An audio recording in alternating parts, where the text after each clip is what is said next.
think it's true that you've got to forget something else to remember that Uber Eats has groceries? No, that's absurd. Hey, remember when you used to be a, what was it, Pepper Lady? Pepper Lady? Wasn't it Cinnamon Sisters? Basil Babes. Saffron Squad? Nutmeg Maidens? Paprika? No, Nutmeg Maidens. I just said that. Was it Spice Girls? Doesn't sound right. Was it Saffron Squad?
This is the exclusive home of Dallas Cowboys football. KRLD-FM and HD1, Dallas, Fort Worth. Let's go, Cowboys. An Odyssey sports station. From our Hiley Mazda of Arlington and Hearst studios, this is Sean and RJ on 105.3 The Fan. No, it's not. Metroplex, and happy Thanksgiving. Jake Rietma alongside the three-time Hall of Famer Chris Arnold. Get you down. Happy Thanksgiving. We are filling in for Sean and RJ and Bobby on a beautiful Thanksgiving morning. Alex Salas behind the glass on the ones and twos. Caitlin on the fan cam. See, I didn't know we were going to be on the fan cam. I didn't put enough makeup on. I got to get back into the showroom. And you got to start all over again. That's right. But guess what? We still are holding down the 6 o'clock club for all the 6 o'clock club members. Even though it's a holiday, happy Thanksgiving to everybody out and about. And there are actually people who are working. This is a gig economy. Let us know what you got going on. 877-881-1053. Frankel and Frankel Injury Attorneys text line. Let us know where you might be heading over to Grandma's house. You might be smoking that turkey. That's you might exactly be what I frying was that turkey. thinking. That's right. There are people who are actually up. There are Uber drivers who are out and about taking people to the airport. You just never know what's going on, especially on a holiday when you think, well, everybody's off. No, I drove through not a bad traffic, but there were people out and about. That's right. People are alive and well. We're live and local here on 105.3 The Fan. And you made a really good point, which we'll get into a little bit later on as the show goes on. But it's Thanksgiving. That means a little something different for just about everybody. Oh, exactly. Yeah. But it's a gig economy. People on the roads. I was looking at some of the travel statistics. 49 million people are going to be traveling today. Mm-hmm. So if you're on the road, let us know where you're heading and what Thanksgiving means to you. We'll have our food draft later on in the program as well. Did you say food draft? That's right, my wait friend. A minute. I like this. This is not your typical, what's your favorite thing to eat on Thanksgiving? It's a different spin on it. That's right. And obviously with Cowboys Giants later on today, we'll get into that matchup. But CA, speaking of working, I had an experience last night that I was very grateful to have, but B, I got to see the one and only, my broadcast partner for so many of these shows on the holidays, three-time Hall of Famer Chris Arnold in action at the American Airlines Center last night. My first Mavs game that I attended in person. And yeah, on the mic, doing your thing, the in-arena hosting. And I just got to tell you, A, phenomenal job. But B, it was a really enjoyable experience. Yeah, Mavericks won big. Was that you sitting over there with Tom Brady? Yeah. Tom Brady was sitting on the front row courtside, and then Jason Kidd went over to talk to him. They go back way back in the day, so they were visiting. But the Mavericks blew out the New York Knicks, for those who don't know, without Luka.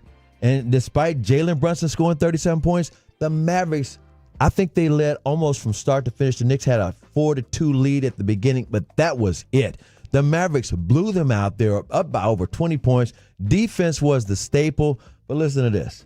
They had so many people in double digits. Just so you'll know how they did this thing. They were playing without Luka Doncic. They were playing without Klay Thompson, who's got this plantar fasciitis where he's not gonna be out that long, but you still only time can heal plantar fasciitis in your foot. But they are also playing without Daniel Gafford. So you're like, oh, what kind of game will this be? The Knicks are one of the best teams in the East. Mavericks blew those jokers out. And when I say blew them out, they blew them out. The final score was 129 to 114. They held the Knicks to like 15 points in the first quarter.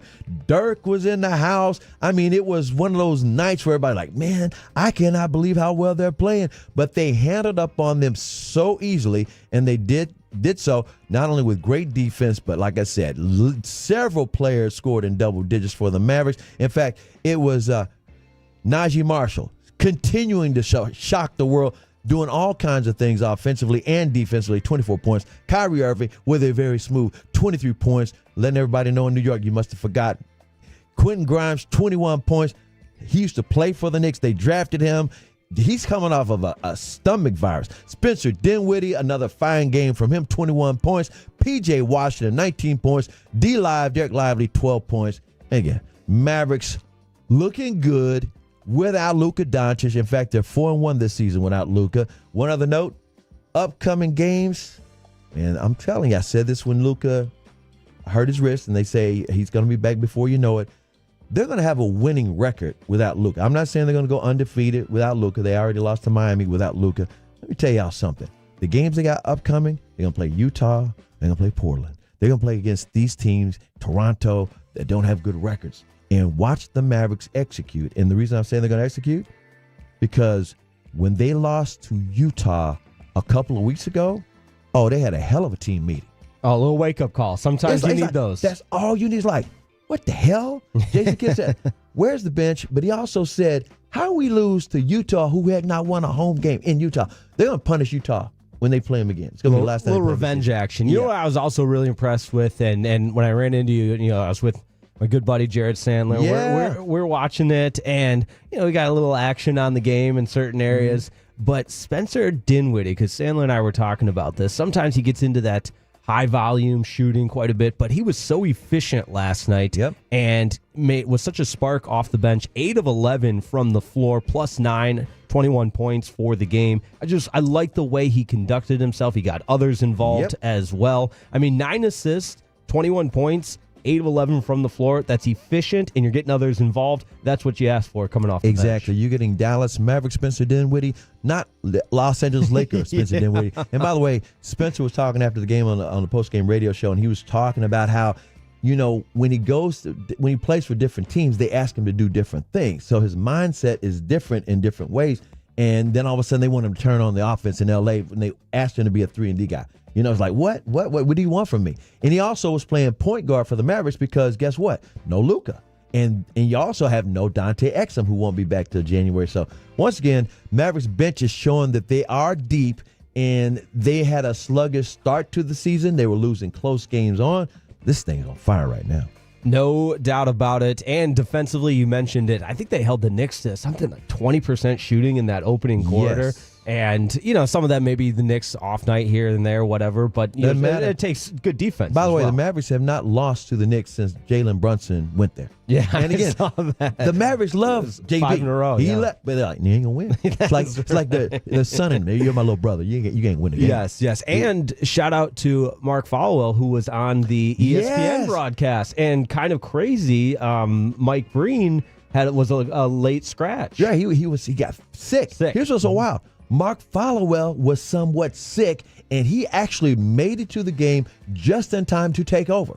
That's how such of a pro Followell is. Yeah. And he had to also not be as Mavericks bias in his national broadcast. So congrats to Followell coming through in the clutch. Yeah, that's really neat to get the call the day of, and I'm sure there was some hours adrenaline ahead of time. Right. Thinking back And to he wasn't, like I said, 100%. Right. Thinking back to, the play-by-play day. That's what you do. Yeah, you put together your call sheet, you have a production meeting, and you get, you have so many different storylines. And a lot of play-by-play broadcasters will tell you the amount of preparation they do. If you think of it as a pie sheet, they maybe get one sliver in for that broadcast. So for Mark Followell to do that all in a condensed time period, that's really neat. That's a pro's pro. It had to be, on one hand, a shot of adrenaline. Okay, let's do it. But on the other hand, I'm sure today, as he reflects, he'll think that was pretty neat. Oh, yeah. And, it was a perfect fit for him because he knows the Mavericks. Right. He also knows the Knicks. He knows the season, how it was going. So if you had to bring in somebody,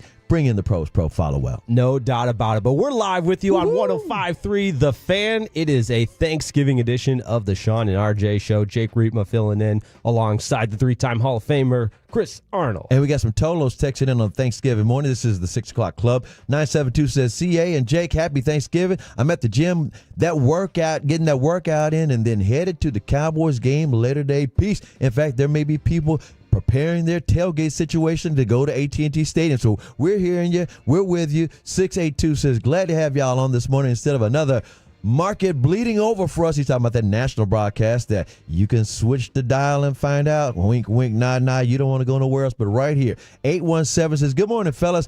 Thank you for doing a live show for us. I am rocking with you guys while door dashing in Arlington. Thank you, Christina. And another 682 says, nurse here, just pulling up to work. And 214 says, headed to the deer stand with the dogs. Oh, that's two of them. Headed to the deer stand. Got the hunters out there in North Texas getting it done. And 214 says, I guess I'm with the dogs because guess what? We ride hard. We are not soft. We don't make business decisions. We are dogs up in here. And let's see. 714, Keith Harrelson here from Frisco, Texas, headed towards Roanoke to mix some morning news in for the new Dr. Phil Network. Well, getting it done, sir. 214 says, Jeff dropped my wife off at the airport. Thankful to be all alone this holiday. Jake, you brought something up. There's a Kendrick Soul because not everybody wants to be with everybody on a holiday. Right. And I was telling CA this before we went on. Thanksgiving is my all-time favorite holiday. And we got a full show of why it's my all-time favorite holiday. The food, the fellowship, football, pretty much everything you can ask for. But what I will say about Thanksgiving, and I'm not sure if this is what the Tola was implying, but I'm going to take it and run with it because that's how I feel about Thanksgiving. It simplifies what we love or what we cherish about holidays without all of the complicated traditions and gift giving and you got to do this, you got to do that. Thanksgiving is real simple. Just be thankful. Be thankful, an attitude of gratitude, watch some football, enjoy a delicious meal, and listen, this is a shout out to my brothers. They're back in Michigan, but both my parents have passed on, so sometimes Thanksgiving, the holidays, and that in general, different emotions. Exactly. So tell the ones that you love, you're thankful for them, but it doesn't have to be all the different traditions and this coming with that and so on and so forth. So I feel the Tolo there. That sometimes simplifying it is good. Exactly. Again, you don't have to be with your family, and sometimes people are without their family, so it's like mixed emotions. Let people celebrate their Thanksgiving holiday the way they want to. No doubt, but I do have to give a shout out to a Tolo guy by the name of Jeff Reynolds, lives in Frisco, Texas, heard me on, and he reached out to me on Facebook and said, Jake, I go way back with your family. I played college football with your dad. Look out. And we connected on Facebook. Sure enough, Tolo tuning in. And he said, why don't you come over for Thanksgiving? So that's where I'm heading to Thanksgiving to watch the Cowboys. That's what you do. Believe it or not, that's going to be a unique memory because you're doing something different that you hadn't done every single year, every single time. I'm loving it. By the way, some more Tolos texting in. The 972 says, police officer here headed into work. Y'all be safe out on these roads. 214 says, happy Thanksgiving, doing some carpentry work today. Love you guys. Got another happy Thanksgiving, guys, from another 214. 214 says, Uber driver here, beep, beep, got you down. Another 214 says, headed to the fire station today, still have to work. Love all the first responders. Shout out to y'all. You staying on duty when everybody else get a chance to relax a little bit. And another 817 says, on my way to the stadium, I'm a suite attendant. Glad you guys are doing that work as well. Again, this is a gig economy, so we know there are people who are working, sometimes working because they want to. There are people who are relaxing. We got you down as well. And by the way, someone told me that tryptophan is inedible. No, it's not. But it will make you sleepy. That's turkey for those who don't know. There you go. Oh, and I got a special edition of CA Stories Confidential, a Thanksgiving one.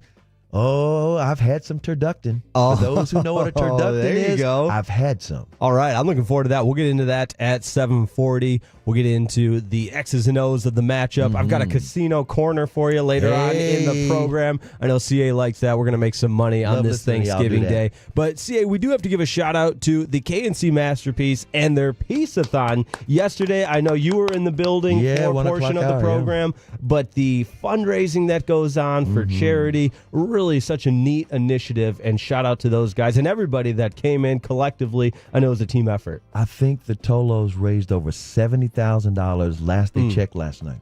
That is so good. $70,000. That's absolutely amazing. They do a great job for all the hipsters out there. And if you know who a hipster is, look it up. These are the special kids that get things done in their own special way. That's really neat. And I've in my time in Dallas, I've gotten involved with Jared Sandler's charity, the Sandlot Charity. Their big event is coming up on Sunday, December the 8th. That's the day the Cowboys are not playing. That's right, because they play that Monday night game. But I've got my volunteer duties ready to go, and I'm excited for that. It's going to be at Globe Life Field. Look up Sandlot Charity, children's charity, if you want to be involved or get a chance to be out on the field. It's not a quote-unquote cliche gala. It's full of activities, but they got the tables and the bar and the whole nine yards. Yeah, I was talking with Jared last night about it, and we were joking. You and I have joked about this, too. He's the most competitive guy there is. So. Oh, Jake, dude, Jared is ridiculous. So, it's like a field day, the Sandlot Swinging for a Cause event, but you can do,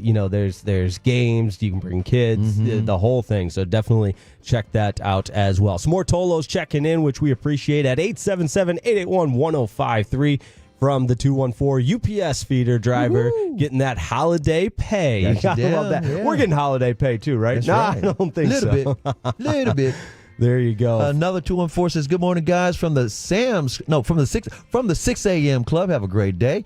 817 says, "ER nurse here. Appreciate y'all being on for us today. Happy Thanksgiving." Another 817 says, "Visiting my dad Earl in the hospital. Hope he gets well."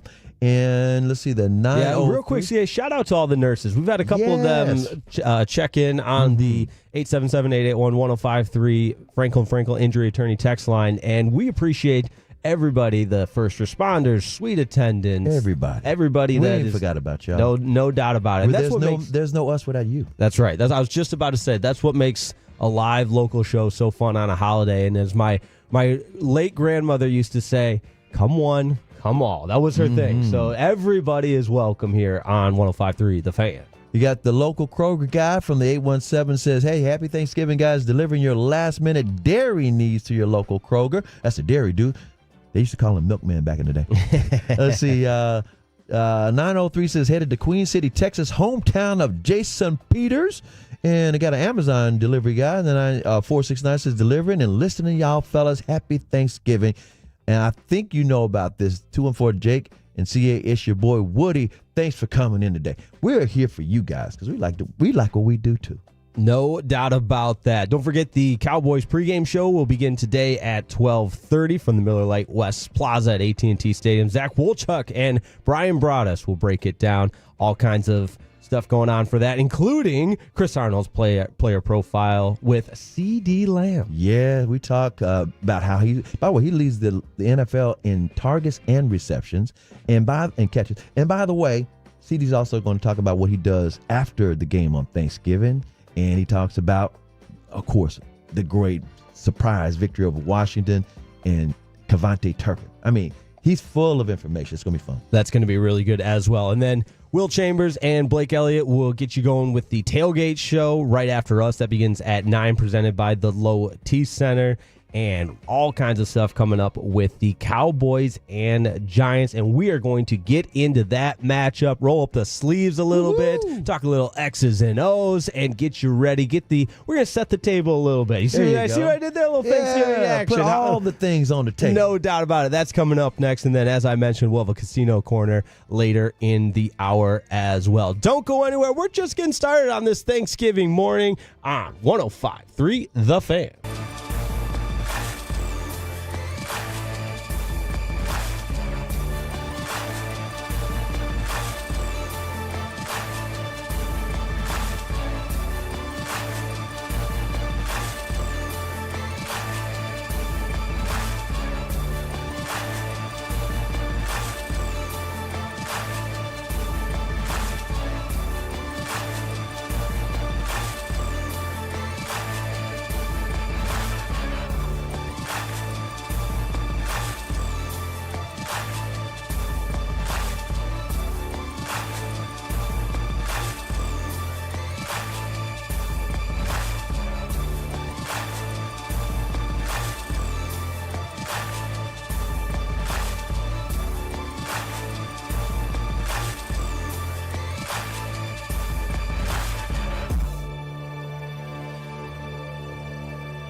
Uber Eats has Lola V products? I gotta remember that. Well, you know, they say in order to remember something, you have to forget something else. Okay, now that is a very cute haircut. That's like a little shag. I've never seen it before. Well, I mean, of course you have. It's the Rachel. Oh, is that your name? No, I mean like your name. No, I'm Jen. My name's Jen. Right, but I just mean like this is your haircut. But that's hair on your head. I'm not saying this is your hair. Okay, freaking me out a little bit.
This segment on the fan is also brought to you by Franco & Franco. If you've been injured in a car, truck wreck, call Franco first, 214 or 817-333-3333 with Franco & Franco. There never is an out-of-pocket cost. They only get paid when you win. Franco & Franco, the go-to car, truck wreck attorneys in Dallas.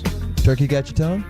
Yeah, you can say that. Hey, that's all right. It's a holiday, man. It's a good morning. It's a happy Thanksgiving, Tolos. Appreciate everybody tuning in on a live and local edition of Sean and RJ this morning. Jake Riepma filling in alongside the three-time Hall of Famer, Mr. C.A. Got you down. And, man, it has the feeling of, and I don't want to speak for anybody. I know it's still early, but I woke up this morning and I just thought, we got a lot going on today. We've got a show this morning, obviously. We talked a little bit about the Mavs. Stars, unfortunately. Tough night last night. Yeah, they lost in Chicago. Big time. Long road trip. Yeah. End of a long road trip. Bounce back, refresh, throw the game tape out, whatever else, other cliche you want. Cowboys, 2 other NFL games. Thanksgiving Day. I should have admitted this, stayed up way too late watching college hoops last night. I'm a sucker for those games that are going down to the wire. Gonzaga lost to West Virginia at the Battle for Atlantis. And then in the Maui Invitational, you got Michigan State beating North Carolina. That was the one I was staying awake for. And then UConn came on and played Dayton even later than that. UConn lost. UConn's 4-3 coming off of back-to-back championships. You got Dan Hurley having, basically having a seizure the other game after the call doesn't go his way, and he's wearing those the Maui polos, or the Hawaiian style polos. It's hard to take him serious. And then you got this college football coming up all weekend long with all these ramifications for the college football playoff. We're going to get into that later in the show. SMU is definitely in the hunt. The Big 12 has 9 teams that could wind up in the championship game. This is crazy. The Big 12 got so much balance going on. Alabama probably ain't going anywhere. Texas is taking on Texas A&M for the first time in 13 years with the SEC title at stake. I mean, we're going to get into all of that. I can't wait for that. That's coming up at 8 o'clock. But right now, it's time to roll up our sleeves and look at this matchup. Take a deep dive. Cowboys and Giants, 2 teams that you could say 2024 has been forgettable. But here's my spin on it, CA. I don't even want to call it a spin, but what I'm choosing to look at, the way, and you and I were on post-game on the Cowboys after their win over the Commanders on Sunday. This could be the start. And listen, you can accuse me of being overly optimistic. You can accuse me of not being a realist here. No, I'm gonna simplify it. I'm gonna call you a competitor. I like that. There we go. Because we were dealing with some of the calls, and we know, the post game with Wolchuk and Broadus were really dealing with a lot of negative calls. Hey, you got a tank. This is terrible. Why did they win that game? But no. The season's not over. No. And again, I could be a part of the problem. That's a cross I'm willing to bear. I say you're part of the problem. You don't understand. But why we all do this, the true fandom within, is to root for your team in the battle on the field, the competitive nature. You want your team to win, and today's no exception. Exactly. Let me say this real quick, because we were talking about this that night. I was saying after the game, I was like, I'm not going to let anybody steal my joy. And let alone the players should not be getting their joy stolen as well, because they're competitors. And the way I looked at it is, anybody consumed in November about the draft is like mad that your team won only because your fantasy player didn't excel. You didn't get what you wanted out of your fantasy guys, so you're mad and your team won. And team building is a sport. I'm all for team building. But drafting is a strategy. And so you're consumed with strategy over the game itself. And I'm not even talking about can they win out. I'm talking about, and this is what I broke that game down to. I'm talking about the big surprising win of Washington. I'm looking for who's a dog and who's making business decisions. And with this squad right now, the way this team is built, and I said it's built wrong, you got a core of veterans whose assignment for the last couple of years, get out of the first round. Coaching staff, get out of the first round. The guys they gave them and added to this core of veterans are rookies. So you're looking at on-the-job training, and it's a mismatch and a train wreck throwing in the injuries. With that being said, to be concise, what I'm looking for, and they have a chance to actually win some games here, because these rookies are actually getting better. So even if you have a new coaching staff, you want to know who you got. So if they win some games along the way, I'm not mad at it, because guess what? In the draft, you could draft Trey Lance number 3 overall, San Francisco, and it don't work out. You could draft Micah Parsons where the Cowboys did, and the fan base is initially mad because it wasn't an offensive tackle or a cornerback. I have seen it all. So if you want to look to the future so you can say, I want to evaluate talent right now, I'm not going to let you steal my joy, because I'm looking at talent currently playing to decide how I build this team going forward. No doubt about it. And that's the strategy, too. There you go. Tell them, CA. Tell them, CA. All right, competitor, keep talking. All right. All right. It's a matchup, too, this one specifically, obviously, with the Giants, where on paper, it's one of the few times where you're going to look at a matchup and say, this is a very winnable game. 3.5 points is the spread. We'll get more into that in Jake's Casino Corner coming up at 6:40. But you think about the New York Football Giants and of how horribly wrong this season has gone for the Cowboys. It's gone even worse for the New York Giants. What a mess. And if you want to do the statistical component of it all, the offense is terrible. Under 24 points in their last 6 games. They're last in the NFL in points per game. And I'm not usually a statistics guy. I think you can, get lost in the wash of all the statistics and whatnot. But there's something to be said about taking on the worst offense in the National Football League. Obviously, Daniel Jones is now a Minnesota Viking. Yep, signed yesterday. You got Malik Neighbors sounding off after the end of their last loss. So I do think he is going to be a feature point of the offense, depending on if it's Drew Lock or if it's Tommy Coldcuts, Tommy DeVito. Yeah, he's kind of injured. and by the way, they don't even have Saquon Barkley. That's what probably started the whole downfall internally of that team, the implosion of that team, because they just let him walk to Philadelphia, and he's leading the league in rushing. They got this rookie that didn't play against the Cowboys the first time they played. I want to say his name is Tracy. Tyrone Tracy. Yeah. Tracy, they might just try to hand the ball to him quite a bit, because the Cowboys' defense is not known to stop the run, but the defense has gotten better. The main takeaway from me about the Giants, I'm going to let you finish talking about this. The mess of the Giants and the Jets shows you teams that the locker room is shattered. In other words, those are guys making business decisions. Those are guys who have nothing to look forward to. Those are guys you cannot build around. Whoever inherits those teams, I'm talking about the new coaching staffs, they've got a mess. The biggest difference between them and the Cowboys, this Cowboys team has not quit. They just suck. And they suck because the core is injured. I'm talking about the veterans who you're counting on. The main guys are injured. Tank and Dak are injured. Other guys are injured. But at the same time, you got rookies and Band-Aids who were the depth. The depth that they let walk away in the offseason, they replaced them with guys who were cut at the end of spring training camp in the summertime. With that being said, that locker room, I was just there Thursday. They're excited and pumped up for this game because guess what? They look at it like we got 6 games left on the schedule, and if you look at them in order, it's the Giants. They suck. You got Cincinnati, and they have the same record as the Cowboys. They're very good, but they have the same record, and that means you got a chance. And you got the Carolina Panthers, worst team in the league. They think, you know what? Anything can happen, and that's what you want out of competitors. Let them try to do this. If they don't, that's fine. That does not mean that Mike McCarthy saves his job if you have a fear of that. You know what I'm saying? His job was to get him out of the first round. They kind of sabotaged him, talking about the front office with not making moves.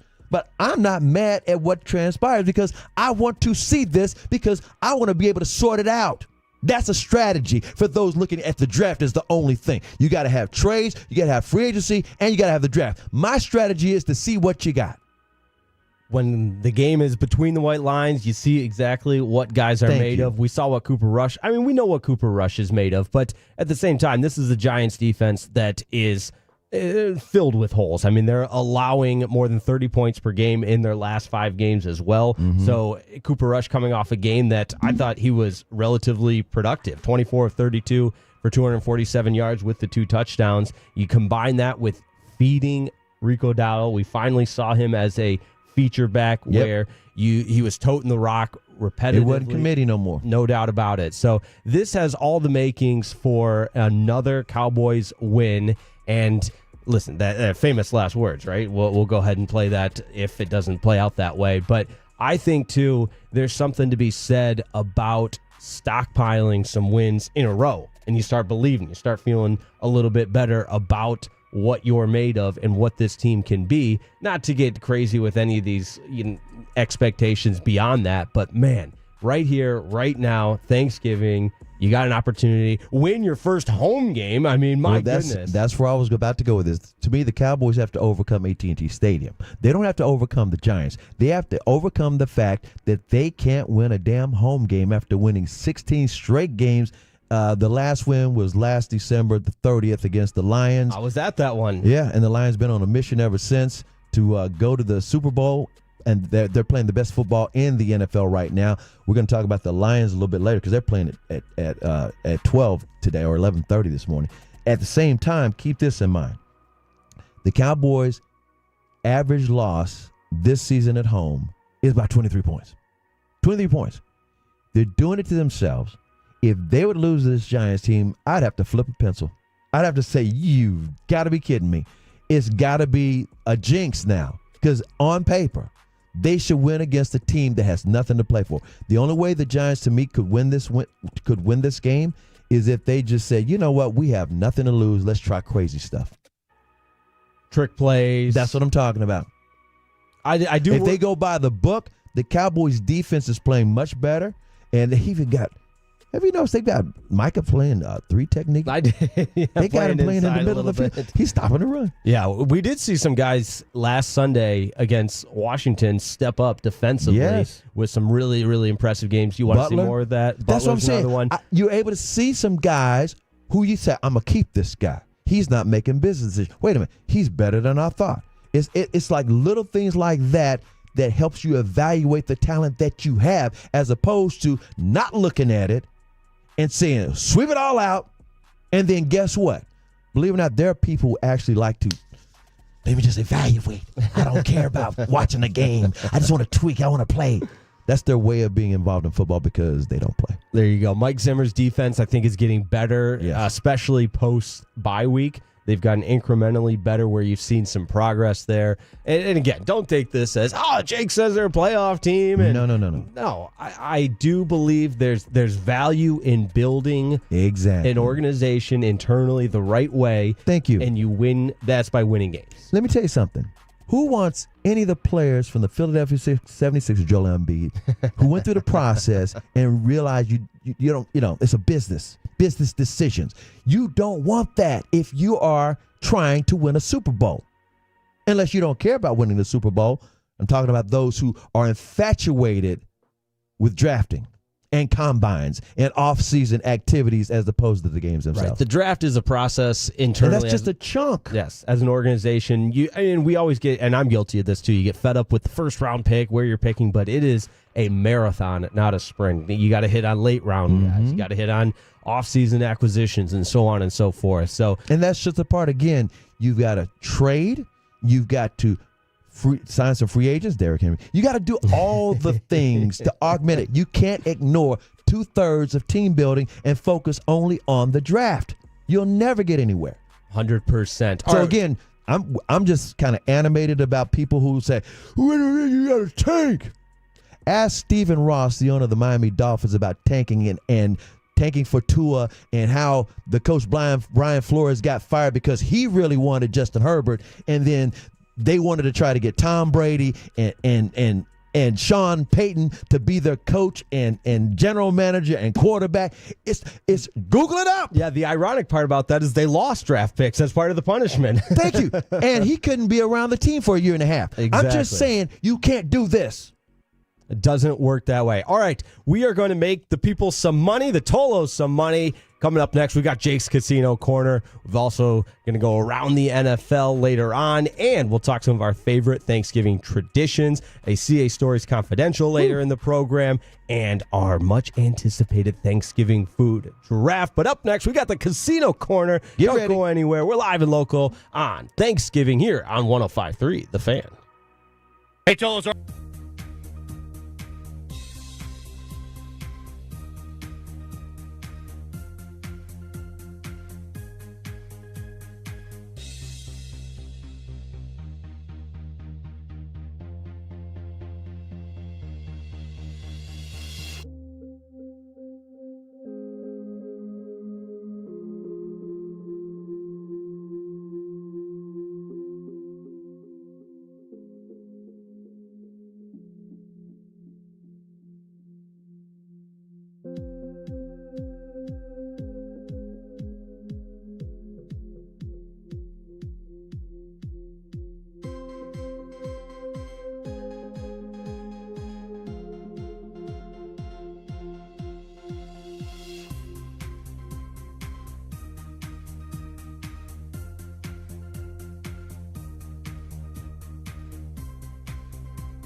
Do you think it's true that you've got to forget something else to remember that Uber Eats has groceries? No, that's absurd. Hey, remember when you used to be a, what was it, Pepper Lady? Pepper Lady? Wasn't it Cinnamon Sisters? Basil Babes. Saffron Squad? Nutmeg Maidens? Paprika? No, Nutmeg Maidens? I just said that. Was it Spice Girls? Doesn't sound right. Was it Saffron Squad?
This segment on 105.3 The Fan is brought to you by Classic Chevrolet and Grapevine. They're the #1 Chevy dealer in the world. More Silverados than anyone else. This is Texas. This is Classic Chevrolet. Relax and enjoy the difference based on new Chevy registrations 2023.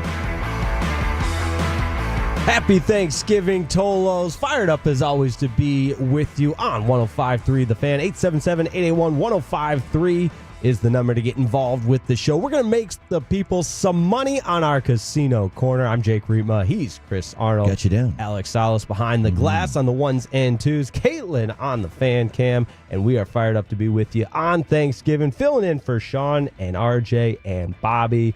Well, Bobby will be out at AT&T Stadium later on today. Touched base with Sean last night, giving him the green light, ready to go. And I believe I think he's doing some brisket for Thanksgiving as well, if I followed his Twitter correctly. We'll talk more about that in our Thanksgiving food draft. I like that because, idea. you know, Draft. yeah, absolutely. And I like some curveballs with Thanksgiving food. It's Texas, man. That's also true. No doubt about that. But it's time right now to make the people some money with the Casino Corner. Always a good way to take a look at the game, see the odds out there, and see where you can have some value, some plays. And in true Thanksgiving fashion, CA, we're going to start with, I always call it my meat and potatoes bets. So we'll call it my turkey and potatoes bets for today. Let me tell you something. I don't gamble, but I'm wildly entertained by your casino because you talk that talk. I'm like, listen to him. A little bit. Yeah. And I did my master's thesis at Northwestern on sports wagering within sports media because you saw it coming. I did. This was 2017, 2018. Legalizing sports gambling was just kind of getting going, and I thought this is going to change how we cover sports. And sure enough, every single you saw FanDuel coming before they even called it FanDuel. Yeah, every preview you read, everything. Oh, what's the money line? What's the odds over under? But we'll start with that. So the Cowboys are 3.5-point favorites today at AT&T Stadium against the Giants, and a nice simple. If you're new to wagering, always do it responsibly, obviously. But 3.5-point favorites just means in order for that bet to hit, the Cowboys got to win by more than 3.5 points. They got to win by 4. So now in the sport of football, anybody that's a fan would know why you call 3.5 the devil's number, or 6.5, because you got to get that extra. Yeah, it's got to be more than a field goal, more than a touchdown. That's right. So that being said, or I'm sorry, 7.5, not 6.5, but 3.5, I feel confident that the Cowboys can win this game by at least 4 points. The over-under is set at 37.5, so they're expecting it to be a low-scoring game. I'm not going to parlay anything for this first one. CA, we're just going to keep it real simple. Cowboys minus 3.5. That's the first bet. That's our turkey bet for Thanksgiving. You can book it. And now, with the odds minus 108. I'm going to tell you why I'm believing this. Because the first game these two teams played against each other in New York, Cowboys won 20-15.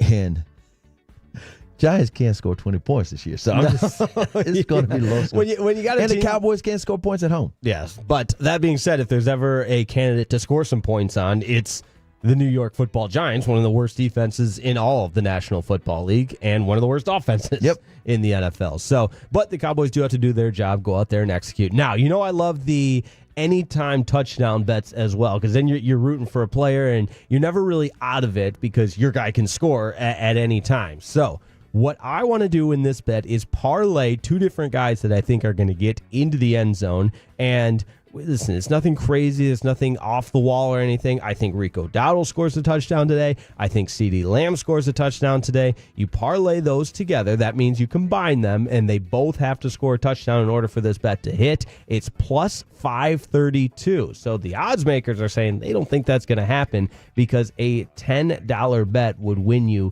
$53. So it's wager a little to win a lot, and I think that's something that might play out at AT&T Stadium. So give me that single game parlay, anytime touchdown scores, Rico Dowdle and CeeDee Lamb. Now, this is where we're going to get a little wild and crazy, CA. So buckle up for this one, because these are some all-dayers, meaning you're combining some bets from the early game with the Lions and the Chicago Bears. You're adding some from the Cowboys game in the middle window. And then don't forget, we've got a night game as well. We got the Packers and Dolphins at Lambeau Field. The Dolphins going to the cold weather in Lambeau Field. Cold fish. Yes, yeah, look out. We'll get more into that in our Around the NFL segment. But on FanDuel, you can do any of these combinations. So it's dealer's choice, if you will. But I like this idea right here. Each team of every game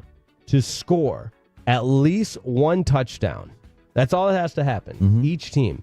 That's minus 290. So the odds makers are saying they think that's going to happen. Now, you combine that with each team to score a point in every quarter of all three games. So if you plan on just watching football all day, these are the bets for you.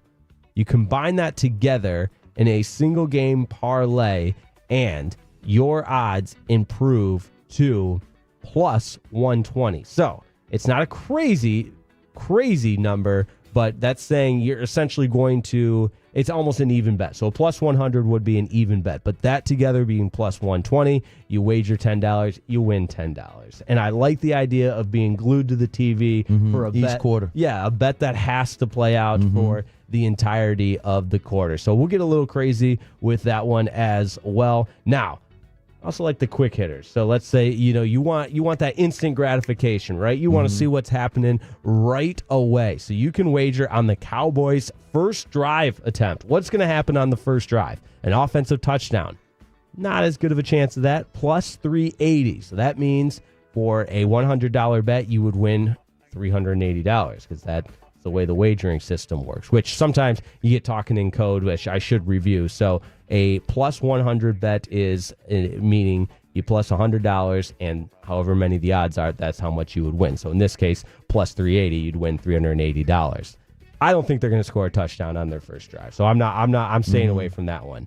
A punt is the most likely scenario at minus 115. When it's minus odds, that means it's referring to this. It's always a scale of a $100 bet. So minus 115, meaning you have to bet $100 to win 115, or $115 you have to win 100. In other words, most times it always ends in a punt. Yeah, exactly. You ain't gonna make no money. Yes. Now you could get really crazy and throw in a turnover or any other result that's not a punt, field goal attempt, or offensive touchdown, maybe a safety, something of that nature. That's plus 500, and I don't think that's going to... I think the most likely scenario is a field goal attempt. They don't even have to make it, just a field goal attempt at plus 340. So that's what I'm going with. Move the ball, get a couple of first downs, take that field goal attempt, and voila, your first Cowboys first drive result for the Cowboys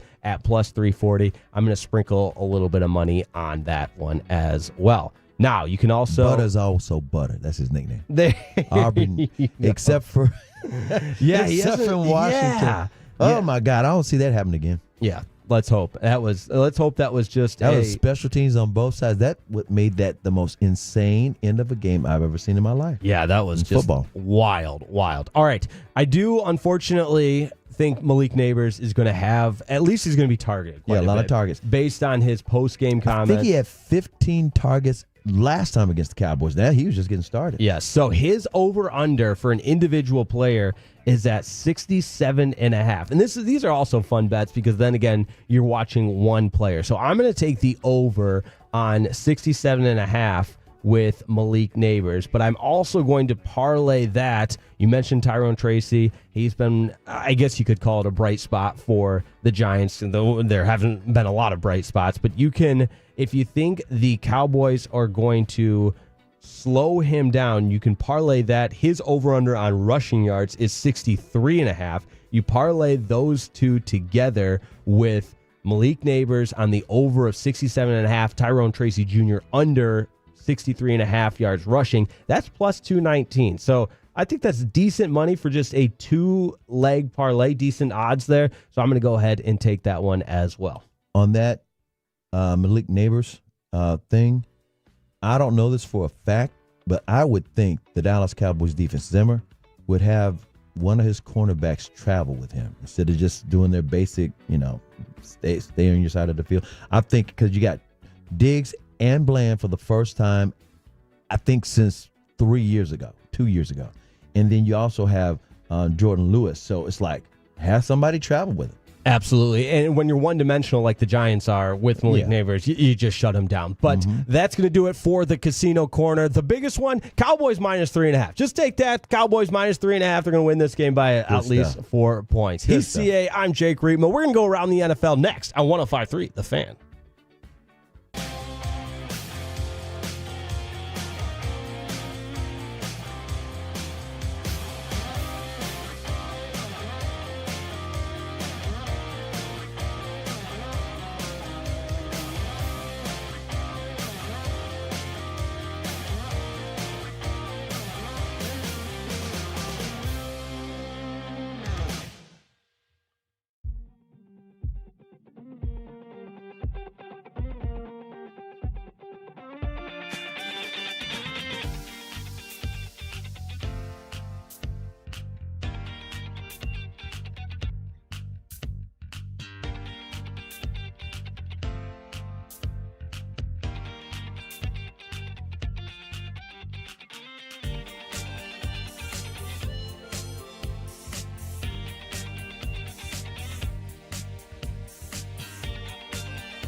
Uber Eats has Lola V products? I gotta remember that. Well, you know, they say in order to remember something, you have to forget something else. Okay, now that is a very cute haircut. That's like a little shag. I've never seen it before. Well, I mean, of course you have. It's the Rachel. Oh, is that your name? No, I mean, like, your name. No, I'm Jen. My name's Jen. Right, but I just mean, like, this is your haircut. But that's hair on your head. I'm not saying this is your hair. Okay, freaking me out a little bit.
From our Highly Mazda of Arlington and Hearst studios, this is Sean and RJ on 105.3 The Fan. Ooh-wee. Good morning, good morning. When you hear that, you know the old three-time Hall of Famer Chris Arnold is in the building. I'm Jake Rietma, fired up to be with you on Thanksgiving morning. Happy Thanksgiving. We're going to go around the NFL in just a moment, but first, it is time to check in with the Tolos. We know you're out and about on the Thanksgiving morning. Just because it's a holiday doesn't mean we all just check out and sleep in. We are into the 7 o'clock hour with you until 9 a.m. That's where we'll hand it off to Will Chambers and Blake Elliott for the Tailgate Show presented by the Low T Center. And they'll get you set for Cowboys Giants from the official pregame show that begins at 12:30 from the Miller Lite West Plaza of AT&T Stadium with Zach Wolchuk and Brian Broaddus to get you set for all the action. Tons coming up on the program later on today. And on 105.3 The Fan, you're home for the Dallas Cowboys. And Tolos, we know you're up and about. You might be running. Like I said, getting some exercise in. We got Tolo texting a little earlier. Says past year he dropped 140 pounds. This is from the 469. Headed to the park right now to get my steps in, hoping to offset the buffet I'm about to hit up later at Choctaw Casino. Y'all have a great Thanksgiving. There's people who are working because it's a gig economy. 877-881-1053. That's the Frankel and Frankel Injuries Attorneys text line.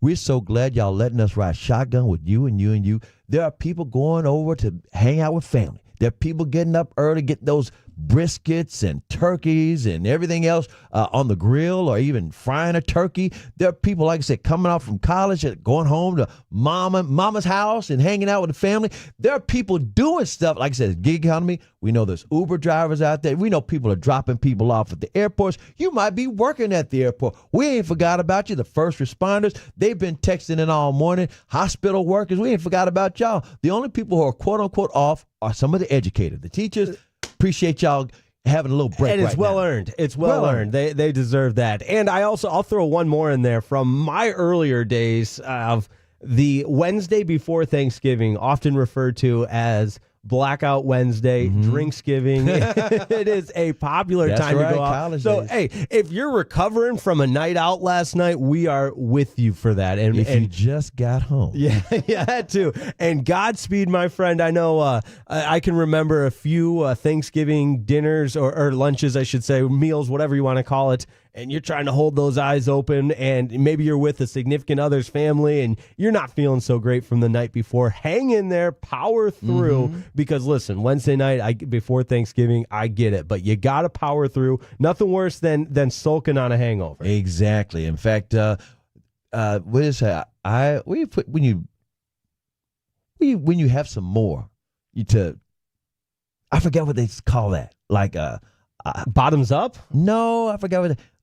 You have some more of the same because you can't fight it off. So I forgot hair of the dog. Hair of the dog. Yeah. That's what I was trying to say. Yeah, hair of the dog. There you go. Yeah, you hair can of do the that dog again in the morning. Have a Bloody Mary, have a mimosa, anything. Exactly, a mimosa. 817 says, just finished Ubering, going home, going to go to bed happy on Thanksgiving. 817 says, educators, coaches working today. If you're in the playoffs, that's right. Shout out to all the high school teams in the playoffs, still getting it done. There's some big battles going on this weekend. We might touch on some of that a little bit later in the show as well. And by the way, if you haven't been outside yet, it is not freezing cold yet. They said this cold front was going to come in last night. It's going to be in the 30s. It was in the 50s when we drove in this morning. It's going to get cooler, I'm sure, because it's not going to be 77 like it was. Yeah, I was all nervous because I saw that. And I will tell you, being in Dallas for a year, I've become, as my Michigan family and friends would tell you, I've become soft. I over prepared. I have one of my warmest hoodies. I had a vest. I had everything this morning. I saw the headlines. It's going to be a cold front. It's going to be cold front. And it happened to me walking to the gym on Victory Park the other day. And, after a workout, you're a little bit sweaty. I walked out and I looked, man, this is freezing. And then the sweat from the workout combines and I got a chill right away. And I was like, this is not happening You're again. growing up, they're like, nah, that ain't nothing, man. Yeah.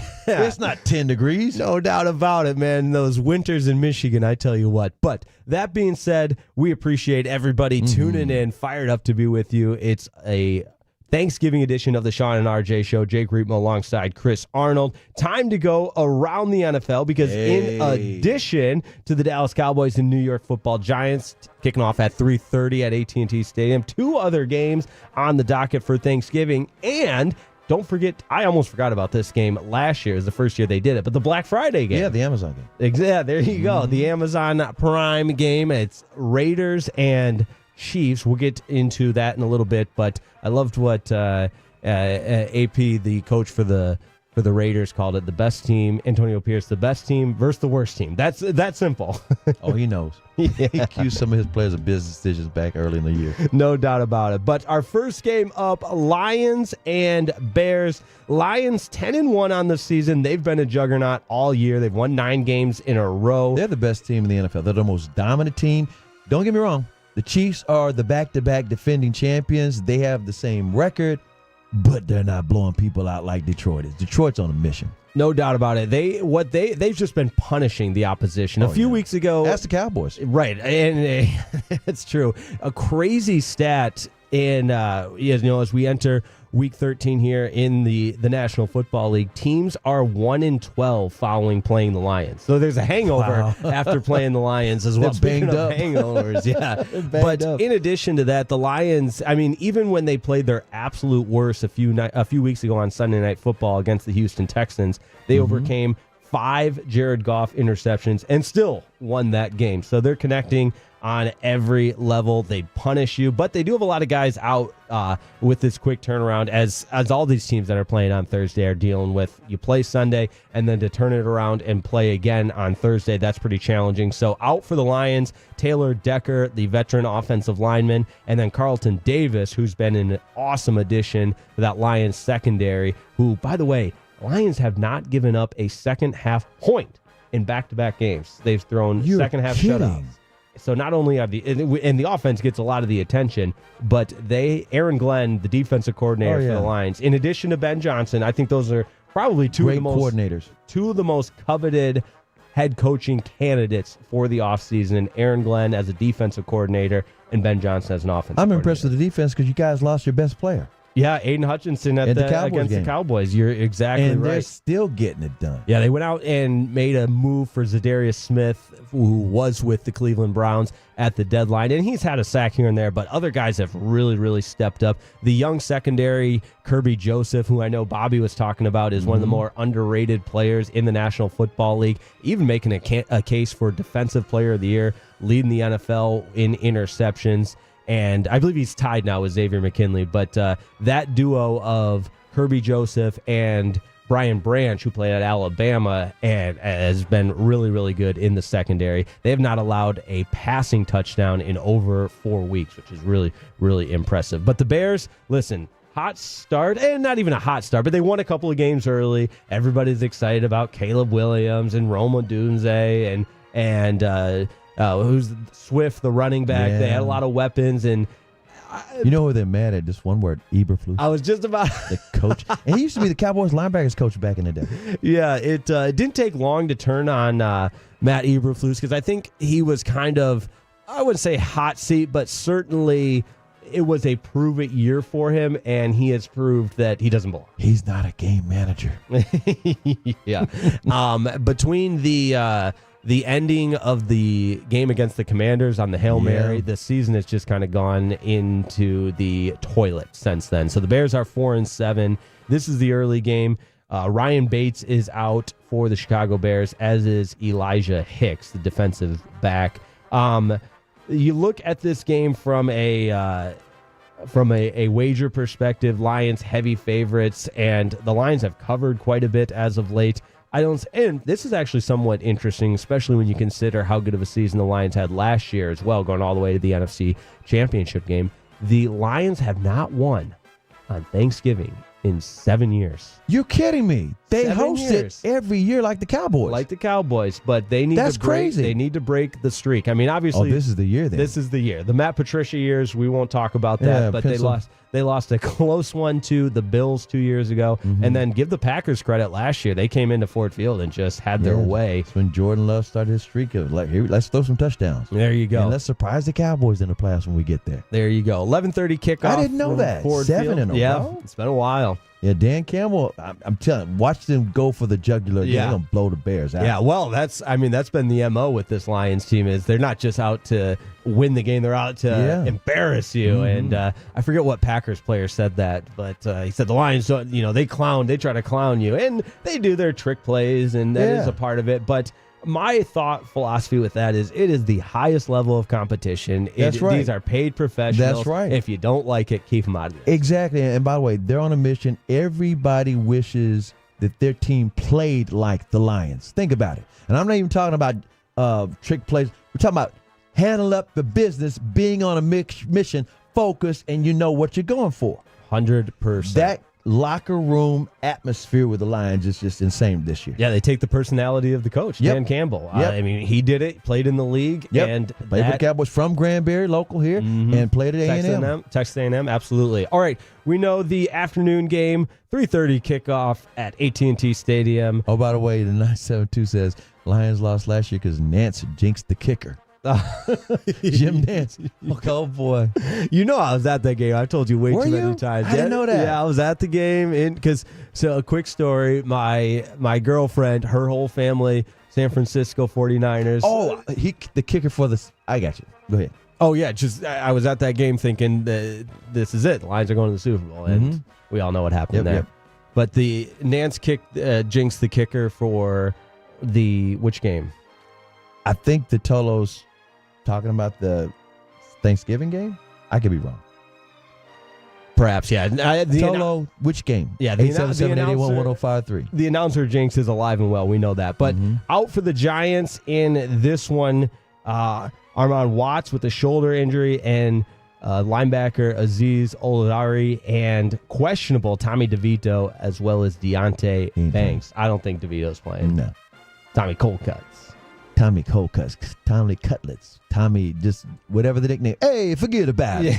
Did you see with his mom? Where Baker Mayfield the money sign mimicked him with he was doing the cold cuts. Oh, the cold cuts. Yes, because it's the two hands in the air. If you're watching on the fan cam, the Tommy DeVito. Oh, yeah. And he was asked about it post-game, Baker Mayfield was, and he doubled down and said it was a tribute to Tommy DeVito. Yeah, because he said he ran into him in Vegas at the Super Bowl, and he had a big chain around his neck and the whole 9 yards. Yeah, Baker's funny. No doubt about it. All right, the night game, Miami Dolphins. By the way, Tolo said he was talking about that Thanksgiving Lions game like I thought. Okay, yeah, that's right. Yep. The Miami Dolphins, Green Bay Packers. Packers playing some good football, 8-3. They just beat up on the San Francisco 49ers last week. Quick turnaround, just like everybody playing these Thursday games. Romeo Doubs is out for the Green Bay Packers, as is Edgerrin Cooper and Jair Alexander, that's a big loss for the Cowboys in the secondary. And that's part, we talked about Xavier McKinley, that's part of what this Cowboys team has been, this Packers team has been so good. I was about to say. I got Cowboys on the brain. Got Cowboys on the brain. As for the Dolphins, they're turning their season around. Yeah. And it was a rough start for Miami, and with Tua out, obviously that contributed to quite a bit of it. But, man, they have started to come into their own. They won a couple of games in a row. What's the weather going to be like? Because we know what happened in Kansas City in the playoffs last year. Dolphins couldn't play in that weather. At the same time, that was insane. Yes. Kansas City, I mean, fans died watching the game tailgating. I mean, that's how cold it was up there. So that was unusual. But I'm just kind of curious about the Dolphins just from Miami, how they've been playing in the weather, and what's the temperature supposed to be? So Dolphins fans aren't going to love this one. A little quick weather search. 25 degrees in Green Bay. Now, I will say 0% chance of precipitation, because nothing worse than, well, from a viewing experience, we had it the other night on Thursday Night Football. The snow game, fluffy, that was fun. That was fluffy snow. That wasn't like freezing cold. Right. I will say this. Pittsburgh. Exactly. Pittsburgh and Cleveland. And you had the great Jameis Winston sound bites playing in the snow. He's doing snow angels after.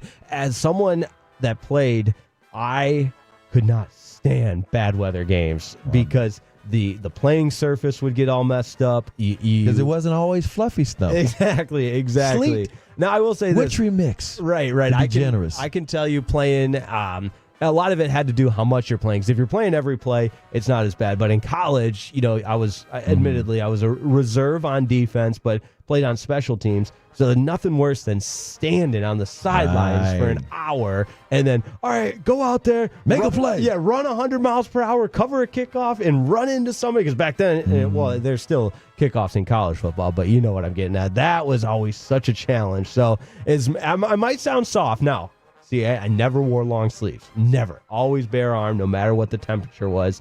But this might sound soft, but I didn't mind playing in a dome. Let's be realistic. Yeah, You exactly. want to play your best. Yeah. Players, you want to say you can handle all the elements. By the way, what did you do to keep your feet warm? I've heard stories of people putting plastic down or saran wrap around their feet. What did you do? So we had the hand warmers or foot warmers, but we had the ones that you could that had a little adhesion that you could put right on the arch of your foot, so you didn't really feel it. Now, the big thing for me was the hands, how to keep the hands warm. Yeah. So here's a little trick of the trade. We would go into the athletic trainer's room and take the surgical gloves and the latex ones and put those underneath your regular gloves. And it kept your hands warm. And for me, I always felt if my hands and feet were warm, I was fine. Everything else was fine. Even your arms that were bare. That's right. Trying to show off those biceps. Got to show off the biceps back then when I had some. But those are your three games tonight. We mentioned the Black Friday game tomorrow. Don't forget about that one. It kicks off at 2 o'clock Central Time on Prime Video. at Arrowhead Stadium. And the last time, now this was a Christmas Day game, but the Raiders beat up on the Chiefs last year in that standalone game. And Chiefs at 10-1, Raiders, as Antonio Pierce said, the worst football team at 2-9. I see this one going very much in favor of the Chiefs, but They play with their food. play with the food. I was just going to say that. Yeah. I knew that. Ask I knew Carolina. that's what you were going to say. Ask Denver. That's right. I knew that's what you were going to say. But full slate of the National Football League today for Thanksgiving, one of the best Thanksgiving traditions. We'll have our college football preview later on in the program. But coming up next, it is the highly anticipated Thanksgiving food draft. Me versus CA. We're going to get Alex's Thanksgiving food draft as well. And the Tolos. You can text yours in. That's right. What are your must-haves? We will draft the perfect Thanksgiving plate. That's coming up next here on 105.3 The Fan.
Do you think it's true that you've got to forget something else to remember that Uber Eats has groceries?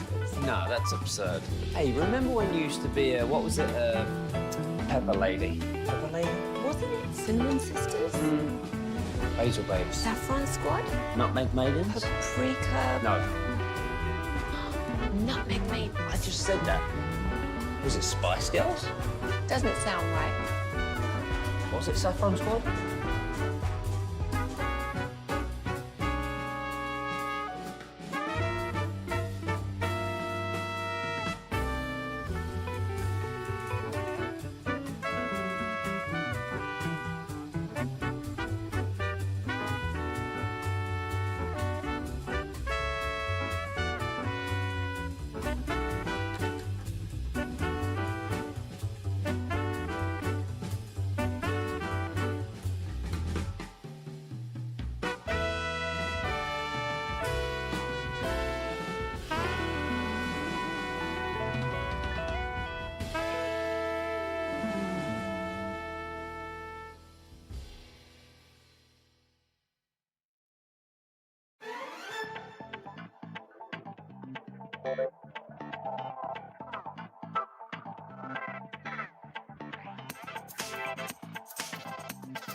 Oh,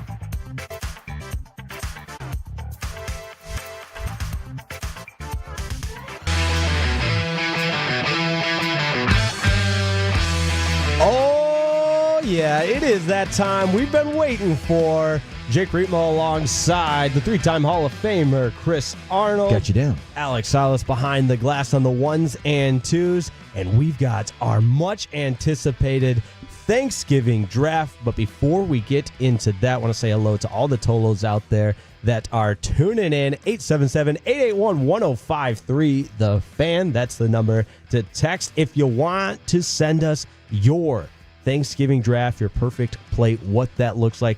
We're going to get hungry here in a second. Look at, I like the way you're doing this. We got draft picks for food for Thanksgiving today. And we got a Tolo texting in right now from the 214 says, what they're going to have over there at his place, brisket, yams, cornbread casserole, funeral potatoes, seafood dressing, and pecan pie. Now, that's just the list. I love it. You're talking about draft picks. Yeah, so here, I would say, I'm going to set up the parameters in just a second here. First, though, I did get a text from my sister-in-law. They are Toloing all the way from Michigan on their drive. My two nieces, Emerson and Elena, and my little nephew, Weston, all tuned in. So I appreciate them Toloing because, listen, the Tolos, they extend all over Yes, they this do. great Odyssey country. That's right. So love them, miss them. But here we go. Here is how the Thanksgiving draft is going to work.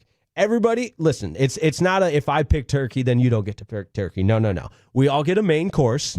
We get 3 sides. We get a dessert and some kind of, I don't want to say healthy, but maybe some kind of specialty item. So whether it be something different. Yes, something different that you might not find at your traditional table. And well, listen, R.I.P. my grandpa, his specialty was chitlins. And my grandma said, you better cook them in the garage because I ain't going to have my house smell like no chitlins. That was his specialty on Thanksgiving. I love that. All right, so here's how it's going to work. We're going to start with the main course round. So this is the draft of the main course round, what your main course is. And Alec, I want you to be thinking on this one as well because turkey is just, it's bland. There's got to be a way to spice it up a little bit. In my opinion. Yes, that's what makes this draft great. So I'm going to lead it off with the first pick in the 2024 1053 The Fan Thanksgiving plate draft. My turkey, the way I want it prepared, in a smoker. Now, I know that takes a lot more work. No, this is Texas. That's what you do. That's right. A lot of effort. And I got to give my brother a lot of credit. He, a couple of years ago, was over for his Thanksgiving meal, and they did the turkey in the smoker with a seasoning that was so delicious. Add a little gravy to that, but I like the turkey smoked. I like turkey, too.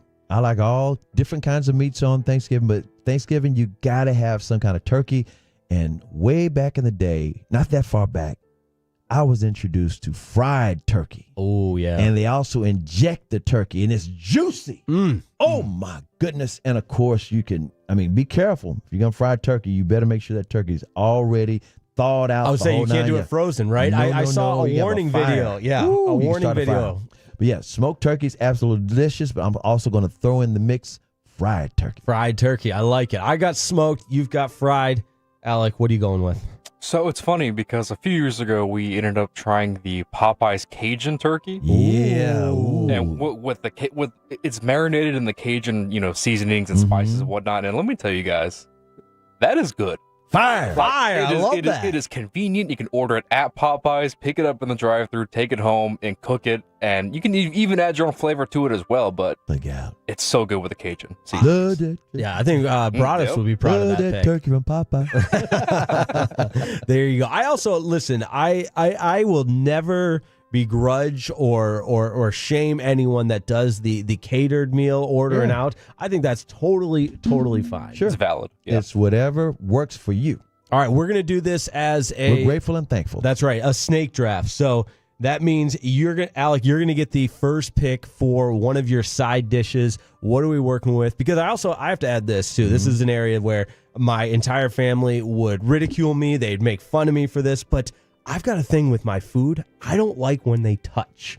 There are people like that. Yes, that makes And Thanksgiving. there are other people who mix it all together, like John Gruden. No, I don't necessarily mix it all together, but I don't mind if it touches. Okay, it can bleed. I used to, and not even used to, this was still a joke in my family. Every Thanksgiving, they'd give me one of those child's plates Paper that plates? has the dividers in it. Yeah. And every year, my grandma would think it's so funny. Oh, here's Jake's plate. You can't let your food touch. Did they make you sit at the child's table, at the cardboard table or whatever? Yeah, the Fisher Price table, Right. chair. But I don't like my food to touch. Now, some of them, a little bleeding's okay, but that's what makes the Thanksgiving plate a difficult challenge for me. Before we get into these sides, we got a total from the 903 says, CA, look up smoke fried turkey.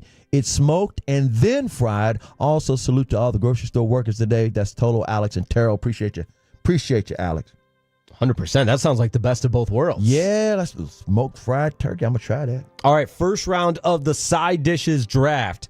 Alec leads us off. All right, I'm going to keep it real simple. Nothing like a good homemade dish of baked mac and cheese. With the breadcrumbs, put it in the oven. I do it myself, personally, and you shred the cheese yourself, you mix it all up, and nothing beats a good homemade baked mac and cheese. There you go. Now, are you a measure, like very, very calculated and careful, or are you a kind of eyeball it and you go by feel? So, see, at first I used to measure it just to make sure I got everything right. And then once you get a feel for it, I'm like, I can eyeball. I'm good. There you go. Because Trust me, I I'm heard Chiafalo talking about one of his Thanksgiving mess-ups or mishaps a couple of years ago was he messed up the mac and cheese. So My sister-in-law, TJ, she makes a 3-cheese mac and cheese. Look and out. it is to die for. And by the way, she's from Detroit. Oh, there you go. Shout out. I love that.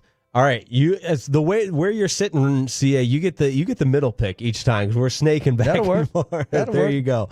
What are you going with your first side? My wife knows one of the main reasons I married her. She surprised me when we were dating and came up with a Thanksgiving meal, and she made everything with the help of her aunties. Okay. And she made these greens. Oh my God, I like greens anyway. She made the best greens. So my wife's greens, not everybody's greens, my wife's greens is my number one I like side. that caveat because that's exactly where I'm going next. If somebody in your life has a specialty or makes it a certain way, that's what makes this draft that much more unique because I'm going to go the same way. My late mother used to make these sweet potato casserole. Ooh. And I think the thing, turns out you throw a stick of butter in something, some cinnamon, some pecans, and then she would put the marshmallows. Yes, little marshmallows in there, and then frosted flakes over the top, so it gave it a little crisp Wow, I to never it. heard of that. And it was the combination, the texture of that savory sweet potato with the pecans and then a little crunch from the frosted flakes. That sweet potato casserole was delicious. Real quick, we got one from the Tolo here from the 940. Bro, I made some baked mac and cheese on Monday. Spent $30 on cheese, but it was worth it. Boom. Good Just cheese. like That's good that. cheese. Yeah, that's like right. that. You don't want to skimp out on any of the important ingredients. By the way, got a Tolo texting in from the 214 stuffing, but the cornbread stuffing, not the store-bought in a box. And by the way, if you want to start a real fight, and nobody wins on this, you can't say one or the other is the better. Stuffing versus dressing, and there's a difference, and some people think it's the same. Some people call it stuffing, some people call it dressing. All I know is that is a fight. Yeah. And again, there's no winners because nobody's correct. It's whatever you choose. That's the best kind of. Stuffing. Dressing. That's the best kind. All right, my second pick for a side dish, I'm going to go with a green bean casserole. Now, my grandmother used to make a really good green bean casserole with a cream of mushroom soup as kind of the base. And then this is going to sound picky, though, but the key is, for me, the green beans can't be overdone because then they get too mushy. And you can't have it. You gotta have the green beans crisp. Yeah, crisp. They gotta have a crunch to them, and so it's a kind of a high risk, high reward because you can mess up a green bean casserole. In other very words, easily. don't pour them out of the can. Yes, correct. I want the please don't pour them almost out the like can. the lighter the green color wise, the better because they're a lot crunchier, better texture when they're crisp like that. I can't do the mushy ones, but a good green bean casserole is my second pick. Okay, I like that. So I did sweet potato casserole, and then we're starting the next round, so we're going back. Candied yams. Candied yams. I love candied yams, especially on the holidays. That's my number 2. Moving right along. Alex? All right, I'm going to go with a staple in every Thanksgiving meal, mashed potatoes, but with white gravy. I'm not a fan of brown gravy. It's too liquidy for me. I don't know why I'm weird like that. I like the consistency. You like the gravy a little bit thicker. Yes. And that's another thing that people argue over, the kind of dressing. Yeah. Yep. Me personally, I like brown gravy. Yeah, I guess it helped me understand. I'm not picturing like a white gravy. Is it like thinner? No, it's thicker. It's thicker. Yeah. Okay. You never had any? Every gravy I've ever had has always been brown. Oh, they have some white gravy. No, go to a Texas Roadhouse. Find some good one. In fact, you'll get that on some chicken fried steak. Yep. Oh, okay. Yeah. I can picture it now. And by the way, I have it on. I got to tell you a on chicken joke fried somebody steak. tells this buddy of mine. When somebody's out of town and they're at a restaurant and he's ordered some chicken fried steak, that's to mess with the guy from out of town. He always I want the light meat or the white meat. I want the white meat, the chicken fried steak. And just messes with them. Yeah, because it's steak. It's not chicken. There's no dark and white meat. Oh, that's I good want my stuff. chicken fried steak, but I want the white meat. All right. Unfortunately, due to time constraints, we're going to jump ahead to the dessert round. Okay, that's because fine. I want to make sure we all get a chance with the dessert round because this is controversial for me. I'll lead it off, and Tolos can get on me. Not a pie guy. I have the biggest sweet tooth, but I am not a pie guy. So here's what I'll do for dessert. A lot of, if you have your apple pie, pumpkin pie, whatever it is, in order to avoid any kind of fireworks from whoever prepared said pie, I will cut a very, very small slice. A slither? Yes, and my great-grandmother's name was Hazel. We called it a hazel sliver. You didn't want to offend anybody. Exactly. So I'll take a little hazel sliver. And then you kind of rearrange it on your And I load up the ice cream, and I get the vanilla ice cream. There you go. And You so eat I the ice cream and never get to the bottom. Oh, boy, that's funny. I'll combine, maybe the crust with in a bite of the ice cream, but I am not a pie guy, and that always fires people up. Why don't you like pie? I don't know. I don't like pie. I love ice cream. I love candy. I love any other dessert, just not pie. Please don't say you have fruitcake. No. That is just something that people pass around because nobody wants it. But if we have time in the final round, I've got one for you. Not fruitcake, but something along those lines. I'm an apple pie man, but for the holidays like Thanksgiving and Christmas, bring me sweet potato pie. Sweet potato pie. Sweet potato pie. Not pumpkin pie, sweet potato for the holidays. Alex? I'll keep it simple, guys. I'm going to go with the classic pecan pie, man. Ah, Pecan yes. pie. That's another. Or Sometimes pecan. it can be too sweet, though. It Gotta can be careful. It can be. Yeah, do you say pecan or pecan? That's another argument.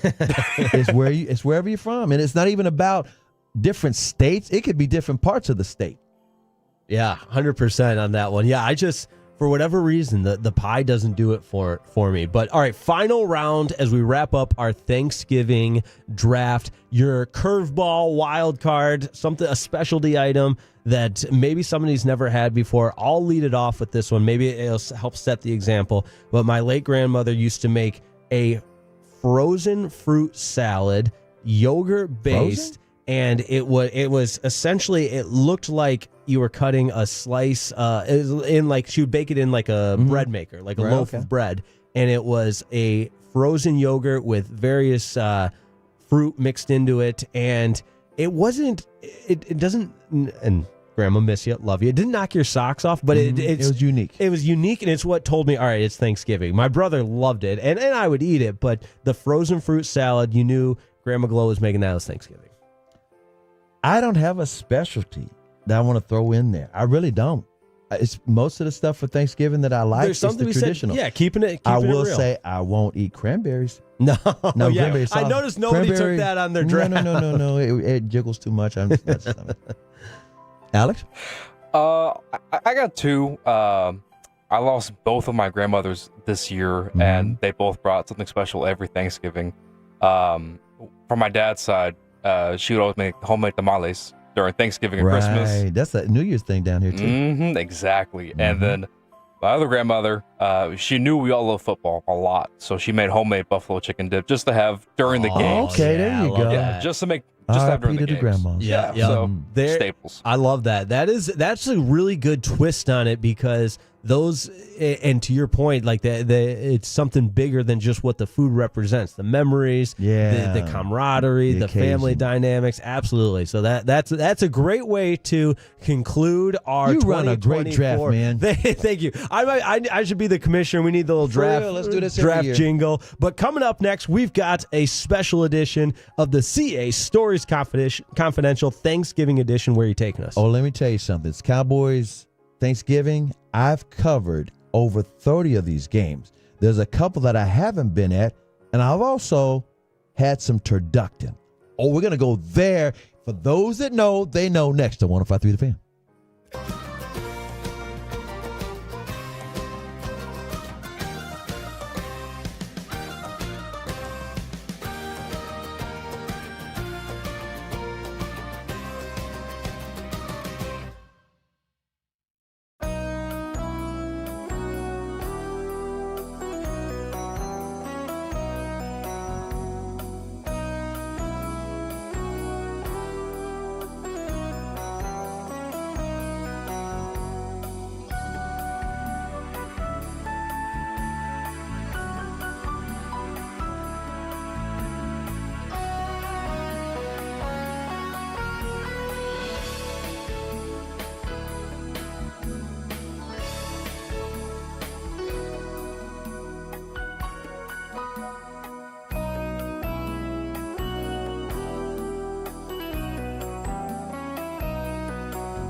Uber Eats has low V products? I gotta remember that. Well, you know, they say in order to remember something, you have to forget something else.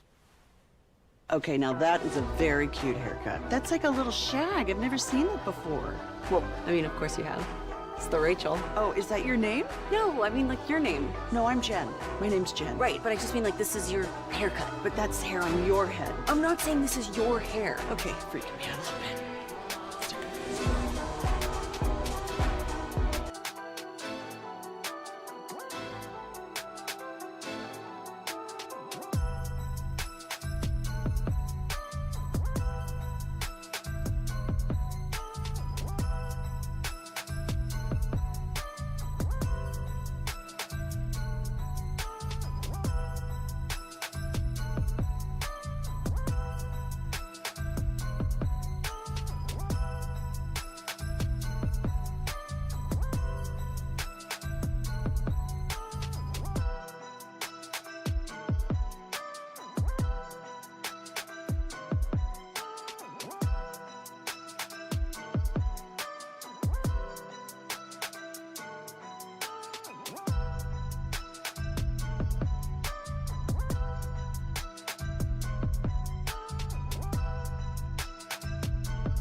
Good morning, Tolos, and happy Thanksgiving. Jake Riepma alongside the three-time Hall of Famer Chris Arnold. Got you down. And one of my favorite points of the program, because I always learn something. I got the pen and paper ready to go, because it's time for a CA Stories Confidential. CA, where are you taking us? Some Thanksgiving memories. Cowboys taking on the Giants this afternoon. And I've been covering sports. I always want to thank you, Jake. Thank you, Alec. Thank you, all the Tolos, for allowing me to share some of these stories over covering sports and entertaining things over all these years. And this Cowboys Thanksgiving Day game, I've got crazy memories. I've covered so many of them since 1980. I don't think I've missed but a handful, maybe 5. And I have to just go back to think of 5 that I might have missed. And I didn't miss any throughout the 1980s. I didn't miss a game until the mid-1990s when Leon Lett and the Wintry Mix and Don't Touch It, Leon. I was in Thailand. Buddy of mine, John Runyon from Fort Worth, we went and did a survival thing. And we were in Chiang Mai, up in the jungles, the northern jungles of Thailand. So I didn't see the game. I heard about it later. Another game that I missed was in the early 2000s. The Mavericks were playing the Dolphins in Miami, and they played them on the Friday after Thanksgiving. We were there the day before, and Dirk had the flu, Steve Nash, Dirk's girlfriend from Germany at the time. We were just hanging out on the beach, and then I caught the game at one of those little bars out at South Beach. And then another time I missed the game during the pandemic when they had, limited. I'm like, no, I'm going to spend it with my family. But the crazy part about the worst Thanksgiving ever for me, I covered the game for the first time in 1980. And I covered the game, and then after the game, I didn't have anywhere to go. I didn't know anybody because I just started working at K104. They were all wherever they were going to be with their families. I went to Luby's in Prestonwood Mall. They had Prestonwood Mall back then. There was nobody in there but a couple of old people having Luann platters. Oh, I was like, no, never again. Yeah. That's when it was a low moment. I'd never been so, and I'd go out to eat all the time by myself, but it was Thanksgiving, and I had nowhere to go, and I wanted some Thanksgiving food, and I wasn't going to drive up to Oklahoma from my grandma. Back then, it was like, I'll just go to Luby's, and it was just never again. Nothing against Luby's, but never by myself. And I wound up after the games, because I was young, and I was friends with all the different players. I would hang out with the players after. They would be with there for Everson Walls. His family's from Dallas. They have a big spread. Some of the players, there was a restaurant, Texas Stadium around the corner in Las Colinas, because restaurants were all over there back then. They'd have a little spread for their family. So I'd hang out with them. Doug Donnelly, his family, hang out with them. it was just, I would always wind up hanging out with some of the players and their families after Thanksgiving. And then Nanette Lee, comedian Nanette Lee, worked with me K104. Her mom and her dad, her late dad, they throw down in Oak Cliff. Oh, okay. Shoot, I'd even bring Nate Newton with me. And we'd go down to Nanette's mom's house and, play spades all night long. They had the food, they had the drinks, they had everything. Partying all night long. It was crazy. So I 2 weeks ago was on the Cowboys crosstalk with Nate Newton. I could just picture, man, that guy had to be a riot. Oh, yeah. One year, for soap opera fans, if you ever watched All My Children back in the day, Angie and Jesse, the actors that played Angie and Jesse on All My Children, they were filling in on K104. They were in town. I took them to Nanette's house. It was crazy. But also, a lot of times, John Madden was covering the Cowboys game. And anybody knows about a turducken knows about a turducken. I'm going to talk about this in just a second here. But he would cover like Cowboy games on the regular, and he never flew. He would drive. They created a Madden Cruiser for him. It was a giant mobile home, and it was pimped out. And I got to know, first of all, I got to know John. They featured on the movie Little Giants. That's for a visual when he pulls out of the bus. Yeah. So he was known to ride in this Madden Cruiser everywhere. And his driver's name was Willie Yarbrough. And Willie, I got to know him because when Madden's covering the game, he's up in the press box, and I'd eat with Willie. And, over time, he said, why don't you come on down to the Madden Cruiser? So I got a chance to just hang out in the Madden Cruiser, lay down on John Madden's bed, watch some TV. Yes. Sometimes we'd be on the road because I'm covering the Cowboys go home and road games for 30 years. I'd be on the road. I'd call up Willie. Hey, where you at? We're staying in the same hotel. Come on down, hang out in the Madden Cruiser. John's up in his room, in his suite. So I was hanging out in the Madden Cruiser all the time. And at first, when he was doing these Thanksgiving games, John Madden and Pat Summerall and John Madden and then Al Michaels, they would give out this turkey with like 6 legs. Mm-hmm. This is before the turducken. He'd have a 6-legged turkey. In fact, here's some audio of John Madden talking about this 6-legged turkey, and they give a turkey leg to a player of the game. They're getting so big that their legs can't hold them, so they're breaking their legs. So you're finding big old turkeys with broken legs. So the way to do it, the way I say, is if you want big old turkeys, you have to give them more legs. See, now here's a turkey. We got 1 leg, 2 legs, 3 legs, 4 legs, 5 legs, 6 legs. Reggie White in 1989 won the first turkey leg. That's when the turkey only had 2. Yeah, that was a 2-legged turkey, and then Emmett Smith and Troy Aikman won it. It was still 2-legged.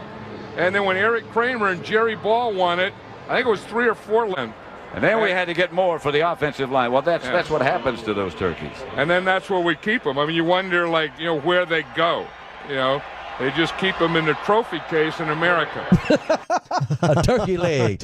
Right next to the Super Bowl trophy. I mean, it's crazy. Oh, man. But that's, like I said, that's how big John Madden was for this Thanksgiving Day game. And then they took it to the next level when they created a turducken. And here's John Madden and Al Michaels talking about the turducken. And also imagine John Madden with a telestrator diagramming on the turducken. The turducken, this thing here is a deboned duck stuffed in a deboned chicken, stuffed in a deboned turkey. Kind of cut this right down the middle, and then you cut sideways, and you get a little turkey and a little chicken and a little duck. What turkey is this? This is a turducken. This is a turducken. Okay. Sure. But anyway, here's how you slice it. See, a lot of people don't know. You have to slice it down the middle. See, and then you slice it across this way. See, and this is what it looks like inside. See, it's turkey, dressing, duck, dressing, chicken. Now, some of the things we take for granted, we don't take for granted anymore. And our tradition is from a turducken to weak side blitz. Nate Newton, he's going to have that turducken. Here, but watch Nate Newton. He's our player. It's really 5 different things. It's a chicken, a duck, a turkey, and 2 kinds of dressings.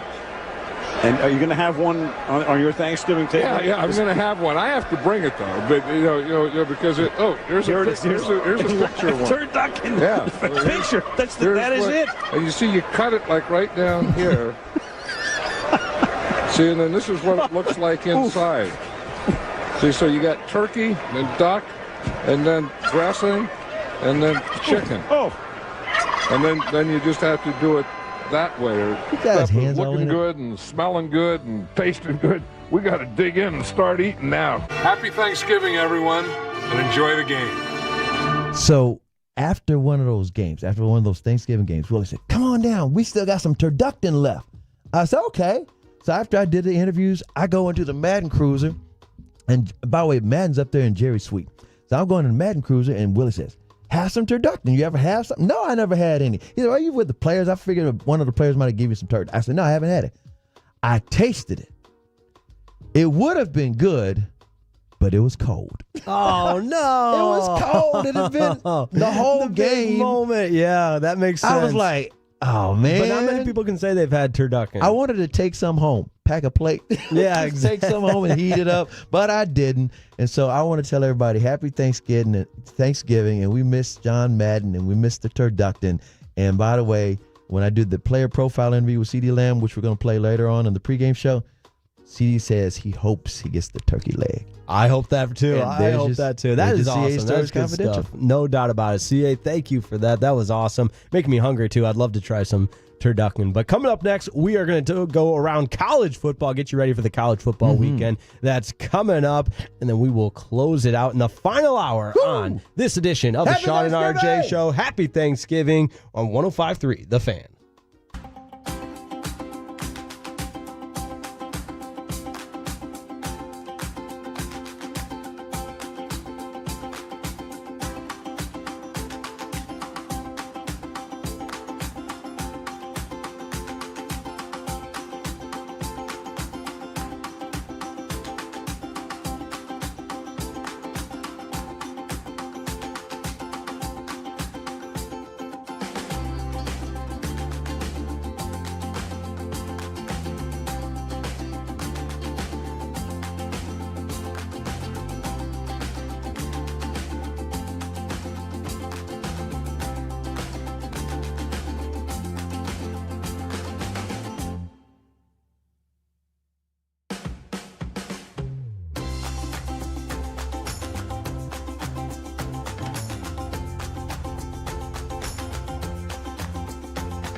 you think it's true that you've got to forget something else to remember that Uber Eats has groceries? No, that's absurd.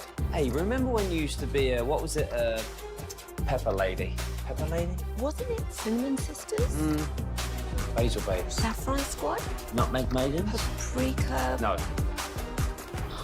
Nutmeg Maidens. I just said that. Was it Spice Girls? Doesn't sound right. Was it Saffron Squad?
Station.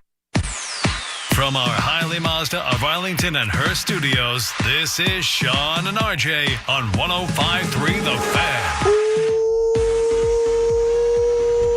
Fan. Woo! Final hour, so we're going to fist bump and get you ready. It is the Sean and RJ program here on 105.3 The Fan. Jake Riepma filling in alongside my broadcast partner, the three-time Hall of Famer, C.A. Always wanted to fist bump like that, man. Just get wild, get crazy. That energy. That's right, that's right. Get it going. And we, as always, are fired up to be with you. 877-881-1053. That's the number to text to get involved with the program. Happy Turkey Day. I always say Thanksgiving. Sometimes Turkey Day, you know, either one works. Happy Thanksgiving. Yeah, happy Thanksgiving to all the Tolos. Everybody's listening to us all over the country, especially here in North Texas. 877-881-1053. We've been saying thank you for letting us ride shotgun with you. That's the Franklin Injury Attorneys text line. We're getting all the texts in from people who are actually working today, people actually getting ready for the Cowboys Giants game, getting their tailgate on, people getting their turkeys ready, their meals together, heading out to see family, taking people to the airports, the whole 9 yards. And on the last CA Stories Confidential I just did, which was all about Thanksgiving Cowboys games and all about John Madden and the Madden Cruiser and turducken. And then Alex asked me, what was the last Thanksgiving game that John Madden ever did? And so I did a deep dive. So let me find this out because he's been around forever, but he stopped doing football in 2008, I believe. Turns out his last Thanksgiving game that he ever broadcast and covered was probably 2001, his last season with Fox, CBS first, then Fox, and then he went to Monday Night Football, then he went to Sunday Night Football. Well, guess what? Found out that tonight, on the Thursday night game on Thanksgiving, NBC is going to honor Madden's legacy and open the broadcast. Don't miss this.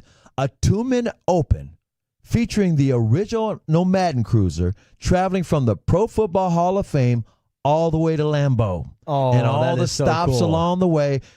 And Lambeau was always one of Madden's favorite stadiums, and it's going to make it even special with they're breaking out the Madden Cruiser. And again, I was talking about how I spent time on the Madden Cruiser with the original driver Willie Yarborough, and it's like it's going to be something special. Cool. I had no idea when I did the CA Stories Confidential that tonight to start the broadcast on the night game, the Madden Cruiser. That is so awesome. Teams will also be wearing the commemorative patch. That's a really cool and honoring him. Patch he's got the headphones on, which I love that the profile, the way the patch comes together, because people forget he was a great coach too. Yeah, oh yeah. And he won a I'm- Super Bowl with yes, Oakland. I'm guilty of that because I'm a little bit younger and I just remember him as the broadcaster. Mhm. But the headphones for both the broadcasting and the coach, I love that. And real quick story to follow up with your CA Confidential because it's on brand.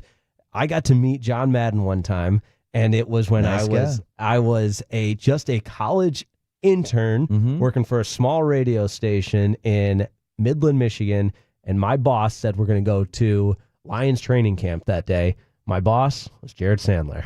Look out. And so we went out to meet him too. Yes, yep. Very We went out nice. to the Lions training camp. Roger Goodell was there that day, John Madden, and it was a moment I'll never forget. Oh yeah, he's greatness. Yes. And so genuine. I've met him over the years. The most time I ever spent with him though was not at a football game.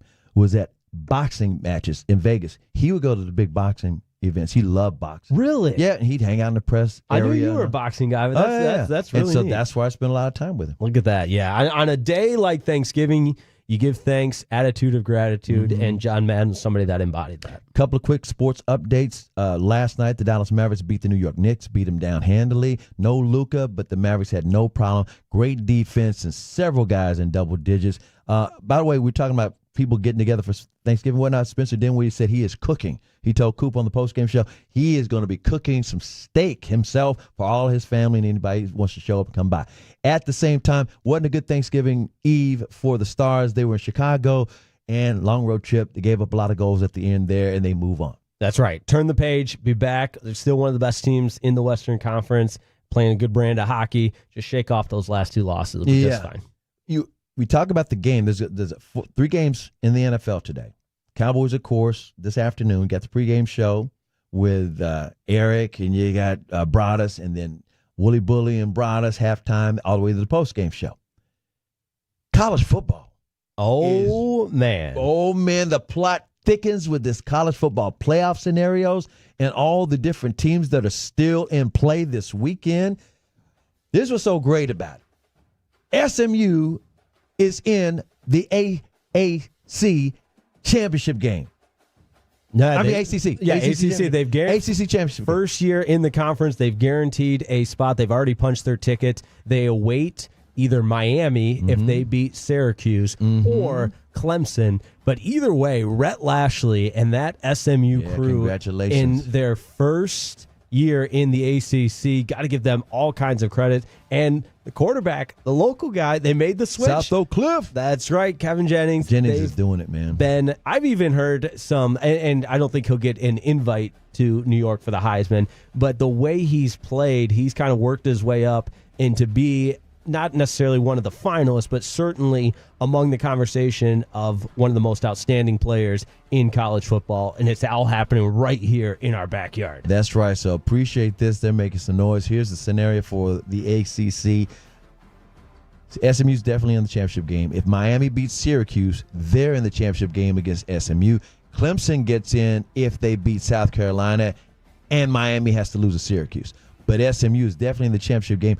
Hopefully, they win the championship game. If they lose, cross your fingers to see if they make the 12-team cut. Yeah, I got to believe, especially with how many teams lost last weekend, and this is my opinion, projecting. It's not necessarily, nobody knows what the committee is going to do. Of course. But right now, SMU, a 10 seed, would play the 7th seed Notre Dame in South Bend, which, by the way, I am salivating thinking of the college football playoffs and playing them at home venues and having a legitimate playoff of 12 teams. Yeah, I'm just getting excited for that. Absolutely. 14 college football And playoff. we're already seeing the chaos that's unfolding leading up to it.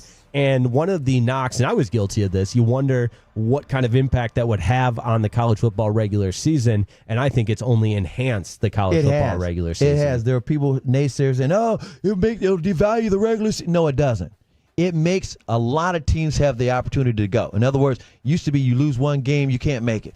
You're lucky if you're a one-loss team to get into the college football playoff. Now, you could have 2 losses and get in. Alabama, you got 3, but for some damn reason, they still have a shot. So, again, it's so wide open because of the 12 teams they're bringing in. Speaking of 12, the Big 12 Conference is the most crazy, chaotic one of all.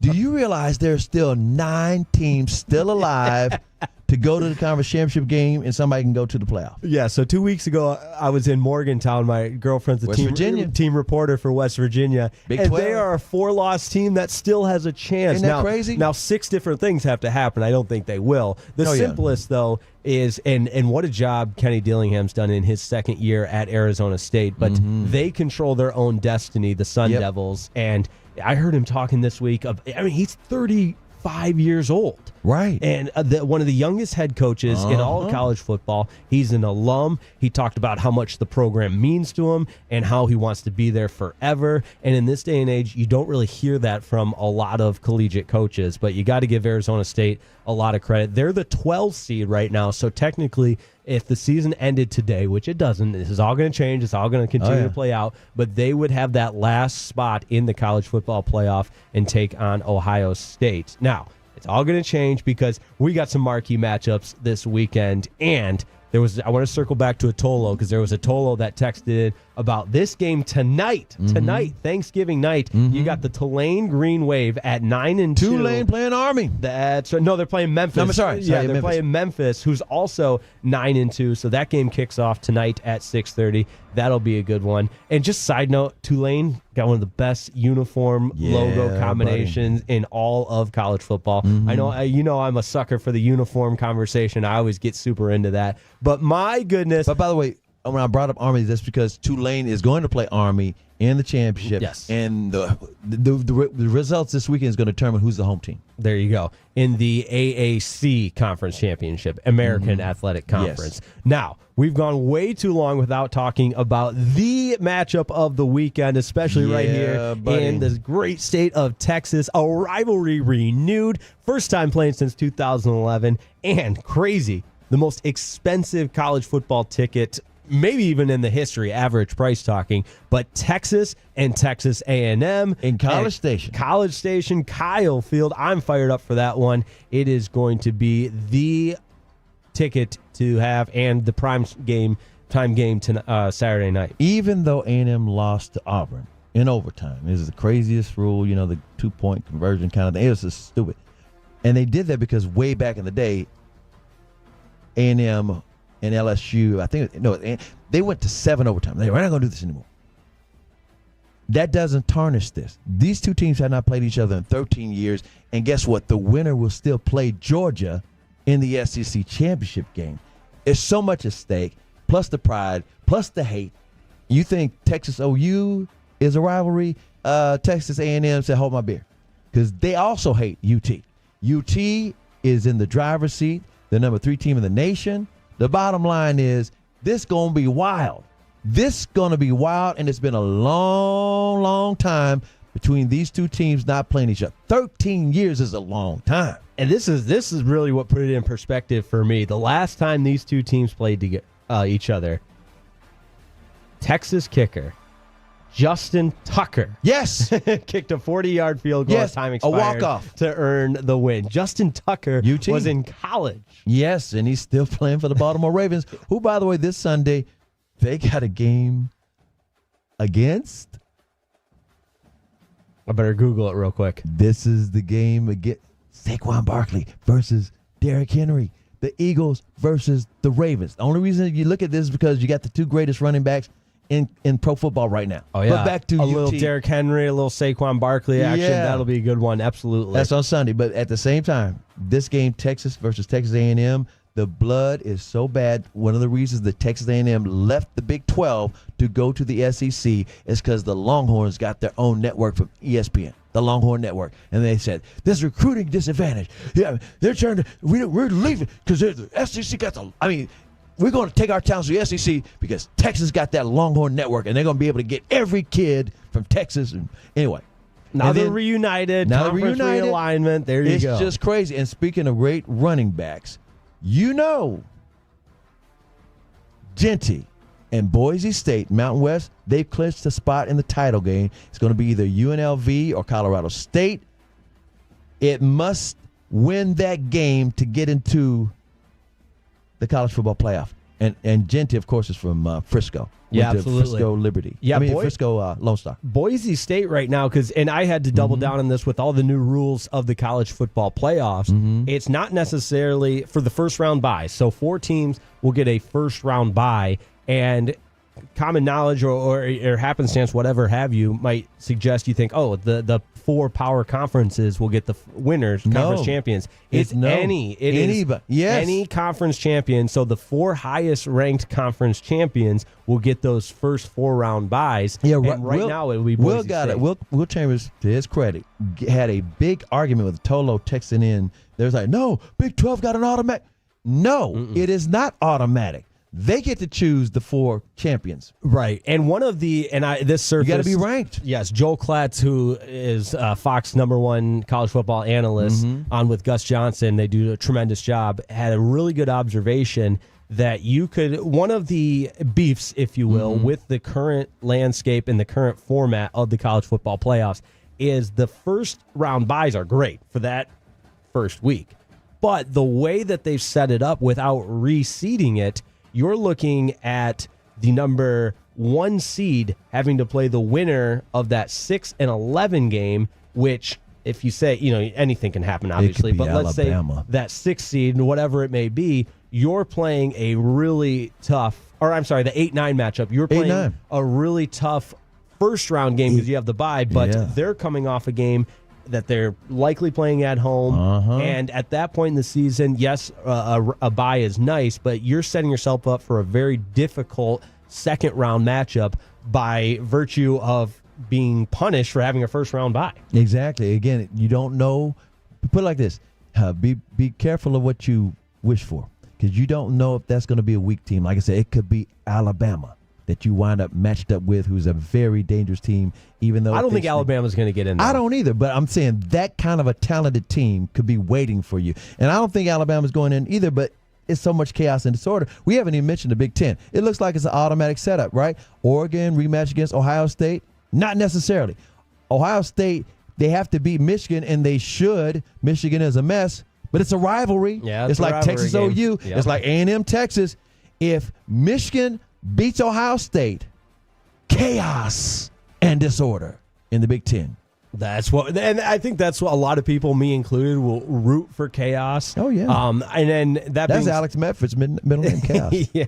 That being said, I don't, and that's why you play the game. It's a rivalry game. Anything can happen. By the way, Ohio State's coach will get fired. Yeah. They've been waiting. Did you hear him talking, Ryan Day, about how losing the last 3 years to Michigan was so bad for him and his family? And I mean, listen, I understand rivalries, I understand hate, but you can't equate that to the worst thing that's ever happened to your family and bring in your family into it.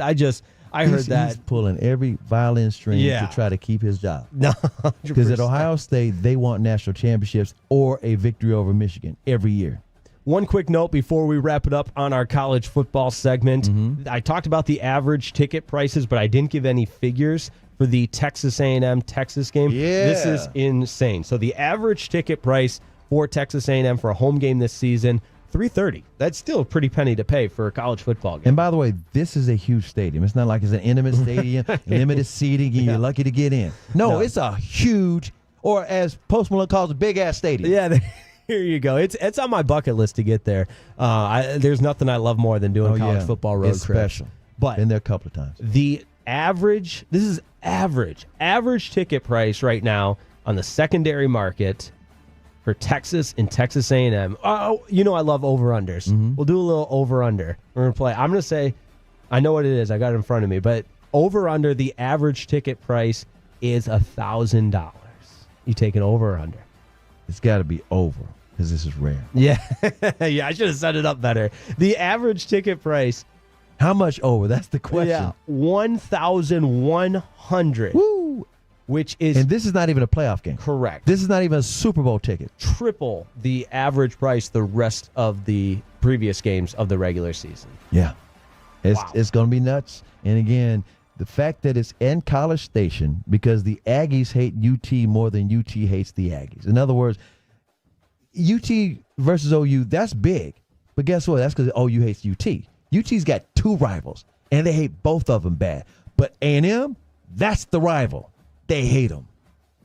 There you have it. I'm looking forward to it. That game kicks off in the evening on Saturday. It's like 6:30. Yes, really good slate for Saturday. I know it's Michigan, Ohio State is not the matchup it's been in years past, but it's a rivalry game in the early Like I slot. said. You got the Iron Bowl in the afternoon slot with Auburn, Alabama, and then a rivalry game to end it with Texas A&M and Texas. That's going to be awesome. Can't wait for that. And coming up next, my friends, we've got our official Cowboys prediction for this Thanksgiving game against the New York Football Giants, and then we'll crosstalk with Blake and Will to close it out on this Thanksgiving edition of the Sean and RJ Show on 105.3 The Fan.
Uber Eats has Lola V products? I gotta remember that. Well, you know, they say in order to remember something, you have to forget something else.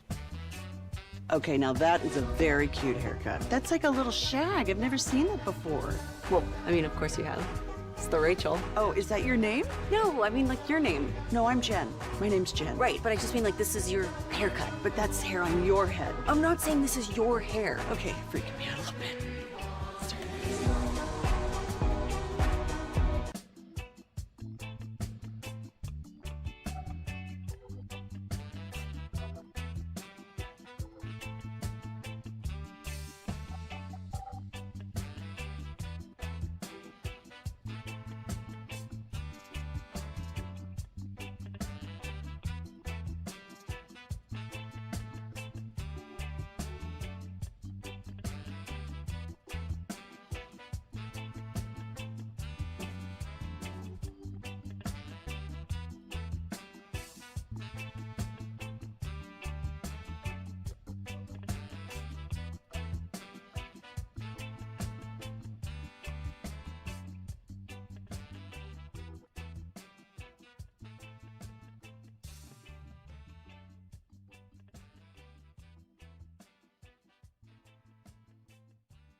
On 105.3 The Fan is sponsored by Frankel and Frankel. If you've been injured in a car or truck wreck, call Frankel first, 214-817-3333 with Frankel and Frankel. The number is an out-of-pocket cost. They only get paid when you win. Frankel and Frankel, the go-to car or truck wreck attorneys in Dallas.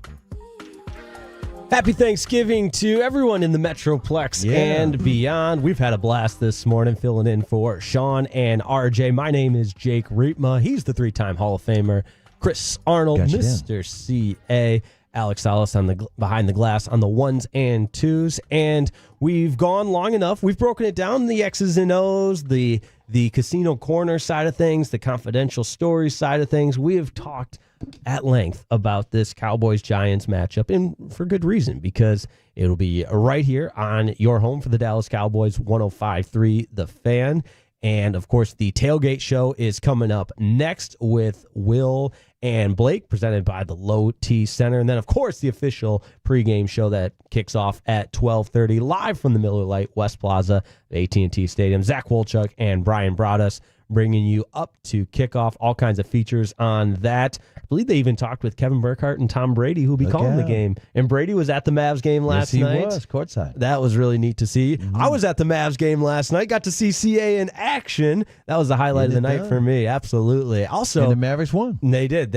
I meant to tell you, the Mavs won pretty handedly, 129-114. Over the other New York team. That's right, those guys. But I love the fit, too. You had the jacket going. And all City edition. That's right, looking good. I was with my buddy Jared Sandler, Rangers insider, and I was talking to him about all of the different Mavs uniforms, because the NBA has kind of turned into everybody's got multiple uniforms now, and 100%. But I liked the all-white look last night. I liked the clean court design. Yeah, that's the City Edition court. I mean, this is part two of Fort Worth legend, the Blues King himself, Leon Bridges, his young self. He came up. He helped design these uniforms last year, and this is the encore of it, with it being white and gray. Yeah, so it's connecting the Trinity River Blues, Trinity River connecting Fort Worth and Dallas, the whole 9 yards. Very cool, very cool. The thing I can't get on board with, and I didn't even plan to go into this, and maybe I'm alone, maybe it's a old guy get off my lawn kind of take, but the NBA Cup Series courts. Oh yeah, I can't stand them. They hurt my eyes. It's like when you watch, and Boise State can get away with it because they were the first with the blue turf. But now you got other schools with purple turf. Eastern Washington's got red turf, and I can't. And I know it's different basketball to football, but I know what you mean. There's a lot of people that feel that way. Although I will say, out of all of them, I actually like the Mavericks version. Yes, because it's not as gaudy. Because some, like, their normal home colors or whatever, blue. Mm-hmm. There are other teams, their colors red, so you got the blue floor and you got red all around it. It's like, hey, that's brutal. And then you got the giant cup in the middle, and their logo might not match it. The Mavericks logo actually matches the cup. Exactly. It looks more the continuity of the court. The aesthetics. That's a thing. The worst one I think I've seen, and this is not to pick on our friends to the north, Let's but do it. The Toronto Raptors one, I think my eyes were bleeding watching that one. It was purple, red. You got the like you said, the cup from the NBA Cup logo that expands from one paint to the other. It was so hard to watch. You couldn't even find the basketball. Exactly. It looked like they're just yo-yoing. Yeah, and the Celtics one reminds me of Nickelodeon because it's like that green, and it's just, I didn't like that one either. Way too much. But time to get in. Wait a minute. You're going to get into the game. Let's segue it perfectly. What uniform are the Cowboys wearing? Oh, I'm glad you asked because that's Thanksgiving uniforms. That's always something that's near and dear to my heart because as a kid, you always had that anticipation of what uniform they were going to go with. And the Cowboys Twitter account put this out yesterday, so there's no questions, or you don't have to wonder, especially if you got multiple jerseys at home, you want to wear the right one. But they are going with my favorite helmet, which is the white helmet with the navy blue star. I'm a huge fan of that one. That's a throwback. Yes, and the gray mask on it. But I like the way and we've got it in the studio here if you're watching on the fan cam, but it's the white one with the navy blue star with the two stripes down the middle.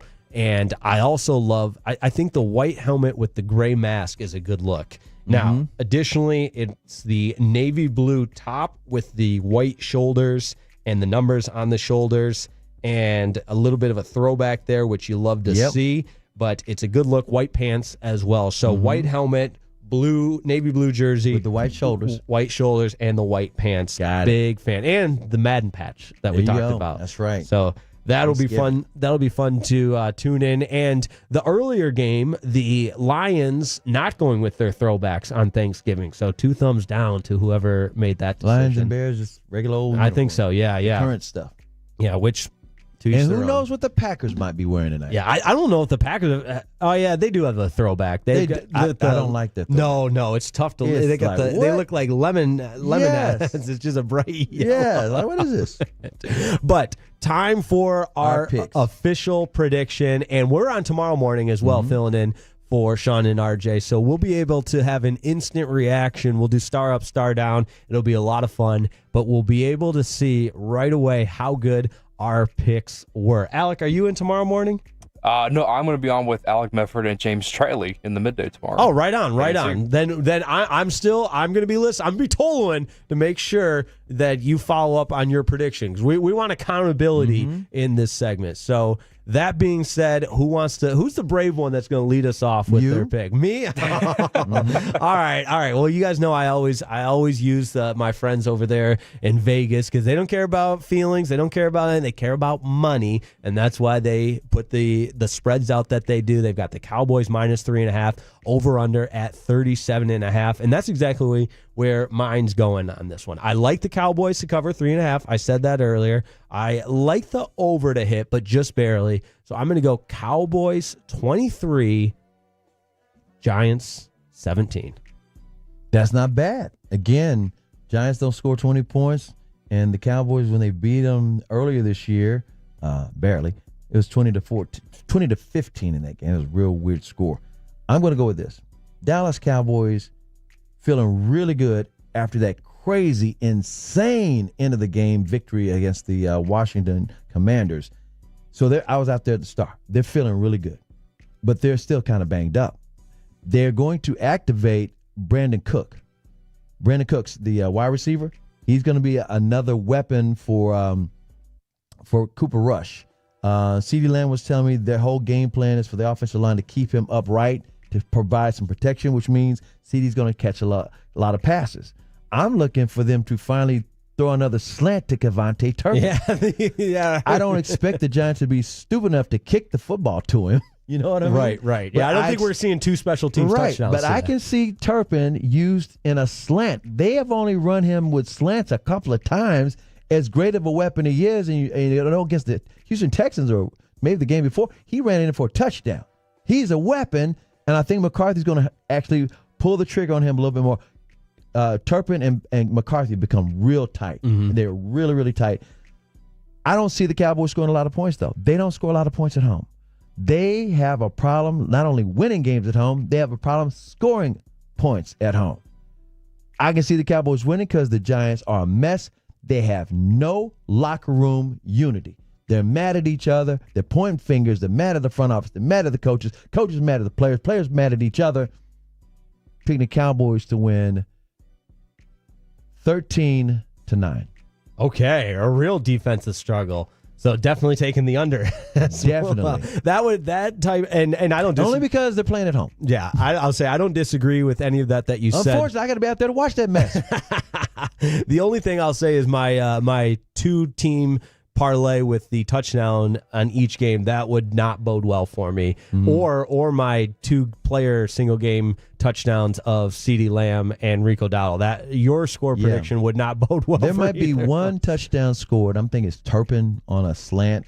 It could be anything else, but I think you're going to see a lot of running plays. All right. And I say that because Tracy's the only weapon that the Giants really have. Neighbors is too, but who's going to throw it to him? Right. Yeah. I'm looking forward to his post-game press conference to see if he's still all of upset. By the way, CeeDee Lamb, turns out he was telling me in the pregame player profile, he and Neighbors are real tight friends, and they work out together every year. Oh, really cool. Yep. Yeah. I think you see that a lot now where, with his trainer. Exactly. Exactly. All right. Our producer this morning, Alex Salas, what you got for us? All right, so obviously we know the Cowboys are banged up, as Chris alluded to moments ago. I'll go Cowboys 2010, and only because I've seen a lot of Saints football this year. I've seen a team quit on a head coach and play just bad football on purpose. And when tanking? No business decisions. No, yeah, getting the right people out of jobs, per se. And that team has quit on Brian DeBall. It's pretty obvious, and there's no effort. There's no... As you mentioned, Jake, the locker room, both of y'all mentioned, the locker room is just in disarray. It's dysfunctional. It's time to start over. And they're not playing for each other. No, they're not. Not for each other, not for the coach, not for anyone. So yeah, I feel bad. I can't remember who this was that tweeted it out. I want to give them credit because it was very, very effective videography work they did. And I don't know how you do this, but the split shot of one, so it's one video, but on one side it's one thing, on the other side it's the other. It was Dable sideline his first year as a Giants coach compared to this year. And the first year he's chest bumping with players. Yeah, the body language. Oh yeah, and it looks like a passionate football coach. And then this year just checked out. And again, I don't follow the Giants close enough to know, other than what we all know is it's a locker room in complete disarray, and it's got to be tough. You feel like you're on an island. You're maybe coaching for your job. Maybe it'd be even best if you lose the job, whatever it is. But man, just seeing that one video side by side of what Brian Dable used to look like coaching the Giants compared to now, it was pretty telling. I will say this as well: the Cowboys locker room. I've been out there every week.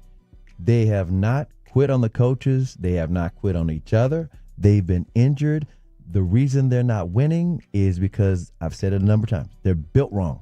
You've got a core veteran group whose assignment was to get out of the first round.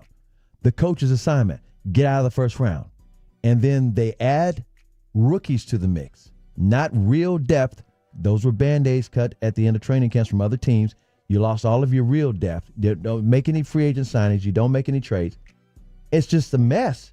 And therefore, they're still trying hard. I have to give them props. And I'm looking not for the future draft pick. That's just part of the equation of team building. That's just one thing. That's for people who like to speculate and to like to be part of a conversation. I'm looking for competitors. I'm looking for dogs.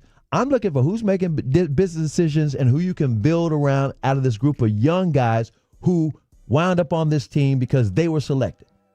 Yeah. And that's what I'm looking for. And again, that's why the Cowboys, I don't know how many games they're going to win this season, but they're better than the Giants. They're better than the Jets. And you don't want that locker room if you're actually going to compete in the bigger picture for a Super Bowl one day. and the individuals that you can kind of cherry pick from week to week. Okay, who stepped up this week? Last year, it was Josh Baker. I think Travis Bass and the O-line played pretty well in his opportunity. And so guys making the most of their opportunities. Yeah. And without sounding like a broken record, because I know you said it, and this is not me taking your line, but guys that are making decisions to put their best foot forward and not making business decisions. Exactly. That's something I'm sorting out. Again, if they win a game here and there, I'm fine with that. Because guess what? When the draft happens, you choose who you're going to get. You can't just say, oh, we're going to have the number 1-3 pick. I saw San Francisco take Trey Lance. And I saw fans being mad when the Cowboys picked Micah because they wanted an offensive tackle or a cornerback. So, again, let those things play out down the road. It's November. I'm going to enjoy my turkey dress. No doubt about it. One more from the 214 in reference to Brian Dable. He lost all the weight. That's why he doesn't have the energy to chest bump. Facts. Yeah, there you go. It looks good. How about that? But coming up next, we'll tie a bow on it. We'll crosstalk with Will and Blake, get you set for the tailgate show that's presented by the Low T Center, and tie a bow on this one on a wonderful happy Thanksgiving to all the Tolos out there on 105.3 The Fan.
Do you think it's true that you've got to forget something else to remember that Uber Eats has groceries? No, that's absurd.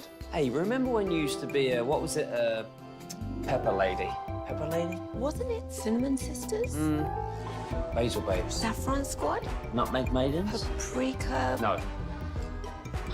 Nutmeg Maidens. I just said that. Was it Spice Girls? Doesn't sound right. Was it Saffron Squad?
This segment on 105.3 The Fan is brought to you by Classic Chevrolet and Grapevine. They're the #1 Chevy dealer in the world. More Silverados than anyone else. This is Texas. This is Classic Chevrolet. Relax and enjoy the difference based on new Chevy registrations 2023.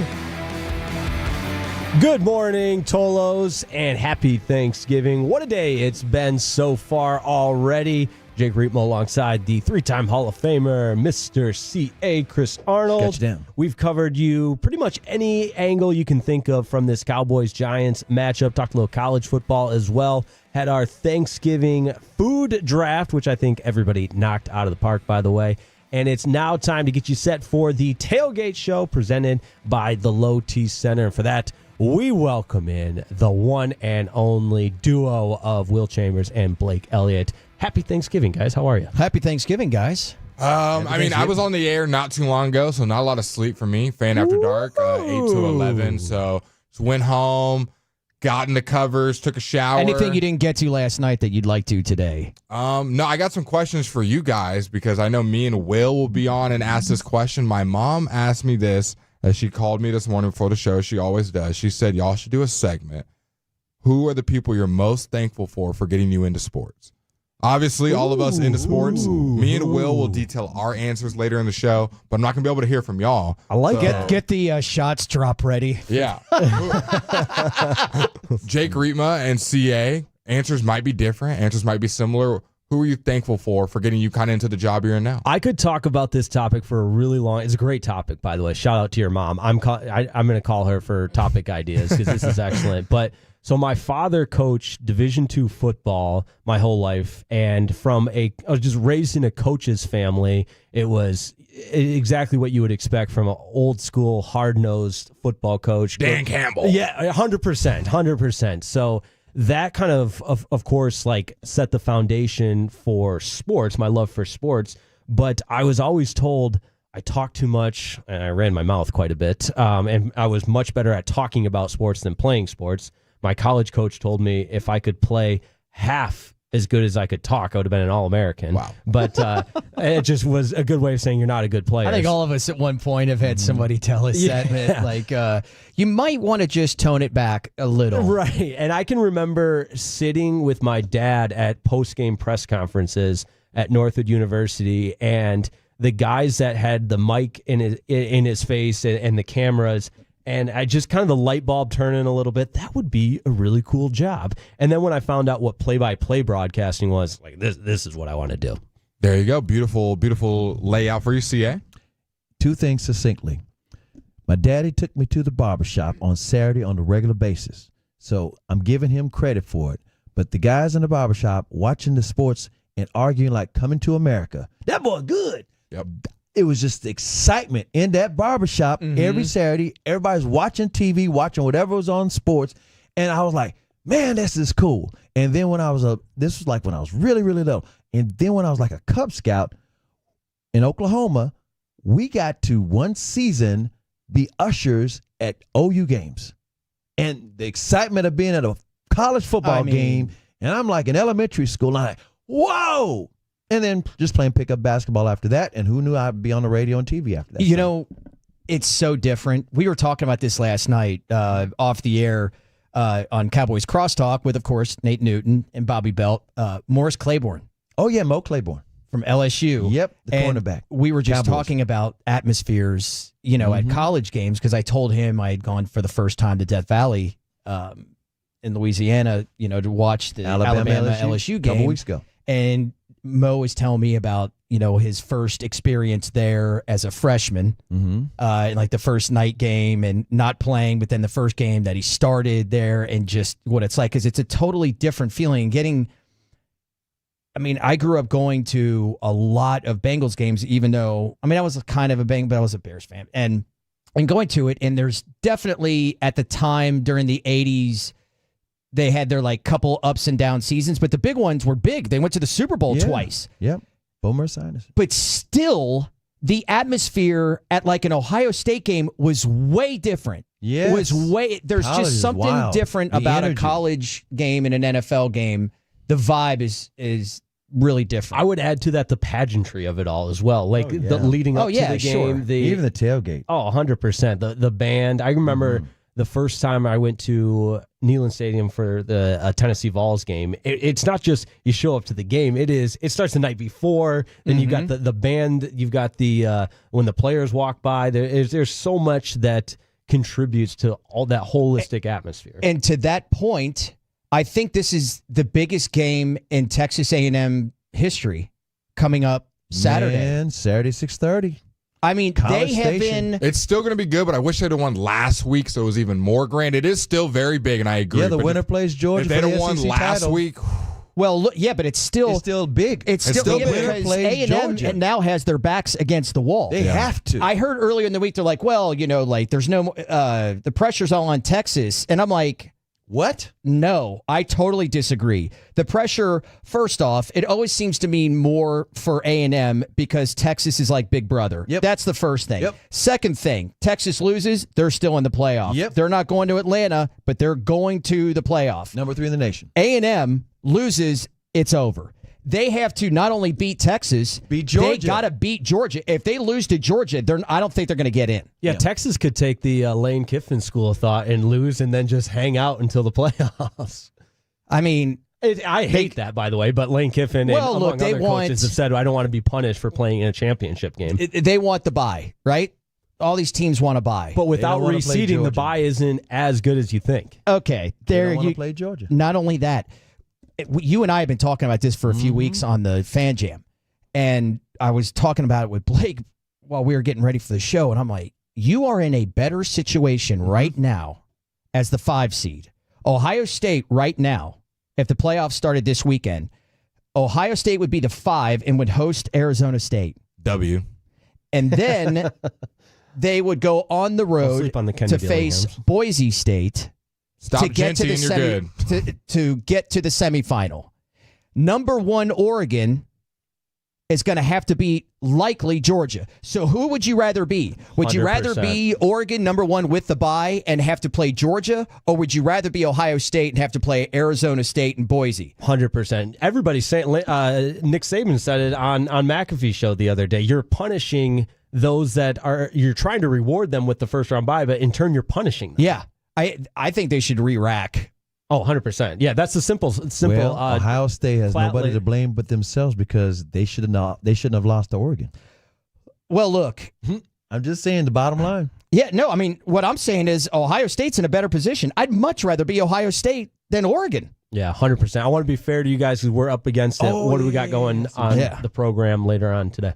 I don't even know. What are we doing? There's a Thanksgiving Thanksgiving. guy do. What a It is tease. Thanksgiving. How about Okay. that? So what Blake was mentioning on who we're thankful for, we want to get that from the Tolos. Certainly, we'll have that at 11:40. He's going to crap all over my idea that I had last night while I was drinking with my cousin and my. That's when the best ideas are formulated. Well, I started naming reindeer positions, like Comet, wide receiver. Oh, Dancer. I'm sorry. You said Prancer was the running I didn't back. know where you're going We with went. Cupid. Cupid is tight end. Donner. I'll explain that. Donner, linebacker. I mean, it Blitzen? just sounds like Blitzen, edge. Come on. See? Just wait for my reaction. I'll save. He is not for the Christmas pre-Thanksgiving. All right, but I've got an idea on how to fix the schedules when it comes to college football to make it to where, look. Regular season. Yeah, the regular season schedules, we have got 2 lost teams that can win it. 2 to 3 losses. We don't need undefeated or 1 loss. So we're going to do that. I got you, buddy, at 11. Looking forward to that. Tune in, 105.3 The Fan. Happy Thanksgiving. Miss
Thanksgiving to you and yours from all of us here at 105.3 The Fan. He's Blake Elliott, the Fan Phenom. I'm Will Chambers. How about we take you the next 3.5 hours here?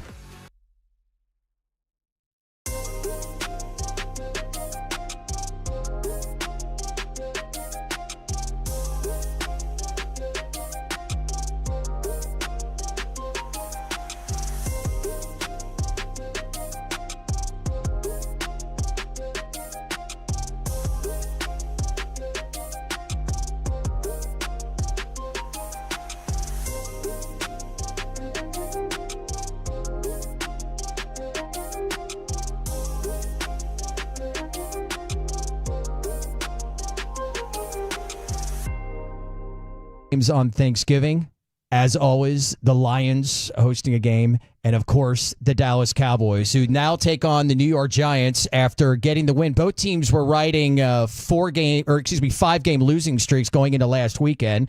The Giants, well, continued to giant, losing by 23 points to the Buccaneers.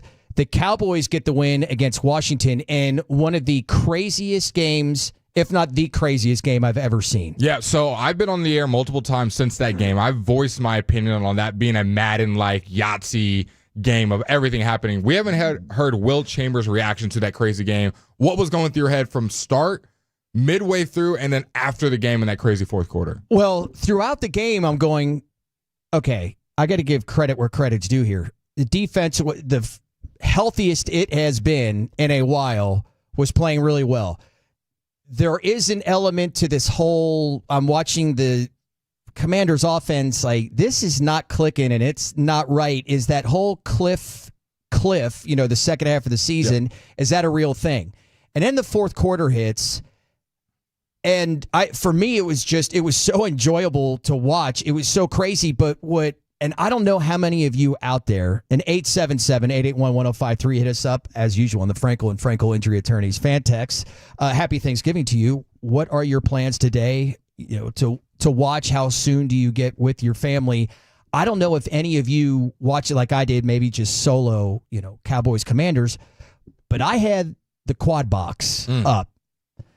I've got in the top left red zone. Right beneath it, I've got Cowboys Commanders. Top right, I've got Bears Vikings. Bottom right, Panthers Chiefs. Now, do you get to choose which boxes where? Is it randomly selected top? Okay, do you have any rhyme or reason why this one I boxes? couldn't choose it because when you choose a network game, because the Cowboys are on Fox, regular Fox here, so there's only a quad that it's like one. It's like a preset. One option, yeah. If they're on the red zone like channel, like you're watching all those out of market games, then you can kind of choose in there. Be that as it may, it was the three I want to watch anyway. And it just so happens, and if any of you out there had it like me, the chaos that all happened at one time with those 3 games was one of the craziest things. I mean, just alone, the Cowboys Commanders was the most insane thing ever. And then all of a sudden, top right, you've got Bears Vikings with like less than a minute left. Caleb's driving them down the field, down 11. Okay, they get the touchdown. They get the 2-point conversion. And now they're kicking the onside kick. And right as the Bears get the onside kick was right around the same time that Terry McLaurin scores the touchdown. At the same time, Carolina is scoring a touchdown, and Hubbard is taking it for the 2-point conversion after a pass interference penalty that ties up the game with the Chiefs. All at the same time, like about 8 minutes or so. That was psychotic. That I'm like literally shaking my head, like looking like every screen that I could. It was insane. It was a lot going on. I was on the phone with my co-host Fred Davis, and I was just laughing at the entertainment and debacle of what that Washington Cowboys game was. And we kind of both were flipping back between the Chiefs. Of course, he's going to have the Chiefs game on. Big Chiefs fan he is. And he's like, wow, Carolina is really keeping his game close. Bryce Young is playing like how we thought he'd play as the number 1 pick, who I thought played a good game for most of that game. He's had a good couple weeks. And then the Bears, as you just mentioned, made that game close kind of in the fourth quarter out of nowhere. Caleb Williams had some nice kind of moments. I don't know if you would describe it as a great game overall. Yo, he did. He had an excellent game. Excellent game. Okay. I mean, look, at the end, he had rookie moments in it, and certainly the overtime drive was definitely one of them. He's a damn rookie. Jaden Daniels still a rookie. Like, the way that we treat crown these people guys, quick and then tear them down just as quick. But no, those games were entertaining overall. It was just exciting to see some teams that were underdogs, teams that were playing like underdogs during the game in the fourth quarter, make it a super entertaining one. The Cowboys game was just something I've never seen before, as far as I think it was like 10-9. And then you have the Cowboys scored 24 points in the fourth quarter. That would be their 4th highest point total of the season. With just that fourth quarter scoring, they've only scored more than 24 in a game 3 times more this entire season. And that, of course, anytime that you've got, you're a 3-7 team. Yeah. This is the spot as a fan. It's a huge conundrum, right? This is where we all hate to be as fans, where you're like, you want to root for your team, but at the same time, a loss is going to help, with your draft position. And that's obviously been debated a lot this week here on the station. We're going to talk about that coming up at 11 o'clock today, because I thought the fan response was interesting on how cut right down the middle that it was. It was. But I'll challenge this when we'll just use it in the context of the matchup today. Would you rather be the Giants or the Cowboys? You'd rather be the Cowboys. And the win last week kind of signified that. Where the Giants are just a huge mess. And if you're a team that can't get a win here and there, like the Cowboys got last week, unexpectedly, and then probably today, if we're being honest, this should be a win for the Cowboys. You'd rather be there than just a absolute, kitchen fire inside a dumpster that the Giants are. Yeah, in my opinion. I think you bring up a good point when it comes to draft selection. I think when fans of teams see that their team is no longer good, they're like, okay, how can I rebuild this team the fastest? They play GM inside their head. They've played Madden. They do simulators, whatever it is. It's getting the highest draft pick possible. And yes, that sounds good in practice, but usually if you have the worst draft pick, it means your team was not good last year. And a lot of times it's more than just your record, the culture, that locker room. Are guys still fighting? Do guys still want to play for this team? Are you going to be able to get free agents? Because unless you are getting the Lord above, Jesus Christ, to join this team, usually one guy is not going to change a football team. Now, not with this one. It can help getting a quarterback or maybe an edge rusher or an offensive lineman that kind of changes life for you, but it's not going to change overnight. So I think you bring up a good point, Will. You kind of want to maybe be in that 5, 6, 7, 8 range of our team. Maybe disappointed last year, but we've still got some good pieces to build upon. We're going to go get this blue chip player in the draft and be right there in playoff contention the next year. And I think that's where the Cowboys could be, because they're showing, I thought me and Fred detailed this throughout the week. It was interesting to see. I think a lot of people thought this team had quit on Mike McCarthy as far as effort goes. And you just saw last week against the Commanders, they didn't. Anything but. those guys were fighting. Now, a lot of those guys weren't the most talented because we had a lot of guys out. You had a lot of backup offensive linemen. You had our boy Josh Butler playing corner, who I thought was I gave my game ball to. I thought played an amazing game. So you see this locker room hasn't quit on them, so that gives you faith for at least next year, whether Mike McCarthy's here next year or not, that the culture has not been completely lost in this locker room, and hopefully you can still go get a blue chip player, a couple good players in the draft, and rebuild this team in free agency. We'll talk about that all throughout the season. But yeah, in the Giants situation, no one is going to fix this next year. Whether they have the number 1 overall pick and go get Shedeur Sanders, or the number 5, get Travis Hunter, get an offensive lineman, whatever they decide to do, they are broken as a franchise right now, similar to the New York Jets as well. So I think the Cowboys are in, out of those kind of 3, which is kind of some of the worst situations, I think you'd rather be the Cowboys. You still got some good players. You got players fighting. Now, I still want them to lose tonight. I think they're going to lose today, and we'll detail that throughout the show. But I do you think said that earlier, and I was like, man, let me say this. If the Cowboys do lose to the Giants today in front of, 35, 40, 50 million people?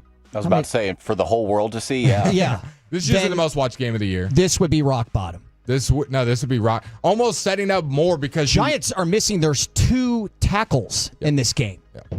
They're not even trying. They're benching Daniel Jones because of financial reasons. Let's be honest. And then they cut him, had him at safeties on the Vikings now. Tommy Cutlets is hurt. Drew Lock, who I do think gives them a better chance to win. I do think that gives the Giants a better chance to win having Drew Lock in there.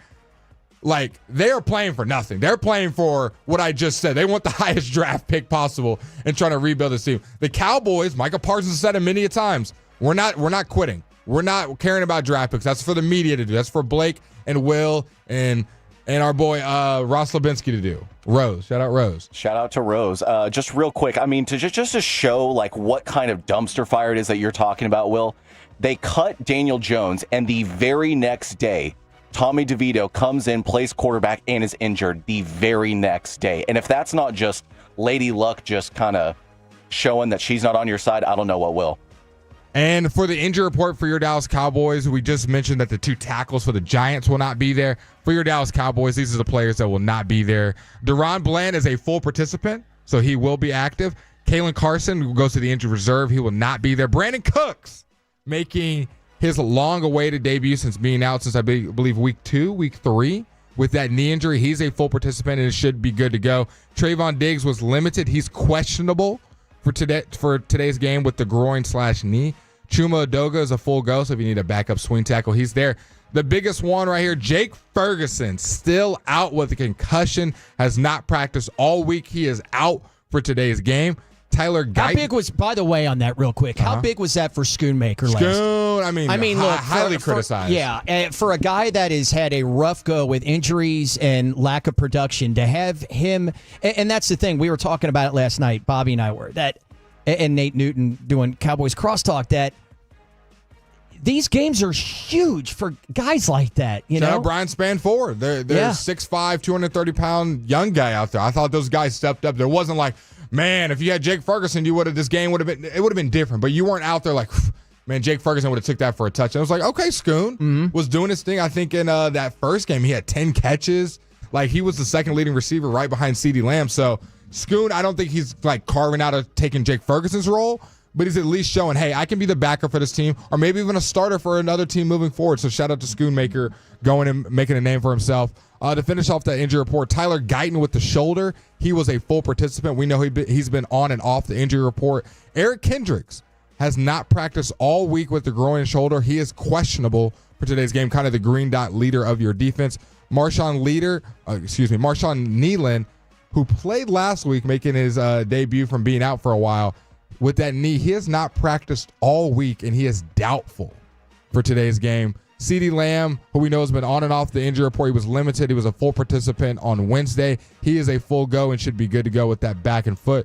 Jordan Lewis was a full participant. Nice to have him out there. Hunter Lipke's a full participant. Zach Martin did not practice all week, and he will be out for today's game against the New York Football Giants with the ankle and shoulder. No Zach Martin today. Austin Richards is on injured reserve. Cooper Rush, Tyler Smith, both full participants, and Nick Vigil is going to be questionable. So my biggest takeaways from that, no Zach Martin, No Jakey Ferguson. They're ruled out. But you're going to have Bland, Diggs, and Jordan Lewis I for the wonder. first time. We'll have to see if we can find this out. Diggs is Look it up for questionable, sure. but Okay, when's the last time Diggs and Bland were on the field together? not this year. And I want to say last year you obviously had all the injuries, so I think it's only been a handful of games. You know, all right, so this is the 126th regular season meeting between the Cowboys and the Giants. The Cowboys have won 7 straight and 14 the last 15. I mean, they have owned the Giants. Now, it's only the third time that they've met on Thanksgiving Day. The last time was back in 2022. But do you know the last time the Giants won on Thanksgiving? I'm going to go 9 years ago. You would be wrong.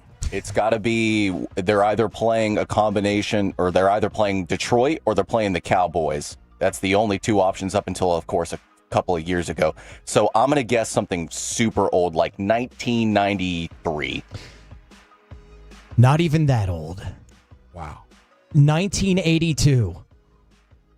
1982. One of the most iconic plays in Giants history and sort of NFL history, when Lawrence Taylor intercepted a pass in the fourth quarter, returned it 97 yards for the only touchdown in Detroit, as Lawrence Taylor picked off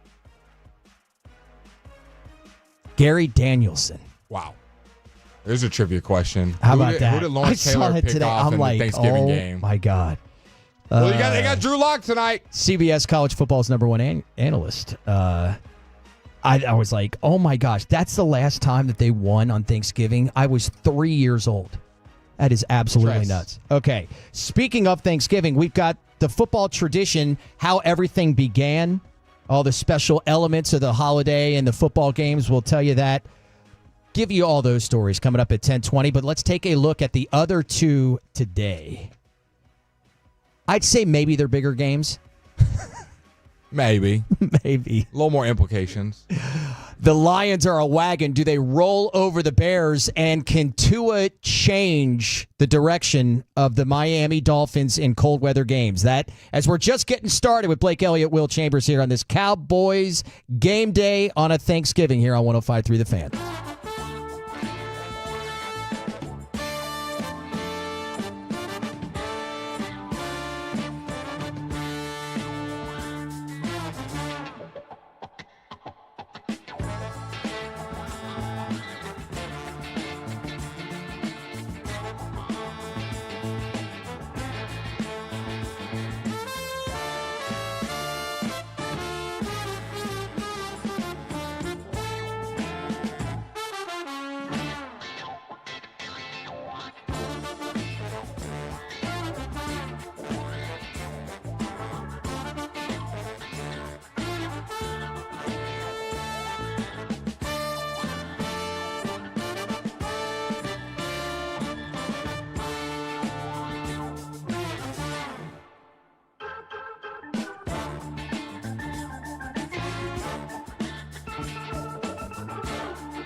has Lola V products? I gotta remember that. Well, you know, they say in order to remember something, you have to forget something else. Okay, now that is a very cute haircut. That's like a little shag. I've never seen it before. Well, I mean, of course you have. It's the Rachel. Oh, is that your name? No, I mean, like your name. No, I'm Jen. My name's Jen. Right, but I just mean like this is your haircut, but that's hair on your head. I'm not saying this is your hair. Okay, sweet.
think it's true that you've got to forget something else to remember that Uber Eats has groceries? No, that's absurd.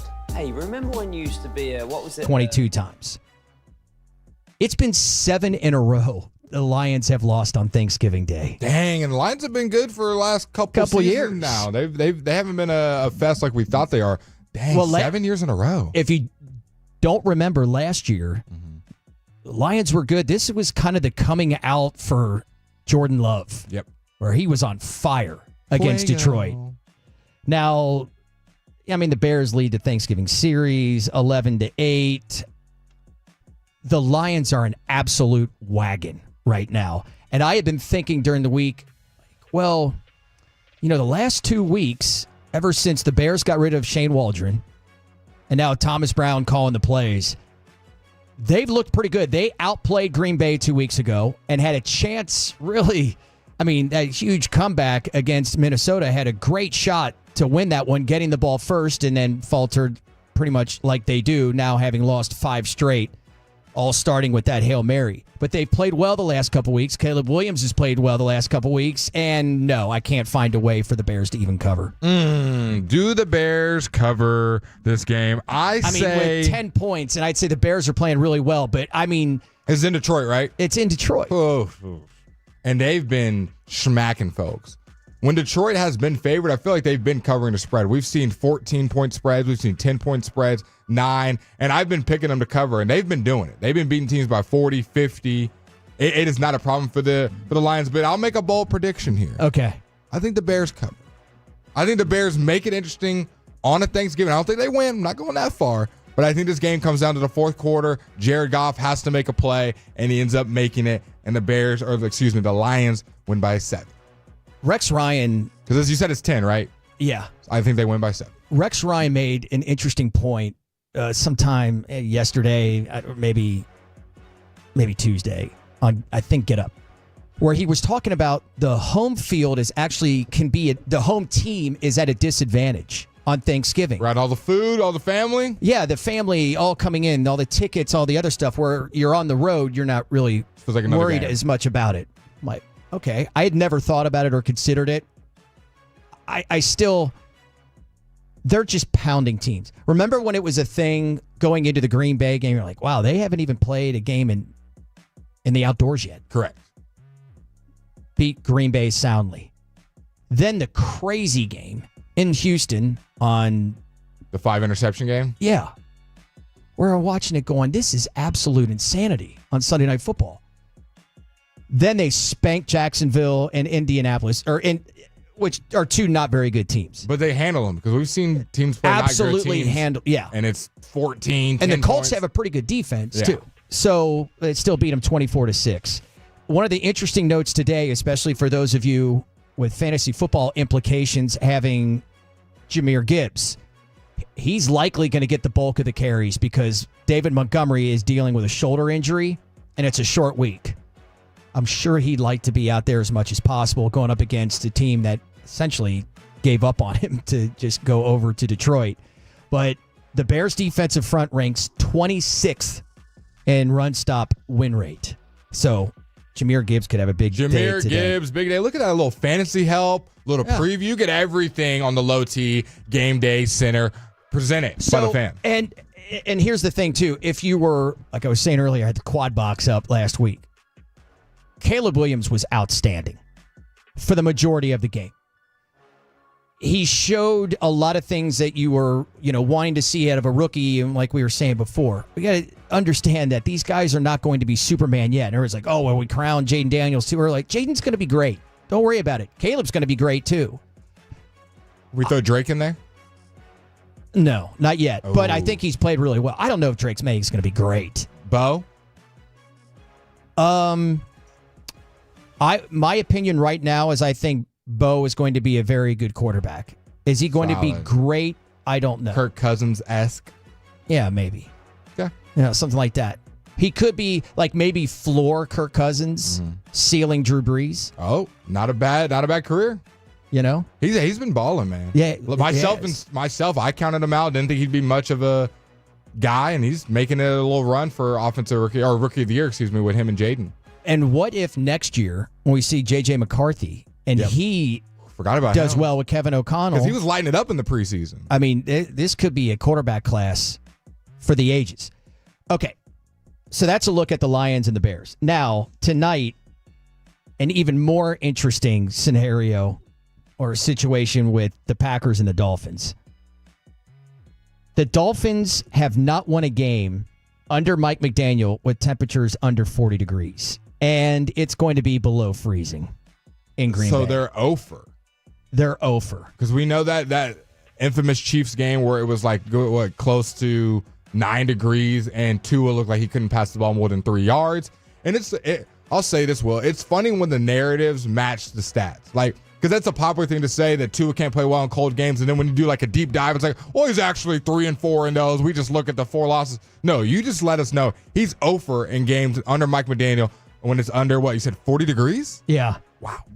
And the Dolphins are playing really well. They are 3 in a row. 3 in a row. And look, the last 2 against 2 of the worst teams in the sport. But some would say the Dolphins were one of the worst teams, so I got to give them credit. Yeah. I mean, but they blasted them. Vegas a couple weeks ago, 34-19, and against the Patriots last week, 34-14. And that game wasn't even as close as the score indicates.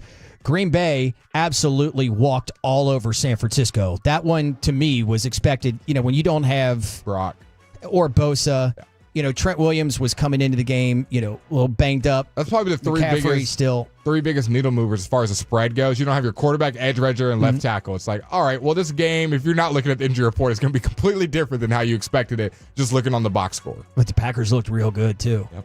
Looked real good at home. You called it, though. We'll get to it later. You called the Niners fall off. I didn't forget it.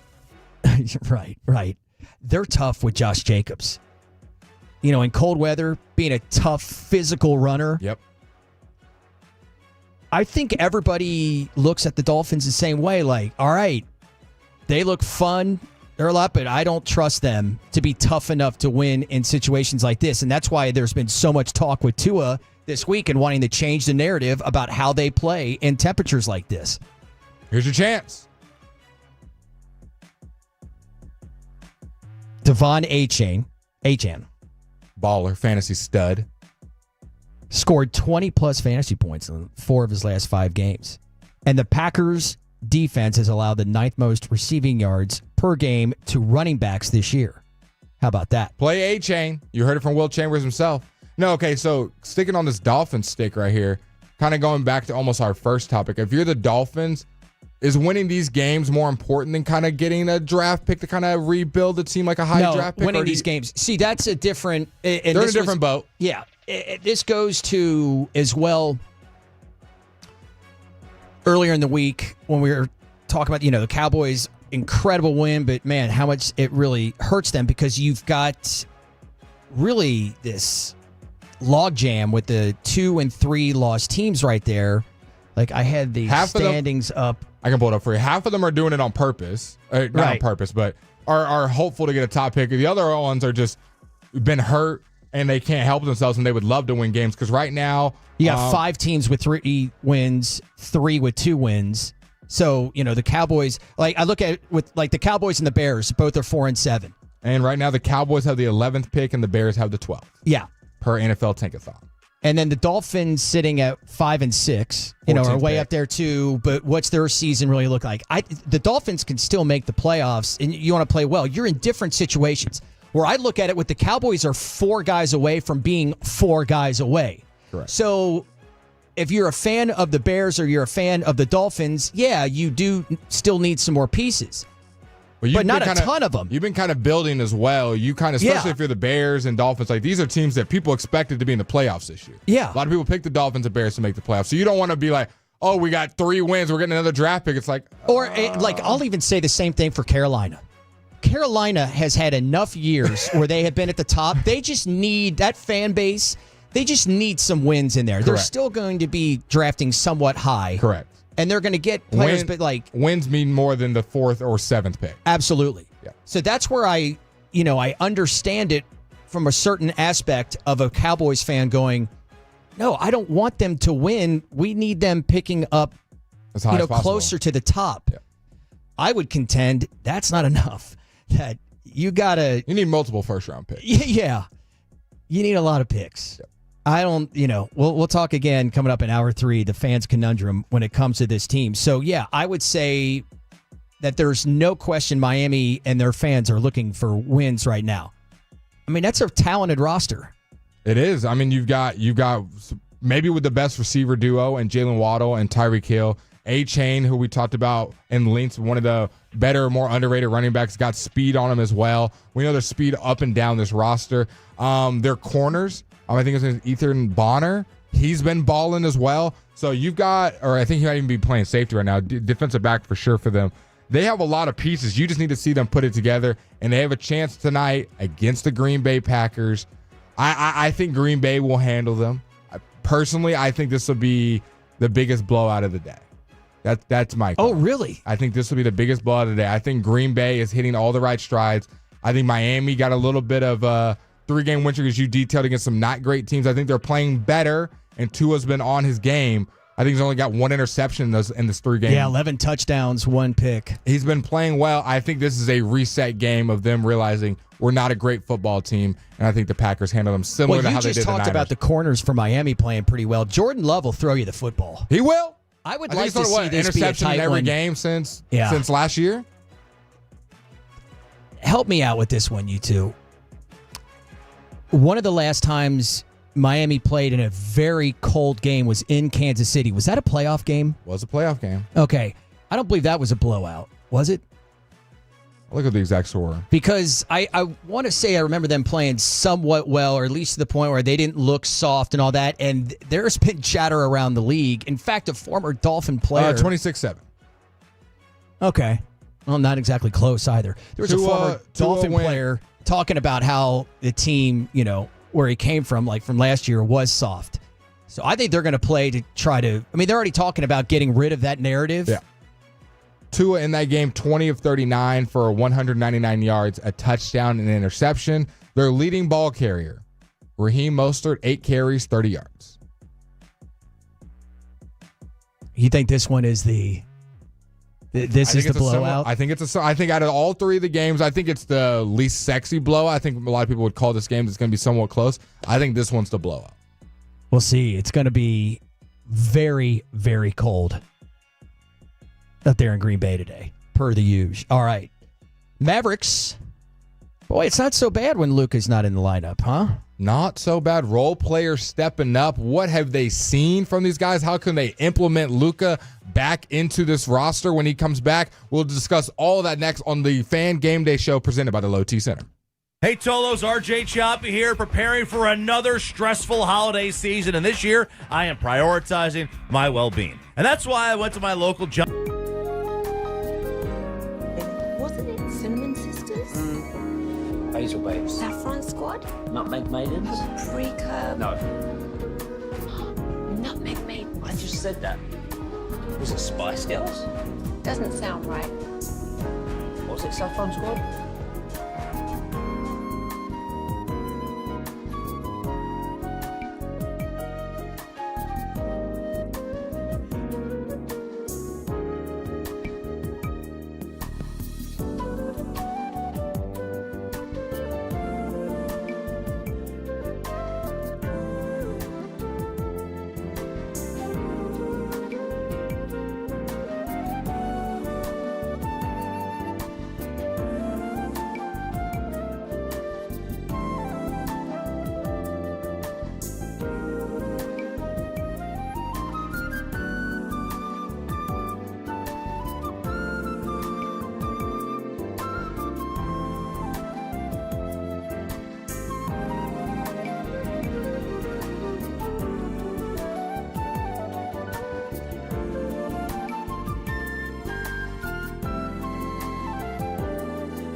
Uber Eats has Lola V products? I gotta remember that. Well, you know, they say in order to remember something, you have to forget something else.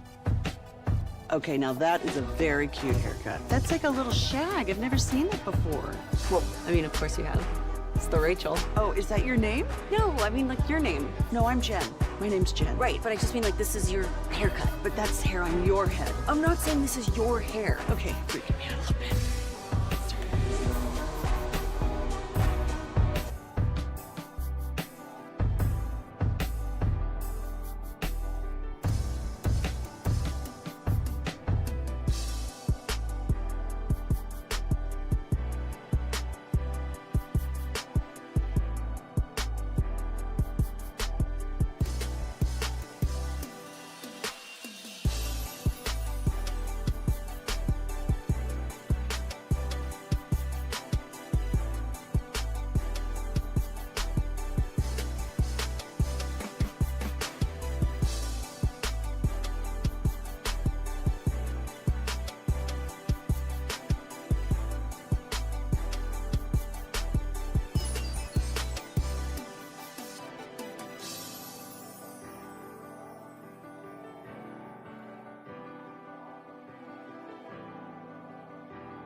Something that they have never done before as a franchise. And college football rivalry week, toughest two words.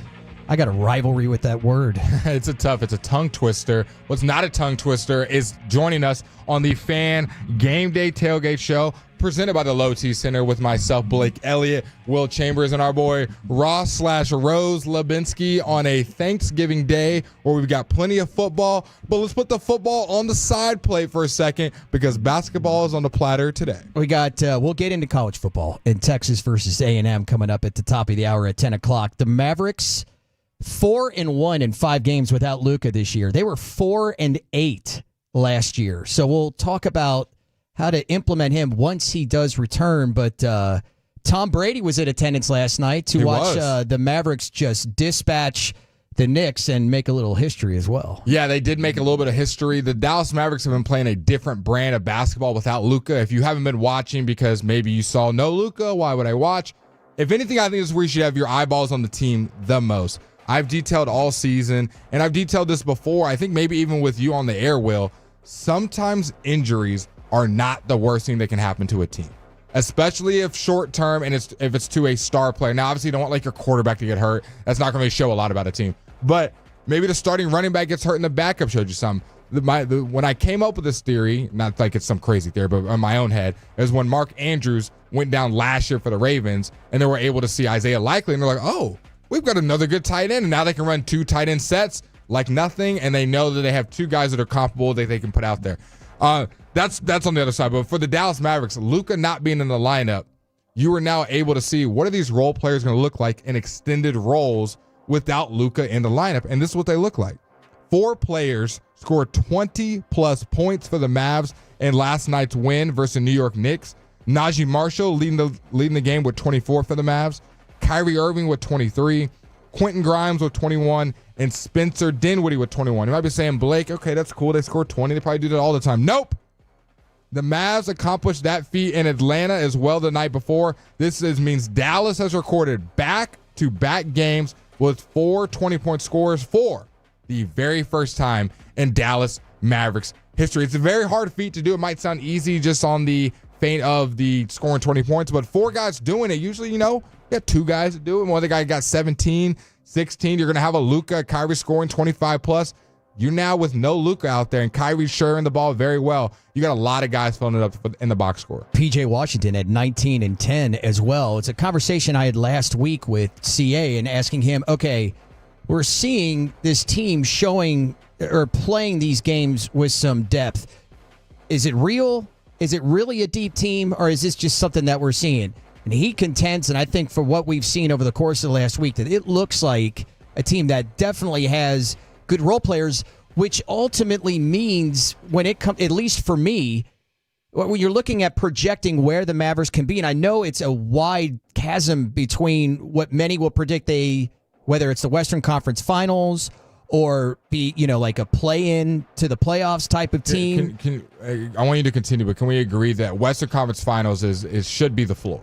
Like, that should be things go awry, barring an injury. With the people that believe, and they know basketball, know the team well, that they could be. I think, was it Bassick that said yesterday, maybe the day before, that they could be a play-in?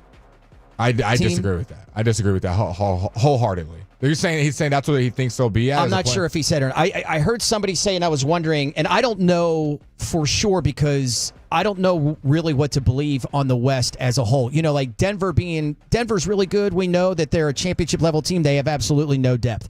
The Thunder are excellent. Do they have enough experience after last year to, they're going to be a great regular season team? What basically puts the Mavericks down that far? I don't know if I could go there too, but I don't know for sure. But that still doesn't mean that that's not a team that can win in the playoffs no matter how they get in or where they get in. I think the Mavericks, you wanted to prove, hey, we're a top 3 seed, top 4 seed throughout the regular season. We're one of those teams that's not making some last-second run. Because last year, that was the thing. Trade deadline, whole team changes.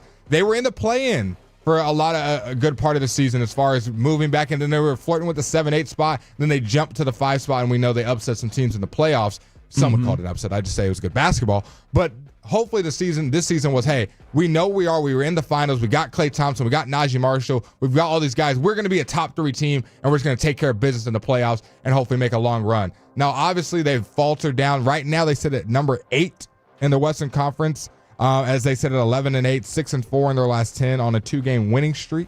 Right now, 4-1 without Luka, as you mentioned. I think this is a team that'll climb to the top 5 and kind of sit there for most of the regular season. I do too. What are the teams up there that you're not believing in? Because right now, as you said, the Mavericks are in the 8th spot. Oklahoma City at the top. I think they're legit. Right. I think that's they your were Western picked Conference. to be the first, and then you've got Houston. Regular season team to me. Regular season team. They're not beating 2 playoff teams. Well, I don't think so. I just right now they're in the 2 spot. I don't think that they're a 2 spot team at all. If you see them in the first round, you're like, oh man, we got to play Houston now.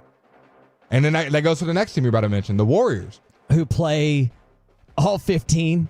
Like they're fun, and I think they can get some wins, and they could beat someone in the first round of the playoffs, but they're not making a playoff run now. I don't believe in them. I don't either. And Grizzlies, then the Lakers.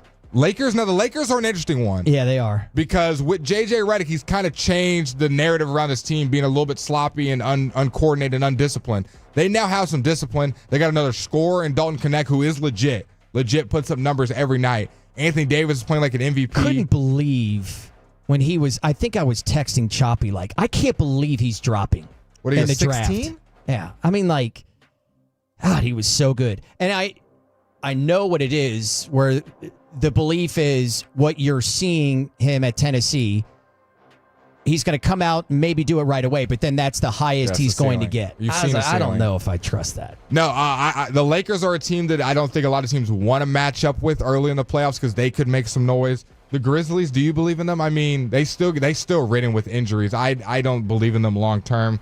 Clippers, no, let's not even entertain that.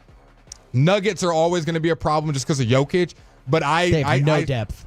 I think the depth has been catching up to them. Like a long playoff run after an 82-game season, they're going to win their first round, and whoever they play, I think they'll win that. But the second round, you're going to be playing a Thunder. You're going to be playing a Mavericks. You're going to be playing a Lakers, a Suns, and I think they'll lose any of those matchups. The Suns, I think, are an interesting team. We had on Tyler Baptiste of the Athletic. He says, I think the Suns are my sneaky pick to make the Western Conference Finals with the additions that they've made this offseason. I think they could be an interesting team. Kings, no. Spurs, no. Timberwolves are falling apart.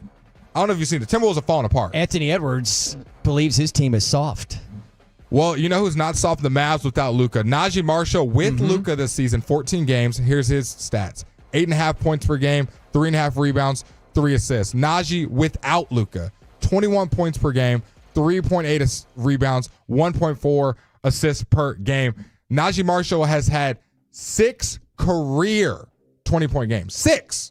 He has 4 in a row for your Dallas Mavericks. So what needs to be different when Luka comes back in? I think what does anything need to be different? Because Luka's going to do what Luka does. Yep. Right? Lower usage rate this year, but still a ball dominant guy.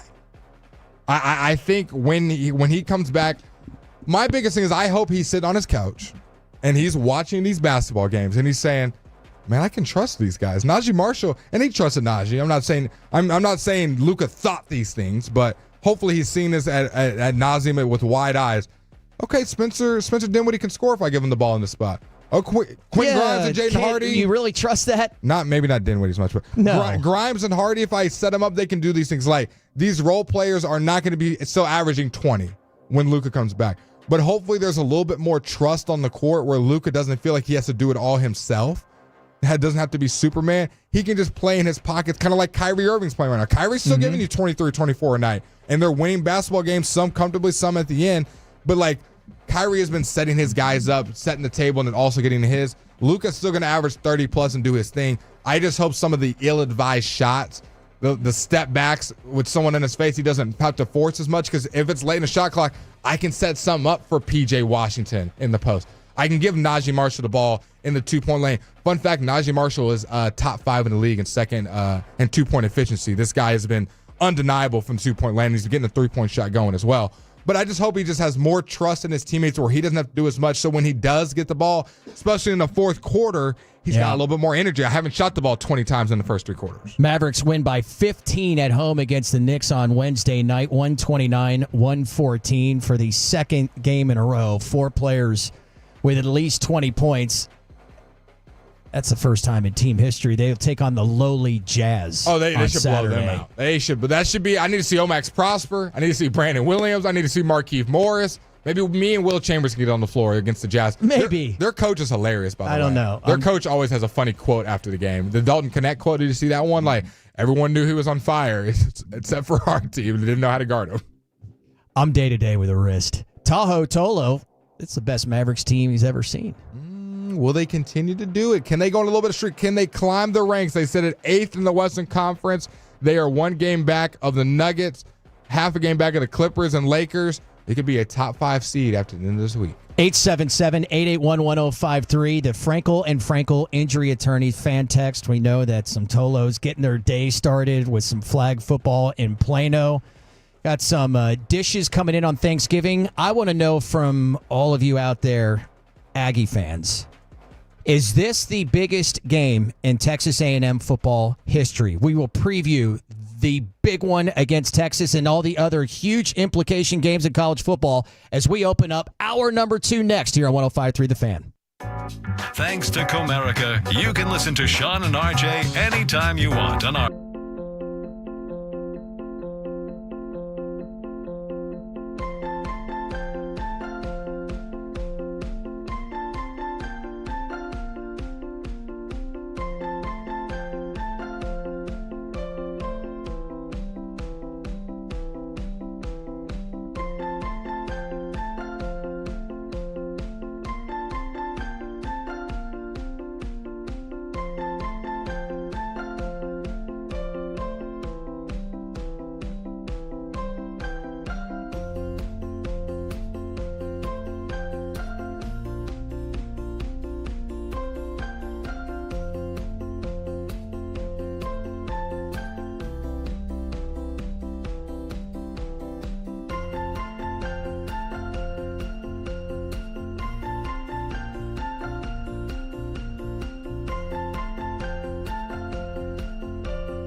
it's true that you've got to forget something else to remember that Uber Eats has groceries? No, that's absurd.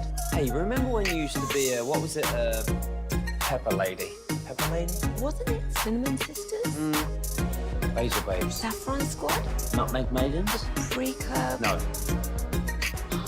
Nutmeg Maidens. I just said that. Was it Spice Girls? Doesn't sound right. Was it Saffron Squad?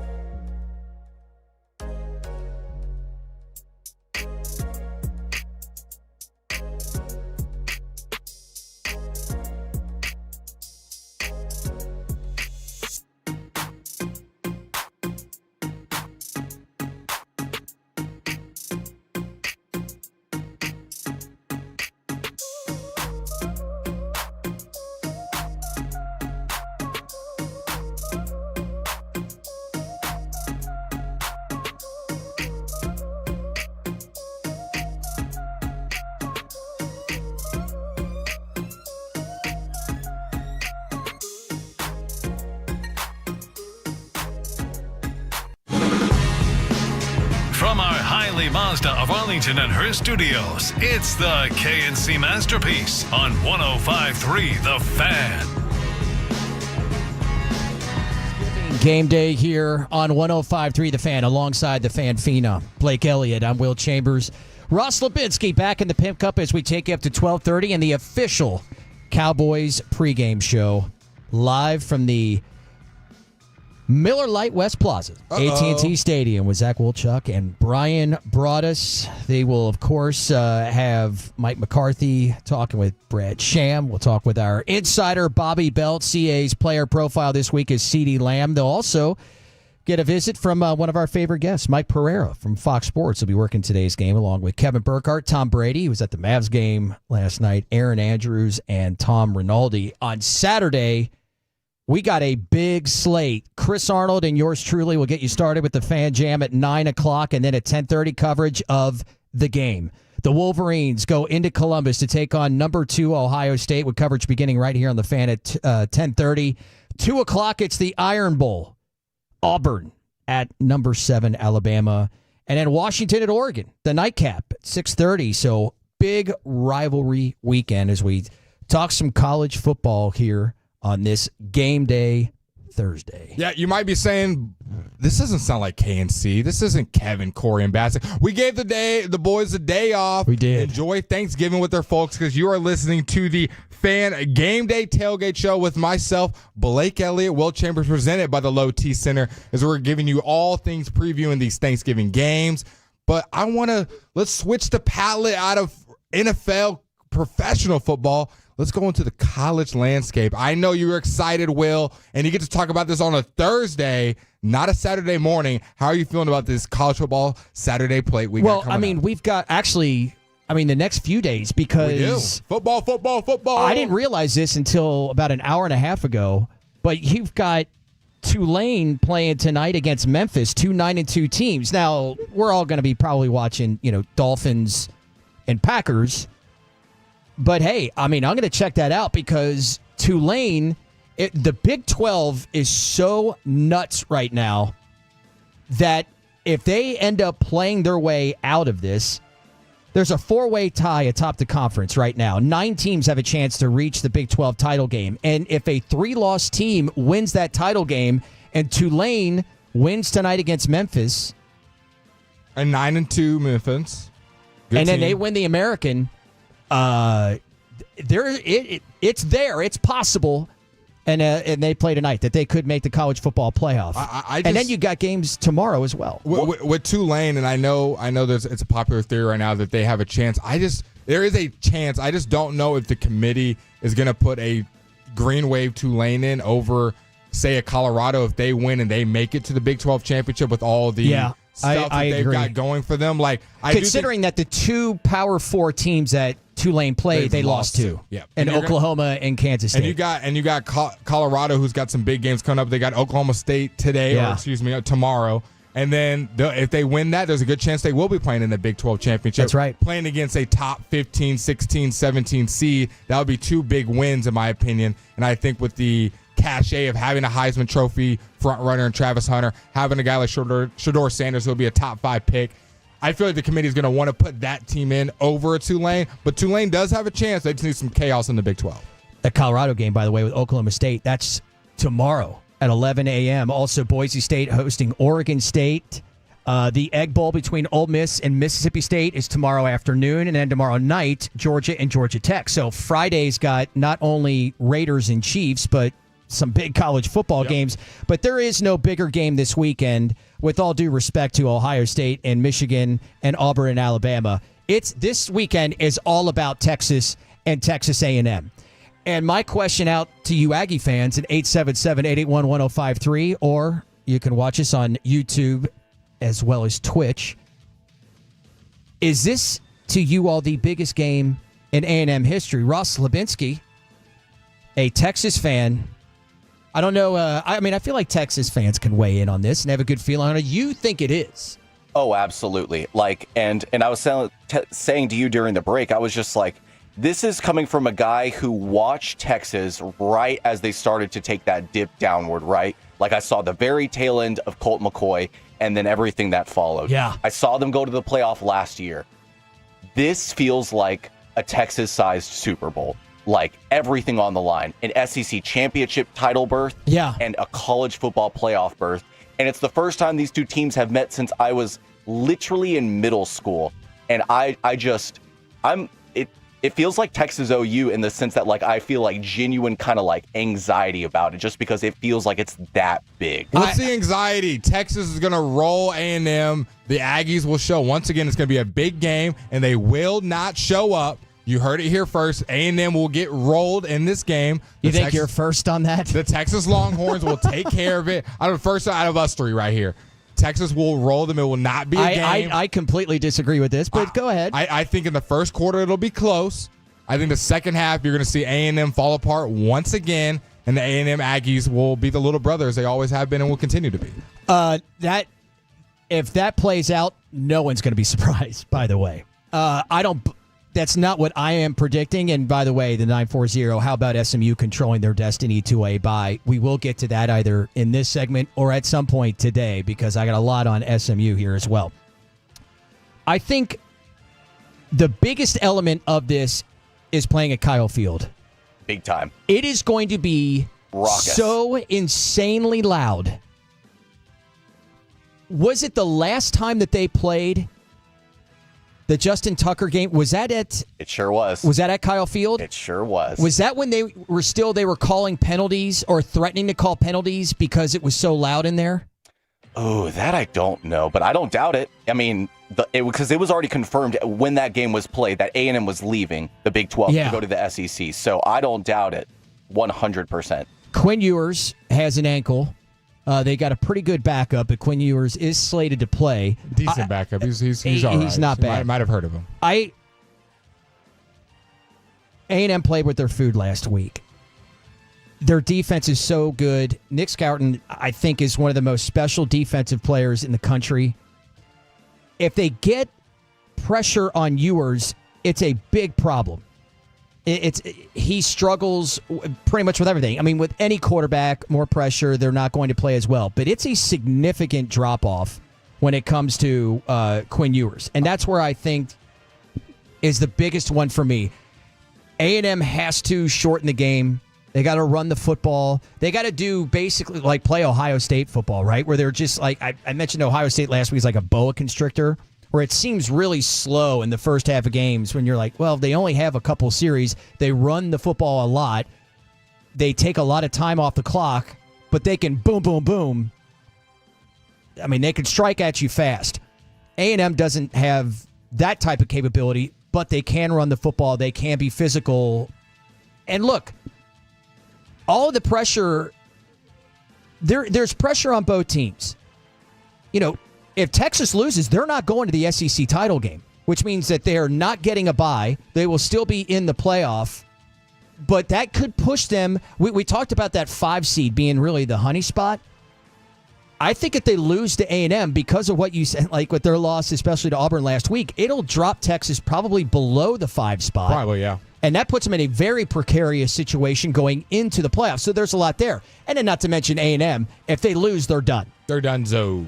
They have to not only beat Texas, they got to beat Georgia next week. Yeah, and I think they're going 0-2 in the next two. Unfortunately for the Aggies, you had to win last week against Auburn, and losing that and that crazy overtime drop in the end zone.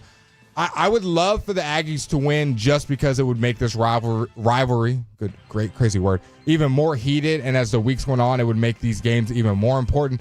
But unfortunately, Aggies fans are going to have to not only have a horrible Thanksgiving, but have a horrible weekend. And I'm sorry, there has to be a little brother. To have a big brother, you have to have a little brother. And I would love for the Aggies to be there, but unfortunately not going to be able to compete in this game. And Quinn Ewers, to me, has been started off the season so well, but since the injury has not been the same guy, doesn't look downfield. I mean, the average depth of target, I think the stat still prevails. It's the lowest in the SEC of how far he looks down the field. It's all quick game. It's all short for him. You mentioned the pressure. Georgia was able to get pressure on him and made him not the same quarterback. Can Texas A&M do the similar things? Will Chambers thinks they will try and hopefully successful at that? I just don't think A&M is going to be able to keep up with the offense for the Texas Longhorns, and I think in the second half, this game turns into a little bit of a race, and Texas pulls away. Look, Texas is the better team. Texas has this group doesn't really have a weakness in it. It's been Quinn. If they lose, it'll probably be because of Quinn, to be honest. So, and it will be chaos. The 2-4, if Texas loses, the school will be dismantled. Yeah, I mean, it'll be wild. And look, the SEC, they've done this to themselves. Next hour we'll talk more about the college football playoff bracket, and I'll fix scheduling, something I think everybody's going to love. Nate Newton loved this last night. We're going to do that at 11:20. But I will always contend, I've heard a lot of it this week. Like, don't tell me like the SEC is really all that good when you've got, how can Oklahoma beat Alabama? My contention has always been this when it comes to the SEC. Let's take them versus the Big Ten, right?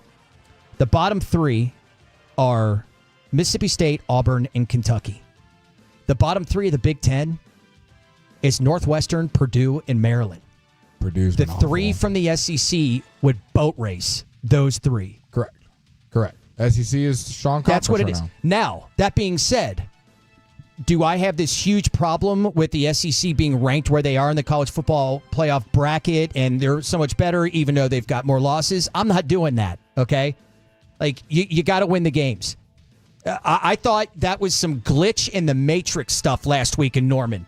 I don't know if I've ever been more surprised by an outcome in my life. Oklahoma had been getting killed by everybody they were facing in FBS. And now they just take care of Alabama. Right, who have been playing well. That was crazy to me. Crazier than the Auburn A&M thing. So, look, Ole Miss and Alabama, you're out. You're probably not getting in, and that's the way it should be. Arizona State, Arizona, part of the Big 12 mess. I mentioned 9 teams have a chance of reaching the Big 12 title game. Come on, bring on the chaos of college football. Arizona State is a 12. I don't know if you've been keeping tabs on them all season and knew they not were all season, but I have the last few weeks. My stepdad sure has. And they came out of nowhere. Is he a Sun Devil? He sure is. Sure is. Okay. Rose, does Arizona State control their own destiny? Will they stay in the top 12? Your thoughts on that? You think they will?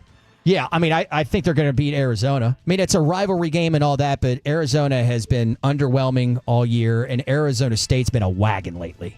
Yeah, and U of A has really just fallen off the wagon. I mean, they were ranked at one point. In fact, I think they were in the top 20. I don't know about top 15, but man, they just have really just like I said, just fallen off the wagon. They've really collapsed down the stretch. And that's supposed to be our little vacation, Will. I don't know if you remember that. Me and Alec. Oh, yeah, well, that's still. And now they're good at football. This has been a great time to go. We could have got some little pregame show going on with them. The Sun Devils at the 12 spot right now. It's been the 12 spot is every week, obviously, has changed.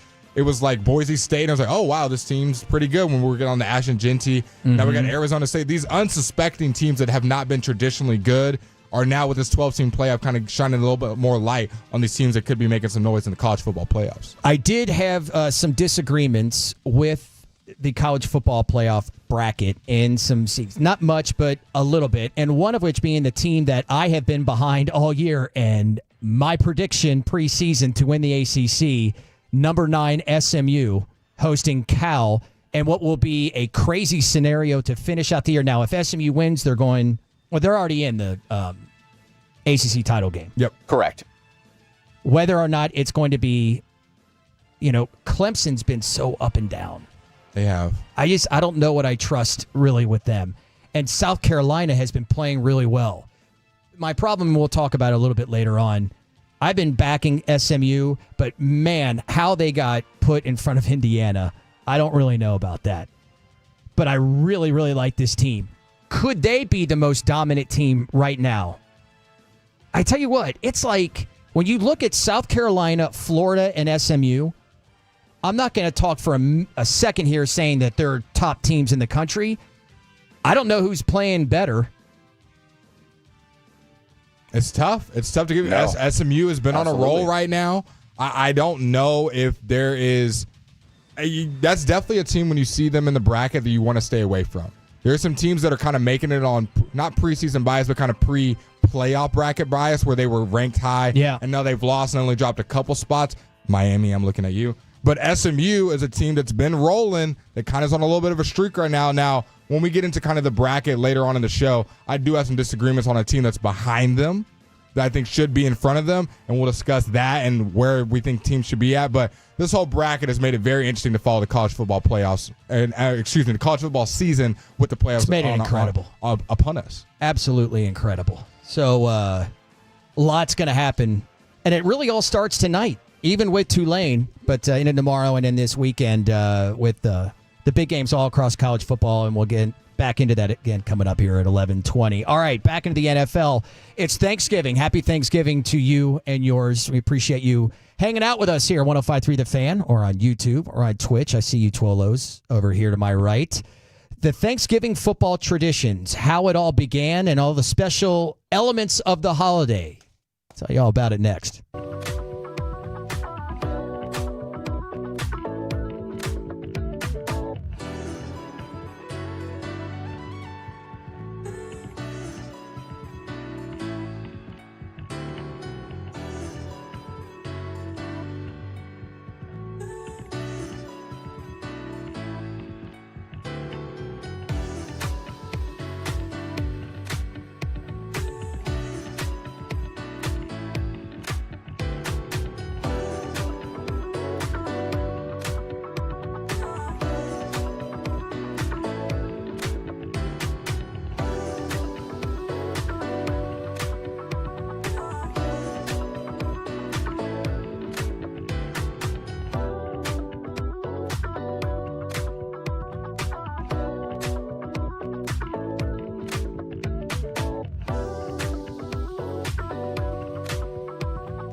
Tailgate Show presented by the Low T Center here on a Thanksgiving Thursday. Got some Thanksgiving trivia from the NFL. 3 games on slate today.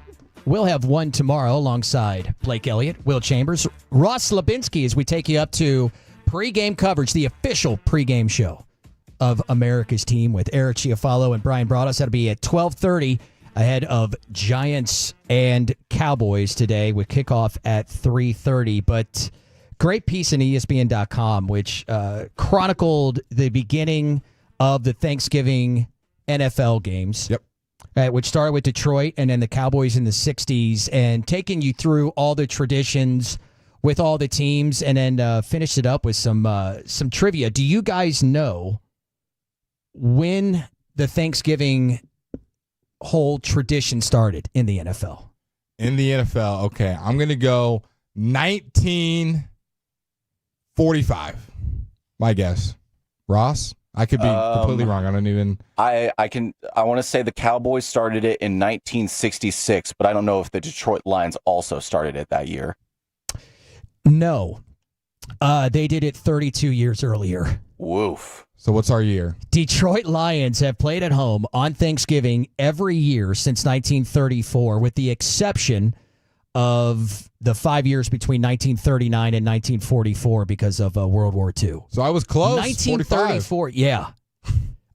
It was the Cowboys in the 60s, but yeah, it was Lions owner G.A. Richards. He scheduled the holiday matchup between the Lions and the Bears. Earlier that year, Richards had purchased the Portsmouth Spartans from Portsmouth, Ohio, and moved it to the Motor City. That the Detroit Lions started as a football team in Portsmouth, Ohio, will probably be the biggest surprise of your Thanksgiving. Maybe, maybe not, depending on your families. But that one blew my mind. Like, what? And they renamed them, obviously, the Detroit Lions. Now, 9 decades later, the Lions are 37-45-2 in the annual Holiday Classic.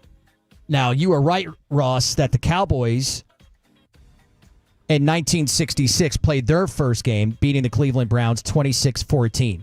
Now, Tex Schramm wanted the Cowboys to have, more national publicity, right? They were not known as America's team, at this point. But, and you heard Jerry talk about this a little bit, and he has in years past, but he did so with Sean, RJ, and Bobby earlier in the week, and saying that nobody really wanted this game. And the NFL was a little bit worried too, so they guaranteed the Cowboys a certain amount of the gate revenue. Okay. But 80,000 showed up, and thus the tradition was born. So there you go. And they played on every Thanksgiving day except 1975 and 1977. Okay, so those years, do we know why they didn't play on 75 and 77? Is there a reason? A rhyme? There is. Okay. Pete Rozelle wanted to see if the St. Louis Cardinals could build their popularity under coach Don Coryell. Air Coryell. He was later known for that when he was with the Chargers. Charge! But in 1975... the St. Louis Cardinals were nicknamed the Cardiac Kids because of their exciting finishes. So he scheduled them to host Thanksgiving games in 75 and 77. They lost both of those games, and Rozelle goes back to Tex Schramm and asks him whether the Cowboys would take Thanksgiving back. They did, and they've never let it go. Please take this back off our plate. We did not get the crowd that America's team is bringing in, and Jerry is happy that tradition is still going on. No doubt. The Cowboys have far and away the best record on Thanksgiving. Detroit's played in obviously more games, and like I said before, 37-45-2. Cowboys are 33-22-1. Wow. The Bears are behind them 20-15-2, and then Green Bay 15-20-2. People got to remember, or you may not know, that until Brett Favre, in between Brett Favre and Bart Starr, the Packers sucked. I mean, a long time. It's a good, almost 30 years? Yeah, it was, well, let's see. Because Bart Starr and the Packers won Super Bowls 1 and 2. That's 66 and 67. Yeah. And Favre won that Super Bowl in 1996. No, it might have been 6. It was the 6th season because the Cowboys won the Super Bowls in 92, 93, 95. That's right. Okay. Man, they were so awful. Ross Levinsky, our football index. I've just always been fascinated, and especially like the Portsmouth thing. You're just like, wait, what? Huh? Yeah. I've been to Portsmouth, unfortunately. Does it not scream this is the home of an NFL team? I think that's where Weber State is. I'm pretty sure. But that's where an NFL team started. How crazy is that? So some of the traditions around it, by the way, and thank you, TC, for hitting me up. I should have known this because of Zach Wolchuk going to the Pittsburgh game and Eric Chiafalo having to do pre, post, all that late into the night. It's going to be Zach Wolchuk today for pregame with Brian Broaddus, as well as halftime and postgame on this Thanksgiving matchup with the Giants. Wole bole. The tradition in Detroit, there's one, more than 100 Lions fans. They get together to tailgate around 9 a.m., which, to be perfectly honest, I was like, 9 a.m.? That's a little late considering they are always the 11:30, well, 12:30. Is Detroit Eastern or Central? Ooh. While y'all think of that, we did have a 682 ask a great question while we're on the Lions topic. They said, Will, do you know why the Lions went with the Lions as the name? Because you said their name was different, and then they changed to the Lions. I didn't know if you had any information on why they changed to the Detroit Lions or if Mr. Football Index himself knew. I'm going to take a wild stab in the dark that that is because, and I don't know if this was the exact time period, but I'm going to guess that it was because at that period in time, like the NFL and the MLB teams love to kind of correspond like the Bears, teams. Cubs. And, Exactly. Yeah. So I'm going to guess that they took the Lions because of the Tigers. Well, that makes sense. I did a quick Google search. Don't know if it's true. Here's what it says. When they moved to Detroit in 1938, it says, Richards picked the name because he intended to put together a team that would be, in quote, king of the NFL, much like the Lion was the king of the jungle. There you go. He Okay. also wanted to tie in the baseball team's Detroit Tigers. So this group gets together in Detroit. There's a woman, Megan Stefanski, who drives 5 hours from Gettsville, Michigan, which is up in the Upper Peninsula, to Detroit to have that. And then they've got the Pilgrim people, Mark Pilgrim Mullins, season ticket holder since 91. They dress up yearly as a pilgrim for Thanksgiving Day. You will see that on your television. Also, the most famous Cowboys season ticket holder, none other than Roger Staubach. He holds an annual Turkey Bowl game at AT&T Stadium the day before Thanksgiving. So he entered, how much sway, this is coming from Todd Archer, does Staubach have as he entered the Star in November 2021? Cowboys coach Mike McCarthy had to catch his breath in a way as he saw the quarterback. Mike, the Pittsburgh native, turning his attention back to the media. He's like, that's Roger Staubach. Man, I'm shook. Just thinking about the old Super Bowl Steelers and the Cowboys, which is pretty cool. All right, let's see how much you guys know. Oh, by the way, and it's been talked about, Broaddus does a lot, and, guys in G-Bag, the spread up in... well, this is for suite holders for the Cowboys, but that extends also to the press box, too. That is an incredible spread up there. 16,000 pounds of Cowboys mac and cheese. Oh, my gosh, I cannot wait. I mean, the mac and cheese is already phenomenal. If you're not following the Freddie D and Blake Live __ on Twitter, we will be live tweeting all the food that Will's about to eat because I will be at the game in the press box. I will be showing you all the food that we're eating tonight at the game. 5,000 pounds of ham, 250 gallons of cranberry sauce, 13,000 pounds of turkey. Just absolutely That's just crazy. the first quarter plate for me. Okay. I was about to say, I told them when we did a show, what was that, on Monday? I was like, if y'all don't get turned away for how much food you're eating, like, you're not doing enough. Yeah. I'll be eating a lot. Okay, only one team has never played on Thanksgiving. Do you guys know who it is? Okay, let's think, Ross. Weigh in 877-881-1053 on the Frankel and Frankel Injury Attorneys fan text or twitch.tv/Dallas Fan Cam. What's a team that nobody cares about to see on Thanksgiving? My guess... That's a great way to put it. My guess is going to be the Raiders came to mind, but they have a good fan base. I'm gonna go with not the Patriots. They're synonymous with kind of that kind of stuff. By the way, the Raiders smoked the Cowboys a few years ago. They did. Yep, That was the Brandon Carr game. Oh, don't get me started. I'm going to go Titans. You're thinking a little too hard into this. I'm going to guess that it's the expansion team. So it's either the Texans, the Jaguars. I don't think it's the Panthers because I'm pretty sure the Panthers knocked out Tony Romo on Thanksgiving in 2015, way back when. I'm going to guess, Texans, the Jaguars, or, let's throw out this one, the Ravens. I'm sticking with Titans. You went with 3 teams, by the way, Ross. That's kind of cheating there, by the way. Pick one, Ross, right now. Okay, let's, I want to say Texans, but I'm going to go Jaguars. Ding, ding, ding. It's the Jaguars? The Jaguars. Wow, good job, Rose. Now, the Jaguars obviously are winless on Thanksgiving. And 3 other NFL teams have not won a game on Thanksgiving. Would you like to throw a guess as to any one of the 3, along with Jacksonville, to not have a dub in late November, Thursday? Okay, so we got to think about teams that haven't played a lot of them. I'm going to circle back. I'm going to steal one of your answers. Let's go with the Texans as my answer. No. I'm going to say Ravens. No. Titans. Nope. Dang. I was surprised by one of these. Good team this year or bad team this year? You could say 2 are not good, and 1 is a playoff team. Playoff team. Give me the Dolphins. No, the Dolphins. Man, it's tough. Who are the not good teams are the Giants, Jacksonville. Giants have definitely won. It's definitely not the Dolphins because that's the Leon Lett game, if I'm not mistaken. And they beat the Cowboys. No, the Cowboys. Oh, yeah, that's right. Yeah. Dude, I don't even know. Rose, you're our index. What are you thinking right now? So one more time, give me you said it was a bad team? 2 bad teams, 1 playoff team.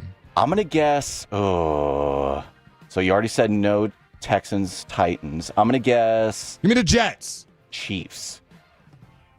The Browns, the Bengals, and the Buccaneers are winless on Thanksgiving. No Browns love on Thanksgiving. Wow, they haven't won. Well, you got to remember that since the Browns came back, quote unquote, that's since '99. I mean, they've been, for the most part, pretty bad since then. So, shout out Jameis. 11 receiving touchdowns is the most career receiving touchdowns on Thanksgiving. What wide receiver holds that mark? Randy Moss. I'm going to guess Drew Pearson.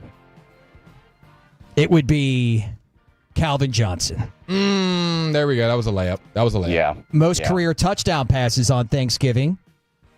There are 2 that are tied with 18. Roger the Dodger. Captain America himself, Roger Staubach. That's going to be my guess. I'm gonna go with Brett Favre. Tony Romo and Matthew Stafford. Tones Robes. Tony Romo, man. Because he's always playing a lot. Yeah, that was a layup as well. Now, Calvin Johnson has the most career receiving touchdowns with 11. Who has the most career receiving yards on Thanksgiving? That number is 895 yards. I'm going to go with Dez Bryant. I'm going to go to Calvin Johnson. You both are wrong. Randy Moss, of course. Nope. Oh, okay. It's a teammate of your answer. Teammate of Dez Bryant. Jason Witten. Bingo. There we go. 895 for Witten. 3,000 on the dot. Most career passing yards on Thanksgiving is held by what quarterback, and who holds the most career rushing yards on Thanksgiving with 1178? Give me Barry Sanders. Give me going back to Brett Favre. I think those are 2 good guesses, and they're both wrong. Oh, dang. Sorry, one more time. What was the question? Most career passing yards on Thanksgiving and the most career rushing yards. Most career passing yards. Start an answer. I'm going to go to Matthew Stafford. Bingo. Wow. Rushing yards. Oh, man. I mean, that's a great guess, and if it's not Barry, then it's... Just to really make some Cowboy fans mad, Alfred Morris. In that one game. Remember when? Could never forget. Oh, yeah. 1,178 yards rushed by the all-time leader, Emmitt Smith.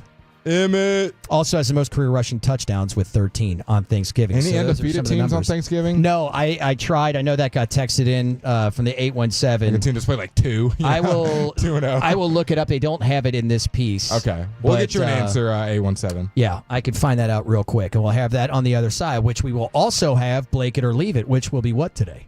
Our Blake It or Leave It. There's a lot of traditions to do on Thanksgiving. What is your favorite tradition to do on Thanksgiving? Find out next on Blake It or Leave It.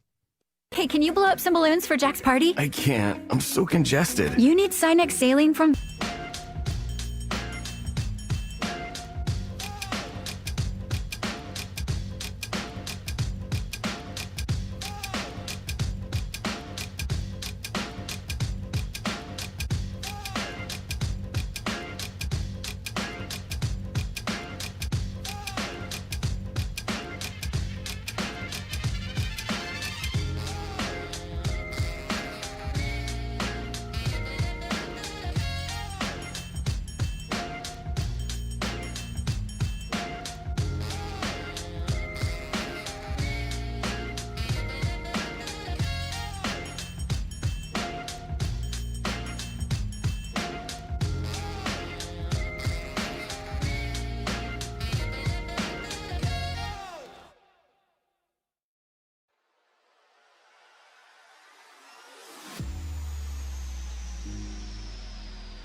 to all of you out there as we take you up here on the Fan to the Cowboys and Giants pregame show that starts right here at 12:30. Zach Wolchuk, Brian Broaddus.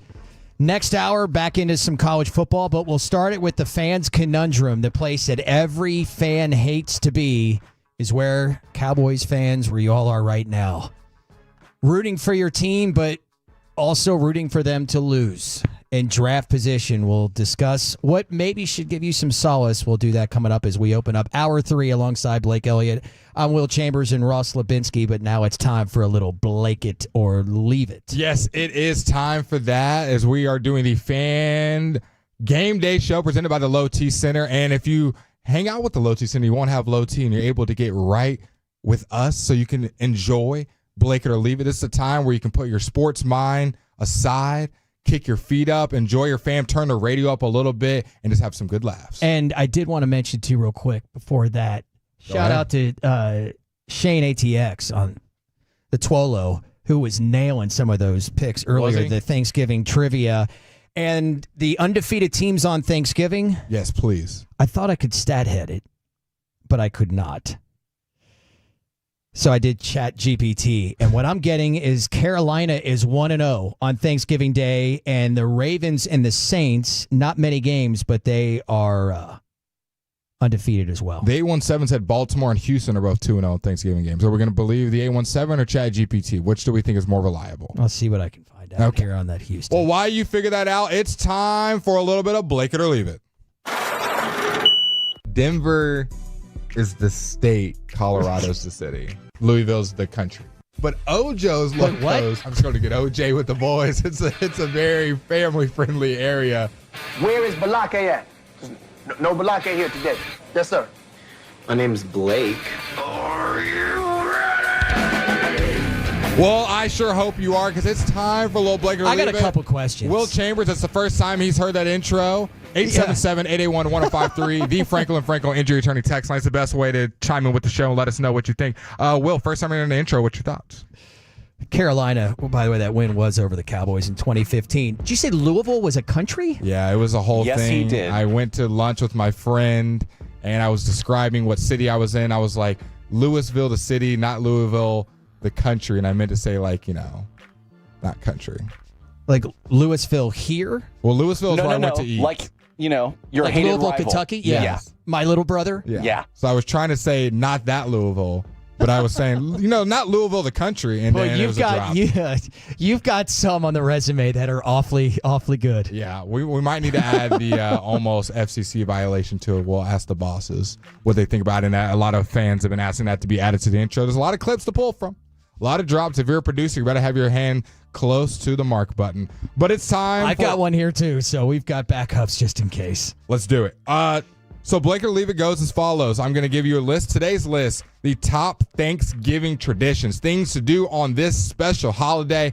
5 of these items we will Blake or keep. The other 5 you leave. That means you do not get to participate in this tradition, in this hypothetical. So pick wisely, Tolos. Pick wisely, Rose Lubinsky, and our boy Will Chambers. Make sure you're picking the right things, because whatever you don't pick, you do not get to participate in. Sound good, boys? Texans were undefeated too. Okay, let's rock. Number 1, the big feast. Of course, what we all wait for, the Thanksgiving Day spread. Number 2, as far as traditions go, watching the Macy's Thanksgiving Day parade, and we'll say really just any parade, watching the parade. Number 3, breaking the wishbone. A popular one, a tradition that's been along for a long time, breaking the wishbone. Number 4, playing, backyard football / watching football on the TV. I think we know where that answer follows for this show. Number 5, nothing better than this one, in my opinion, sharing gratitude, conversing stories, giving thankfulness, just kind of hanging out with the fam and sharing gratitude. Number 6, volunteering or donating. A popular day to give away turkeys, donate money, give to the less fortunate. Number 7, decorating for Christmas. If you're this person, don't answer like you are, because I will be mad at you. Tolos, 877-881-1053. If you're this he's person, going to love me. Let me know if you're decorating for Christmas as part of your Thanksgiving Day traditions. Number 8, baking desserts together, all the pies, all the different desserts you can have. A great day to do that. Number 9, post-meal nap. What a tradition like no other. If there's a nap that's set along the year, there's none other like the Thanksgiving Day nap. And number 10, planning for the big day on Friday, Black Friday planning. What are we going to buy? Where are we going to go? What deal are we going to go for? This is the day to plan it if you haven't already done it. All right, boys, when you see this list, what one stands out as could care less about this tradition? Get it out of here. The most obvious get out for you, Will Chambers, is? Watching the Macy's Thanksgiving Day Parade. Not sure I have in 30 years. You beat me by 1 second.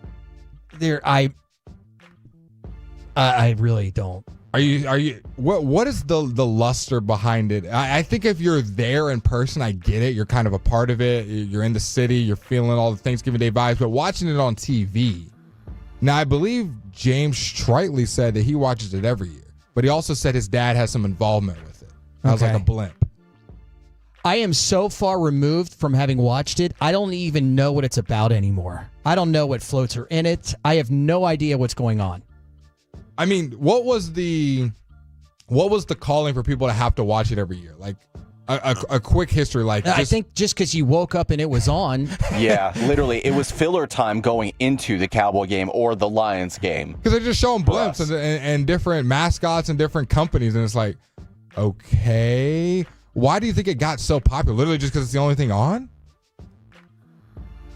I feel so dumb right now. But I really cannot remember any part of it. I mean, I think that they usually have some stars that'll like perform maybe like a song on a float. 877-881-1053, the Franco & Franco injury attorney text, and let us know, why is the Thanksgiving Day parade for Macy's so popular? And what rivals it? Because Macy's is the biggest one. Is there other department stores that have parades that are just as big or on a similar scale, or is it just Macy's dominates the whole day? Brother, I don't even know what's going on in the Macy's Day Parade, let alone know if there's even others by other department stores. I'm going to go with no on that, but on it, I am. Do we have a Dillard's parade? I don't think so. I don't think Here comes JCPenney. the TJ Maxx parade. Yeah, I don't. The Marshalls float. They have like one of them's in like Shreveport. Okay, Ross, what is your easy get out on this list? I mean, besides, yes, watching the Macy's Thanksgiving Day Parade, because I'm in the exact same camp. I mean, I've watched it over the years, but just as I mentioned earlier, it basically just led into the football on Thanksgiving. But I guess I would say breaking the wishbone. That was my next one, too. Like, I just never really I mean, I understand it's like for good luck or something, but other than that, I'm just kind of like, eh. I don't need good luck. I don't need to break a wish, but I'm with you guys. 2 and 3 for me were easy get outs. Now let's go over one that we think is the most important. I'm going to go with a twofer right here. Playing, watching football, duh. And then my number 2 most important thing, volunteering and donating. I've done it every year for about 10 years. Makes you feel good on a day where people are less fortunate. Giving back, giving away turkeys makes the day feel fulfilling. Yeah, for me. or soup kitchens. I've done that in the past, too, and that is cool. That wasn't getting marked off the list. I mean, I haven't done it in a while, but it is, I wouldn't mark it off. It does make you feel really good. I mean, the first and foremost to me, by the way, 469 back in the day, there weren't a lot of TV stations. I mean, it ushers the holiday right? season. Yeah, it's in the nostalgia part of it. So, I mean, the Big Feast. Come on. Hello. Come on. Yeah, that's not going anywhere. It's not only number 1 on the list, but it is an obvious number 1 for me. Yeah, the Big Feast in the football part of it is the 1-2 combo. The top. Like, we can't, Okay, another one that I think I'm going to add that I think is a tradition has got to be the post-meal nap. Yeah. The post-meal nap Unmatched. is something on there that's the best nap you're going to get all year. We're talking about undefeated teams on Thanksgiving, post-meal nap on Thanksgiving, undefeated all time. Are you guys, we're not this way this year, although it's somewhat early, but ones that have families that will eat at like 2 o'clock. Ooh, I see. We switch it around depending on whose house we're at. Yeah. I've done the noon. I've done when the Cowboys game starts is when we start eating. Yeah. And I've done the later, like maybe just me and my mom and grandpa, and we do it like at 6:30 after the Cowboys game. See, when, back up north, when my parents who are divorced, living in the same area, we would go to my dad's around lunch, like early for Thanksgiving, and have a whole spread there, and then back to my mom's house, my mom and stepdad, and late afternoon. So we had like 2, which was rowdy, man. Yeah. Rowdy. Talk about needing a nap after that. But I am a fan of the early afternoon meal in order to have the nap. Because to be perfectly honest, if things go the way that I think we all want, or I shouldn't say want, believe it's going to go, outside of you, outside of Blake, it's probably going to be a blowout in the second half with the Cowboys and the Giants. Nap time. Might be a good time for a nap there. See, that's what I did in the game that you brought up earlier, Will, in the infamous Brandon Carr game. We had. I was out cold too. Yeah, we did that, and finally, because you watch the Cowboys long enough, you kind of know. You kind of know when they're on or when they're off. And I knew in that game, I was like, this is not our game. Okay. So I literally went and took a nap, and my sister woke me up and said, the Cowboys are driving. They have a chance to win it before OT. And so I was like, all right, I'll get up. Went downstairs, and they lose in overtime. And I literally audibly said, man, am I glad I woke up for this just so I could watch my team lose. Finishing off this list, what is going to be y'all's 5 that makes it? For mine, the big feast, playing or watching football, volunteering or donating. My last 2, post-meal naps and sharing gratitude. Well, I have those, but I marked off the list decorating for Christmas because I do that on November 1. Oh, God. I got Yuletide and Joy for 2 months. That starts November 1, right after we shift from Halloween into, because I consider Thanksgiving and Christmas part of the holiday season together. Oh, boy. Here we go. Blake? I love We Thanksgiving. don't got enough time to get into it. I'll get them later in the show. I was about to say, that this might have to carry over into the next hour. I'm just saying. Look, I can't get sugar plums dancing fast enough. Love me some Christmas. Love what's coming in here, too. That's Flower Mound High School Band. HEB has a parade in Houston. It's on a different channel than Macy's. Oh, there you go. Okay. All right, there's your Blake and Leave It on Yes, this sir. Thanksgiving as we're leading you up to the Cowboys pregame show from the Miller Lite West Plaza. That'll be at 12:30. We will cross with the boys, Zach and Brian, around 12:20. So we got some time to get you into another hour and a half or so, more college football, who we're thankful for getting us into sports. But coming up next, the fans' conundrum, rooting for or against your team because of draft position. That's as we open up hour 3 on The Fan next.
FSC Sports Station. From our Highly Mazda of Arlington and Hearst studios, it's the KNC Masterpiece on 105.3 The Fan.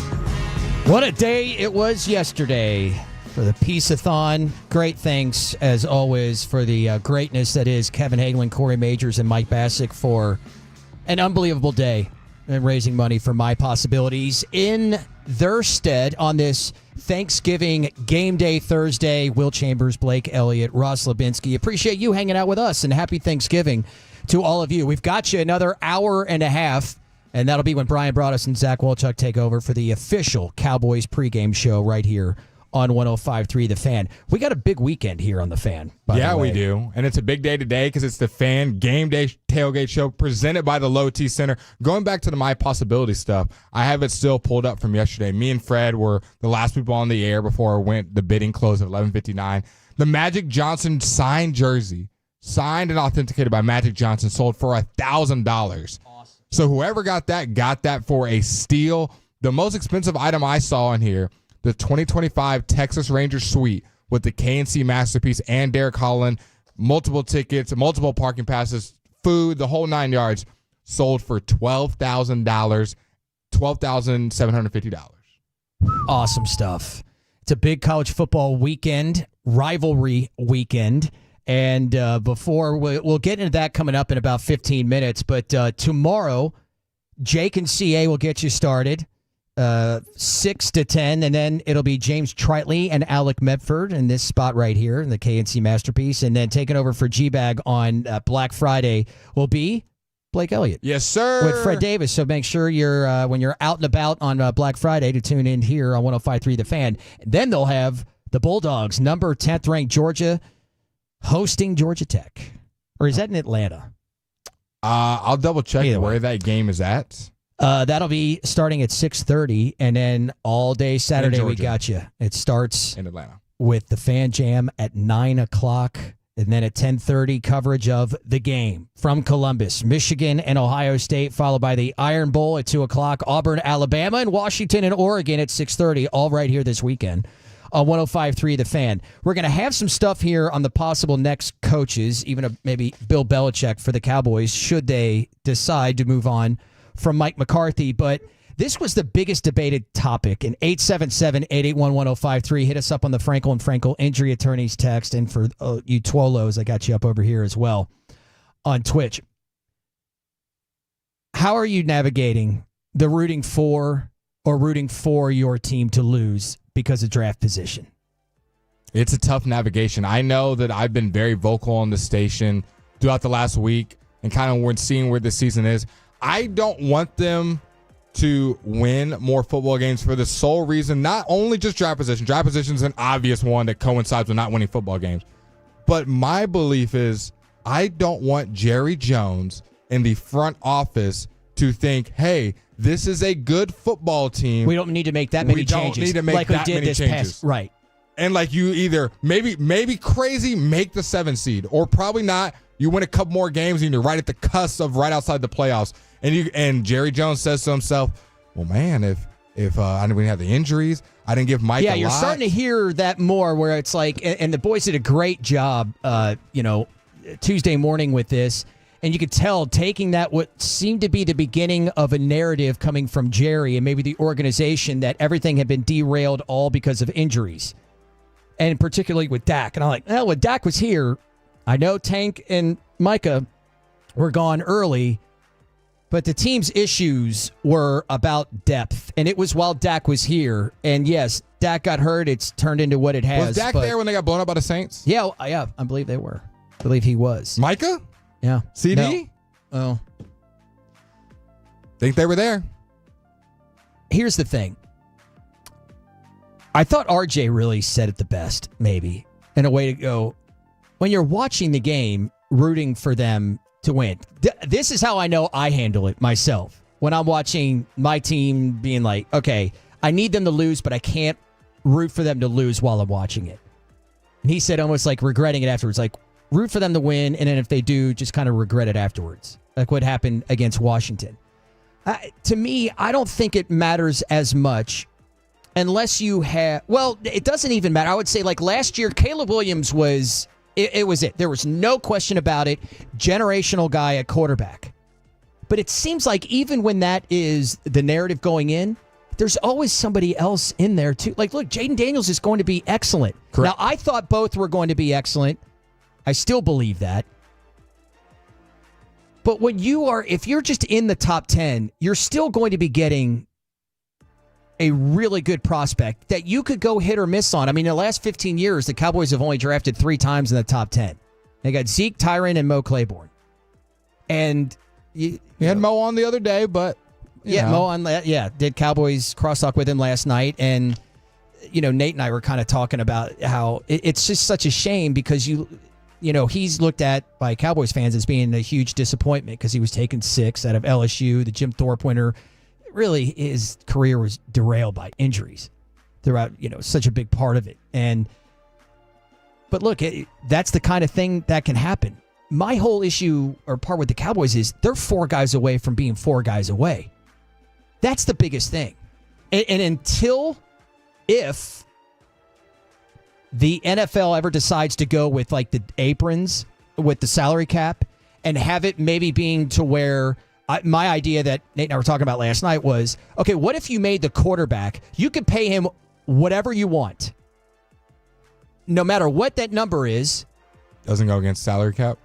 No, it'll count as like a percentage, like a certain percentage. Okay. Like, let's say, like 20? What is it now? 25? I was going to say like 15%. 15? 10 or okay. 15%. I should have looked it up, and I'll do that here in a moment.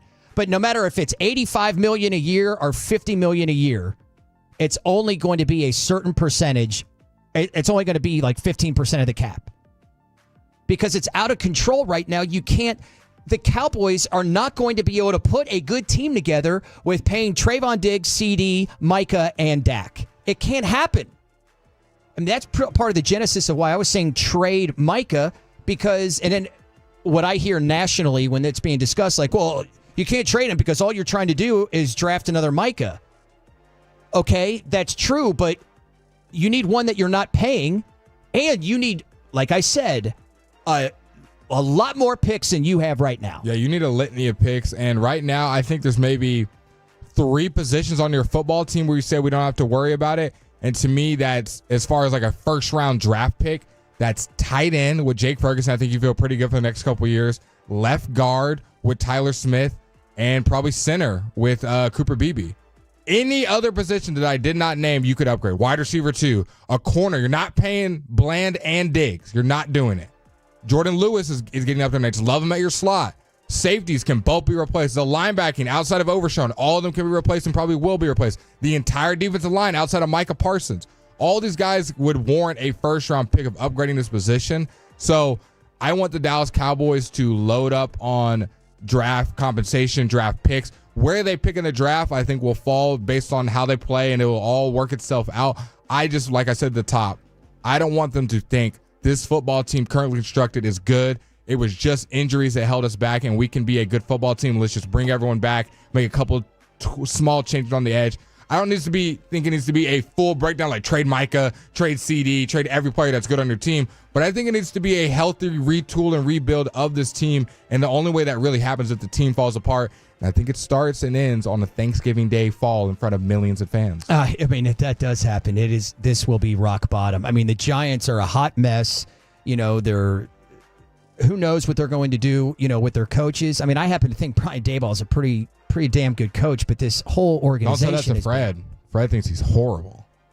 Freddie D. I don't know. I mean, look, he did a hell of a job as the OC in Buffalo, and they haven't really been right. This year, it looks like they've gotten it right, but they haven't been able to in the playoffs because of just not getting it totally right on offense since Daboll left. How much? And stock, then they've gotten him, Daniel Jones. Like I was going to say, how much stock do you put into when you're evaluating coordinators / coaches to the staff that they're around, to the talent? Because we talk about different coaches around the league, like, oh, they're not playing well, but then we look, oh, well, look who's their team. But then we also say, look how good this coach is making something out of nothing. So when you're evaluating coaches, a Mike McCarthy, a Brian Daboll, do you give them a pass because of talent or injuries is not there, or do you think a good coach is going to make a good football team even out of nothing? So I think that, one, I'd have to concede.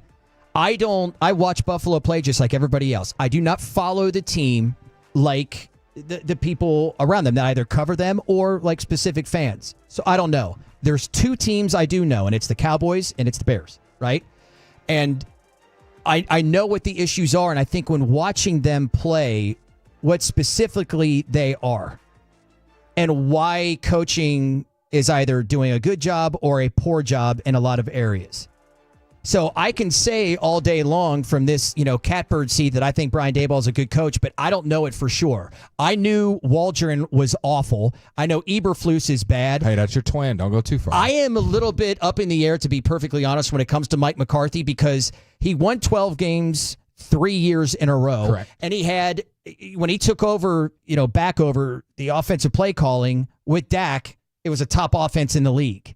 Top 5 for a couple of years. So then at times you watch and you go like, this is really unimaginative. Why are they not at least trying to get Cavante Turpin the ball or run that, slant pattern with him more often? That was his second slant all year, Cavante's. Yeah, so there's issues within that. But I think if Brian Daboll gets fired, he gets a job the next day. Okay. And so I wonder, Same with Mike? Not the next day. No, there will be deliberation. You think Jerry would bring back Mike? I don't believe so. First off, let's call it what it is. We all know it that after winning 12 games for the third consecutive year, he didn't sign him to an extension. That quite simply tells you everything. Would he do it? Well, Bobby Belt of the morning show asked Jerry Jones, would you even consider bringing back Mike McCarthy after the season, after the debacle it's been? Listen to Jerry's answer on Tuesday. Well, I don't think that's crazy at all. That's not crazy. And listen, Mike McCarthy is an outstanding coach. I was listening to the game last night, watching it, and Aikman was talking about it, and he's reiterated that several times publicly. This Super Bowl winning coach. And Mike McCarthy has been there, done that. He's got great ideas. So bottom line is that in no place in my body language or anything else have you seen indications about what we're going to be doing relative to this staff at the end of this year. Look, I expect him to answer it that way, right? You're not going to say like, oh, I don't know about that. But I think he wanted to get rid of everybody after being embarrassed in the playoffs. And to be honest, I think we all kind of get it, don't we? Yeah. That no matter, you did win 12 games 3 years in a row. Now, I'm not saying I'm blaming Mike McCarthy, but I don't know really who to blame here. And I could totally understand Jerry being like, this doesn't matter when we fold like a lawn chair every year in the playoffs. Yep. Like, what is the difference here? And so maybe you need a new voice in there in order to do it. But like the 254 says here, this is what we were saying. You guys need to come to the realization that they're going to win today to save themselves from embarrassing themselves and being the worst team in the league. But your draft picks next year, they're not going to matter because you still have to pay Dak millions and everybody else millions. So if you let them go, you have Alex Rodriguez contracts. That's exactly it. Like, what can you do? You can't do anything with the depth here. And that's why I said, 2 months ago, if you want to get a quick turnaround, you got to trade Micah Parsons because you're going to get the most amount of picks for him, and you're 4 guys away from being 4 guys away. And if you pay Micah, now you're paying him a big contract. Trayvon Diggs, CeeDee Lamb, and Dak. Like, the math can't math. And those 4 haven't been enough so far. Right. So there you go. That's a conundrum. There's us letting out our anger and what we're feeling about the Dallas Cowboys. Do you agree with us? 877-881-1053, the Franco Injury Attorney text line to chime in on me and Will's conversation. College football scheduling. What if you gave the power to the conferences and not the schools? and you had 7 conference games, and that's it. I'm going to explain my theory on what will make a much better debate moving forward if college football is scheduled this way, as well as what I liked and didn't like, what we did and didn't like in the CFP bracket as we continue on this Thanksgiving morning here on 105.3 The Fan.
asking what or who you're thankful for getting you into sports.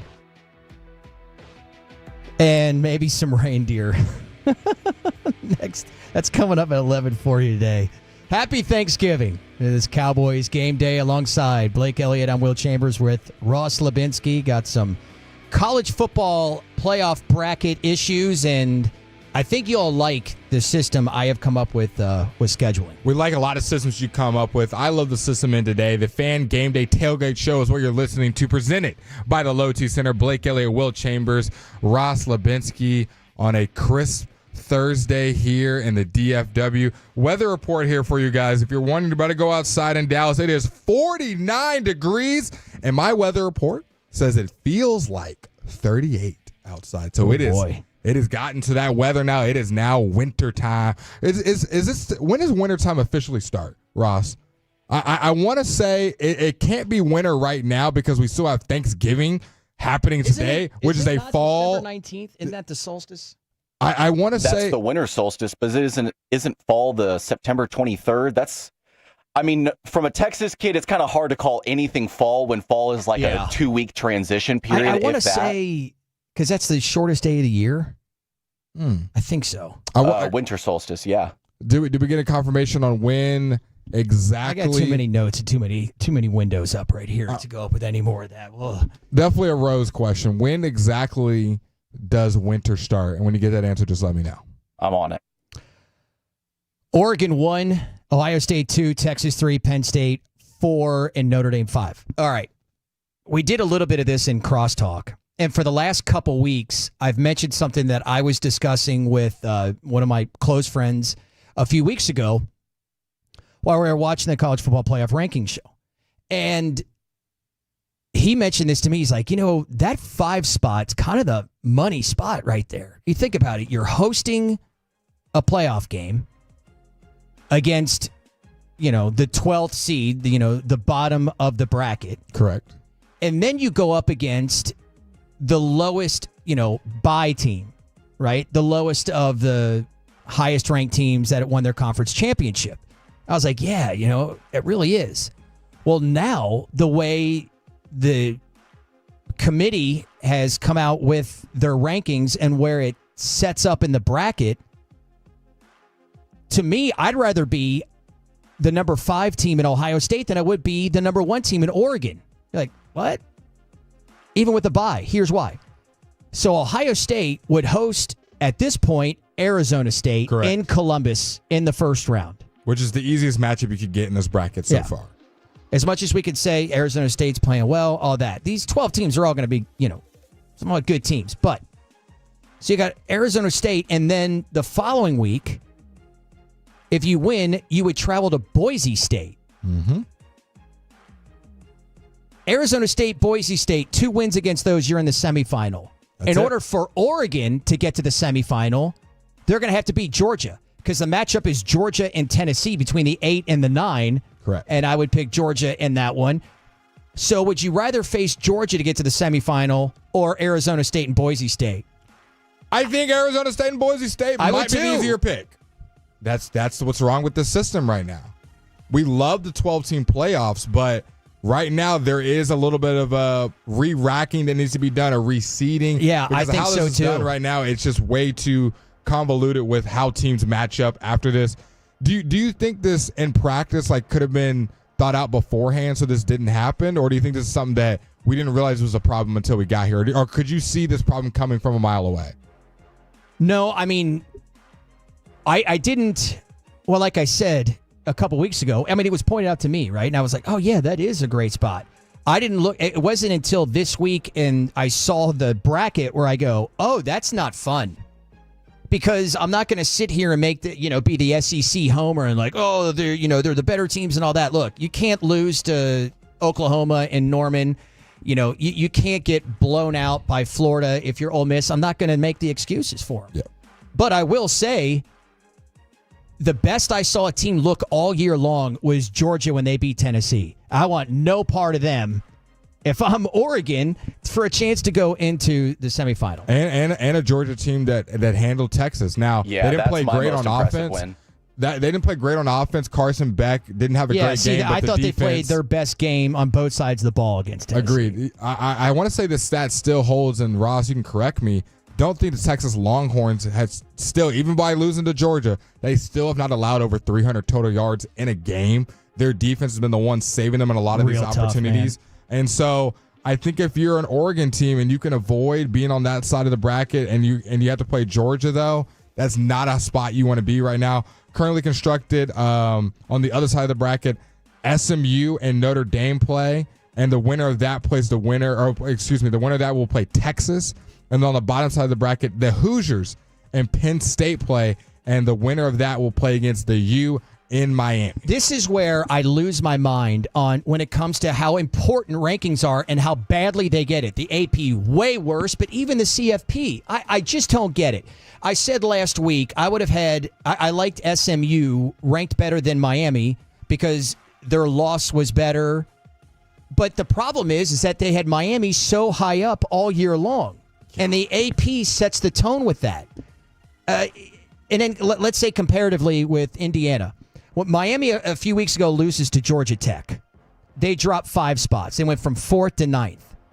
Indiana loses on the road to Ohio State, who, oh, by the way, held them to the fewest yards that they've gotten as an offense all season. And they dropped them 5 spots too. I'm in the same space as you, man. And look, if anybody has been listening to me throughout the season and even before the season, SMU was my pick to win the ACC. They should not be ranked ahead of Indiana. Correct. SMU, they're both one-loss teams. Yep. SMU lost to BYU. Indiana lost in Columbus to Ohio State, and they blew out everybody else. Outside of Michigan. SMU has some close wins. One over Duke. Yeah, you know, so, and I'm like, this is where the stuff matters. Now, I think Indiana is in, but we do this thing about like comparatively or comparing conferences, right? And how good. I just did a second ago with SEC. Well, how about this as a fix?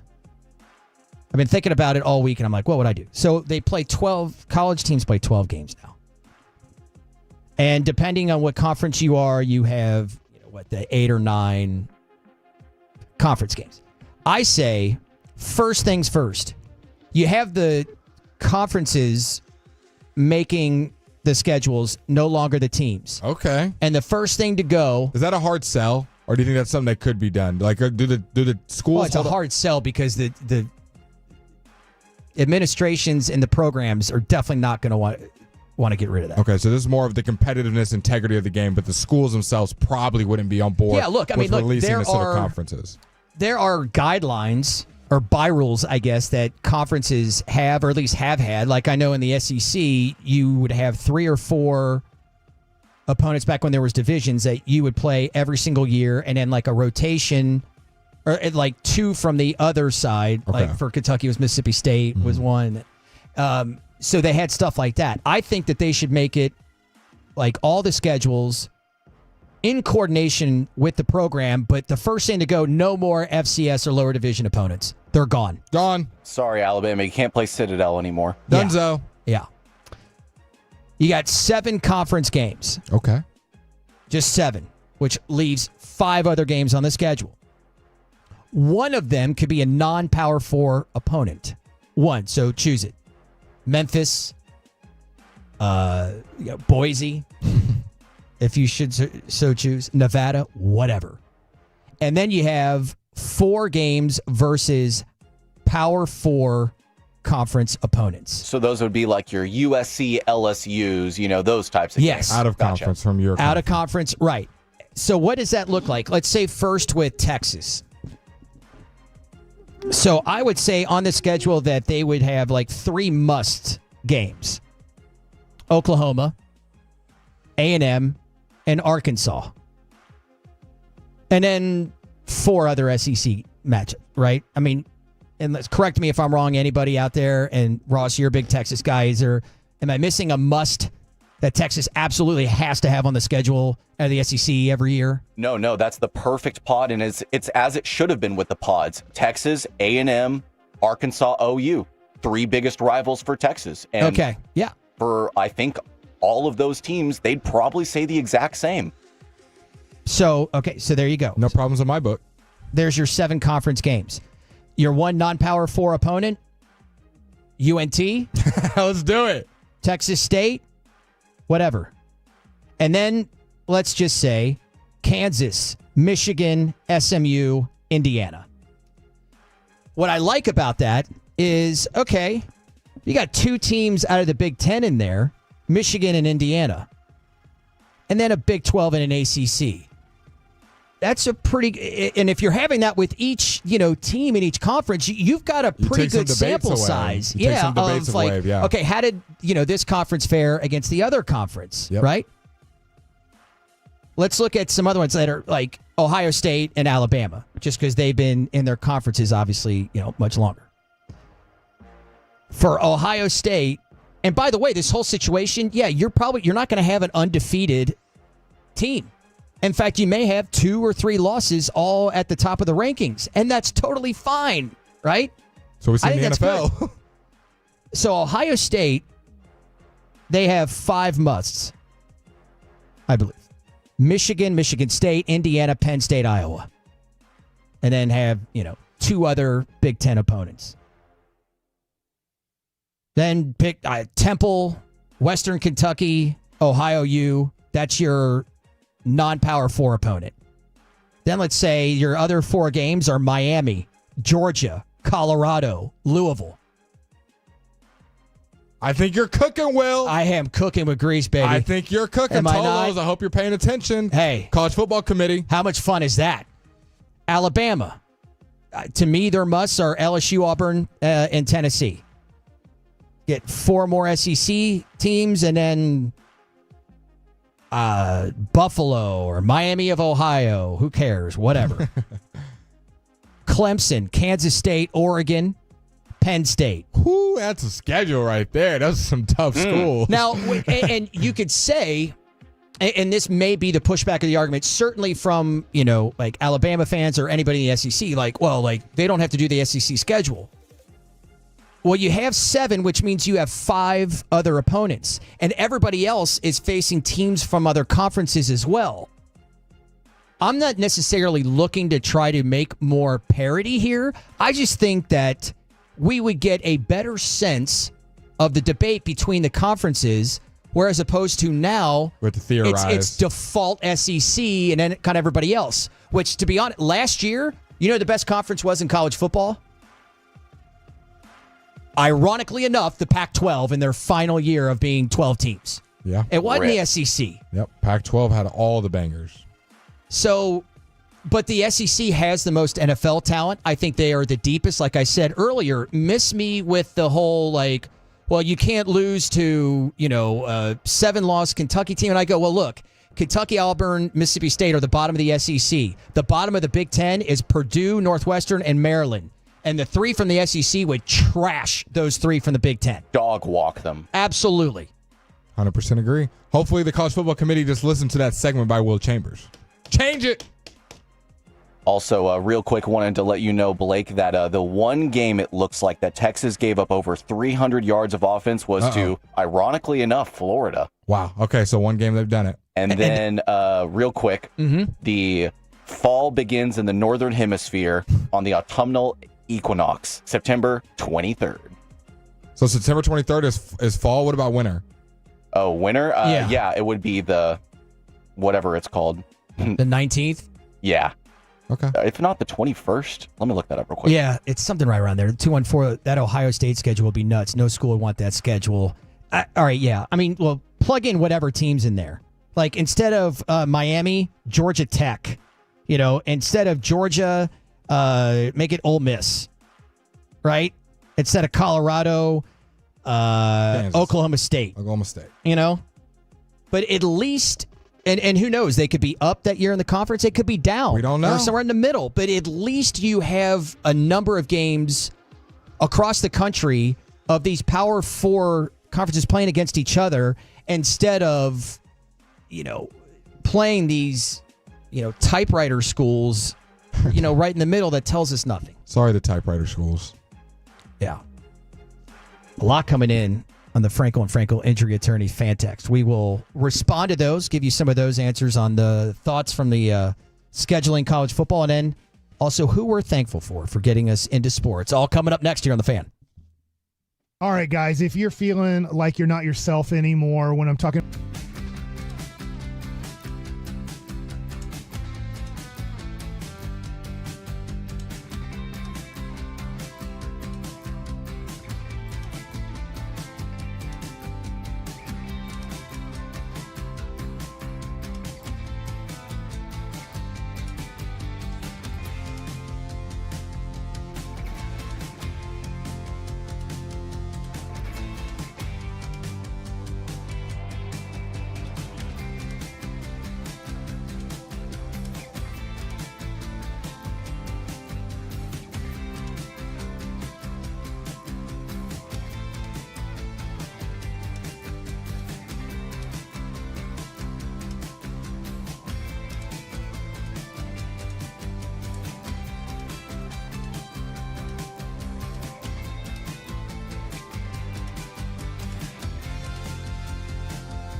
Game coverage starting, well, about 44 minutes from now with Zach Wolchuk and Brian Broaddus. Gonna be a banger.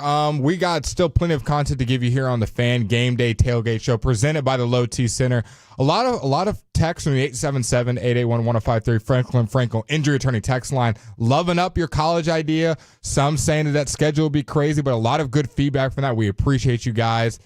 I think we should do it. I think it should be what we do. I thought this was pretty good too from the 325 that each conference should have to play each other, make them play the team by placing where they were from the past year. So, say Georgia wins the SEC. Next year, they'd have to play SMU, Oregon, and Arizona State, the champions. The second place teams play each other. The third place teams play each other. Doesn't the NFL kind of follow that? Like first in division plays the other first in division? It's an idea. Yeah. Been saying that for years, the 812, but the Middle Tennessee states of the world wouldn't get their big payday from a Power 5. Yeah. And I don't have an answer for that except for just figure it out. Right? That sucks to be you. Last night we were having some drinks and was with my cousin who's in town from Chicago, my brother-in-law, my nephew, and my sister, or, just like playing games. And I started thinking of reindeer. Yeah. Santa's 9 reindeer. I was like, how about Dasher and Dancer? I think Dasher would be my slot wide receiver and Dancer would be my running back. And we started naming all the reindeer. So 877-881-1053. Give me yours. I'm going to give the quick list of mine, and then we're going to go with what we're thankful for and who we are for getting us into sports. How much do you hate this, Blake? A lot. I could tell you zero about reindeers. Reindeers are a Christmas thing. Christmas hasn't happened yet. Christmas commercials are going on right in front of my eyes. Oh, they started in October. Why do we skip Thanksgiving? I don't look at it as skipping Thanksgiving. Thanksgiving and Christmas together. No. Our holiday. No. All right, Dasher. He's obviously fast. He's my slot guy, dashing across the middle. Dancer, running back. Right? Elusive? Yeah, I like it. Prancer. When you look at the personality traits, Prancer known as a bit vain, though affectionate. And for some reason, my mind went to Travis Kelce. Okay. So Prancer is my tight end. Vixen. You little vixen, you. Slightly tricky. That's my cornerback. Yep. Comet, wide receiver. Donner just sounds tough. Like, Donner's my linebacker. Yep. Blitzen, come on. Edge. That's Edge. It's Micah. Rudolph and Cupid, I had a tough time with. I think Rudolph's got to be your quarterback, yeah? That's what you would think, right? Lighting the way, but Rudolph is lacks confidence, not very unsure of himself. That's lack confidence. Don't put him at left tackle. And Cupid, known for bringing people together. Okay. I went with Cupid as my quarterback. I don't know where to put Rudolph. You already got a running back. Do you have a dominant X receiver other than Comet? Or who's on the other side? Who's your Z? No. Dasher I just had in the slot. Where should Rudolph go? 877-881-1053. Maybe defensive tackle? Lighting the way up the Safety. Up the middle. I was thinking center, too, with the lighting the way. The big old nose. Everyone knows where to line up safety. I think it's got to be like one of those positions or like Rudolph is the water boy. Just like some position that like people like will doubt and are like critical of, but then like when you need him to step up, he does. So I don't know. I'm kind of leaning like left tackle for that reason, for no good reason. I wouldn't trust him as my left tackle. Where does reindeer lore even come from? Where do we get all these names from? What is the? Because I don't know Christmas movies like that. So is there a movie that made all these people popular? Let's see. All these reindeers popular, I should say. I mean, I was going to say. It was the poem "'Twas the Night Before Christmas" by Clement C. Moore. That's where we get all these names from, and we know them to this day. And then people began making songs about them and, all that kind of stuff. We've gotten There you kicker. go. They think they should be the kicker. Ooh. Kicker is good. Here we go. The 817. Rudolph is serving a 4-game suspension for the violation of the Santa Factory drug policy. Oh. Oh, yeah, the lighting up, the red nose. I see where you went there. Who we're thankful for getting us into sports. Yes, I was leaving the house. My mom called me with her pre-show call. She always does, and pitch a segment idea. Sometimes I take them, sometimes I don't. Tell her I said what up, and great segment idea. I will let her know that. And she said, I think for one of your lists today, you should go, what people or what event got you into sports? All of us are in sports right now, talking on the radio to you great Tolos. You guys obviously love sports, listening to us, especially on a Thanksgiving Thursday. So I asked the Tolos, 877-881-1053. That's going to be the Franklin Injury Attorney text line. What person or what event got you into sports? Because you didn't just wake up one day on a football field and loved it. It might take a little thinking of deriving what got us into it. I'll go first. We heard CA and Jake Rietma's answer. My answer's got to be my grandpa. Papa, Erwin Norris, Chuck, always had football on at the house, always walking around. You see different sports memorabilia. You saw Cowboys jerseys around. You saw Sundays were for football. You go to church, and then you go to football right after. It was just a memoriam that always happened at our house, and it just became synonymous with my life, and I grew up with it. Always played sports. My mom had me in every sporting event possible when I was young. I was leaving baseball practice to go to soccer practice, to go to prepping for basketball in the off season. So it was just always around me, and I got to give that to my grandpa, always having it around my life. And then I kind of agree with CA, like going to the barbershops on the weekends, you heard all these guys you thought were cool, they were older than you with haircuts and barber, and they're always talking about sports. They got sports games on. So I think growing up in Texas was a great culture of sports, but I got to give it to Papa. Shout out to my boy Chuck, RIP to Papa Norris. Russ? Well, it's hard for me to say exactly what got me into like sports in general, but I can tell you that like my dad died when I was young, so like sports was never like stressed in my household with like my mom and my sister. So it was kind of one of those things where it was like I join, I quit, just wasn't for me. But really the Dallas Mavericks kind of really got me into sports because it kind of coincided with starting to play basketball, playing basketball, and actually liking it. But then of course they go on that first finals run. However, I can tell you football, got to give a shout out to my cousin Greg because he lived in Midland, Texas growing up. Red Raider country, West Texas. Oh, yeah. But you walked into his room, his bedroom as a kid, and you would have thought you were in like a UT team shop. He was obsessed with Texas because keep in mind, this is Vince Young. This is Colt McCoy days. So this is like the cream of the crop Texas. Oh, yeah. And so just looking up to him, I like picked up Texas. And unfortunately for me, within like 2 years, if not 3, that's when they began the downward turn. But yeah, got to give a shout out to my cousin Greg for just instilling in me a love of the Texas Longhorns. Well, I would say from the 817, dude, your mom did an outstanding job with this show topic idea. I agree. The fan text certainly does as well. These are great. Dad had a Nolan Ryan poster in our house in Puerto Rico. So when we went to a Rangers game at the ballpark, I kind of just fell in love with it. And then hearing Chuck's voice, it kind of sealed the deal. Yep. Wanting to be a PA announcer. By the way, the poster is apparently beating Robin Ventura's ass. My dad is in the Air Force Academy grad, ran track for them in the late 60s. We grew up flying to Colorado and attending Air Force football games, Colorado Springs. Pretty cool. Played for Euless Trinity. Back in the 80s, my mom and I shared a room at my grandmother's house in Oak Cliff. She would leave the TV on at night, and I was able to watch Rangers games. Awesome. Steve Young, we both were named Steve, got me into football.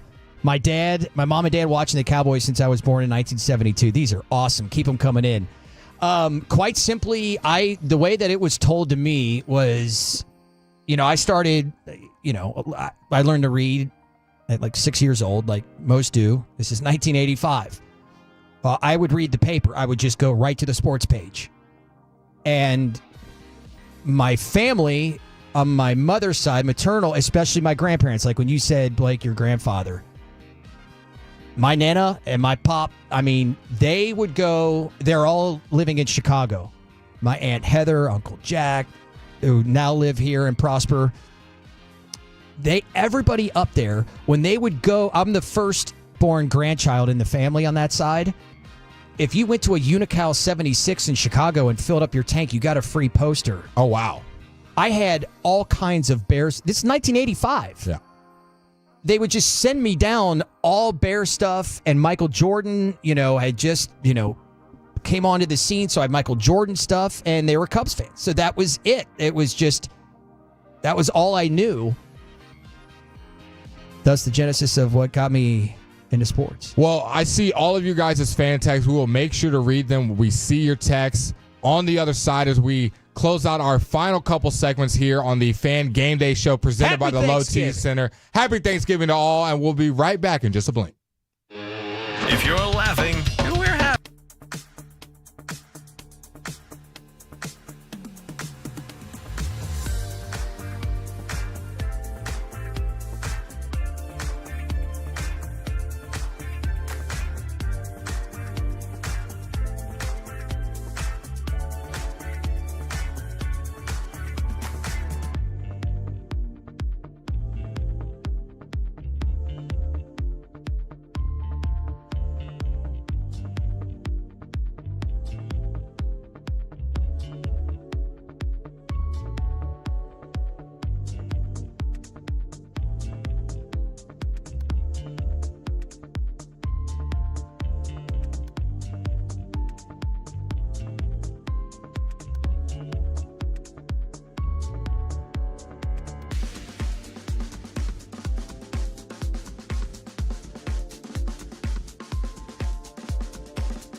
station.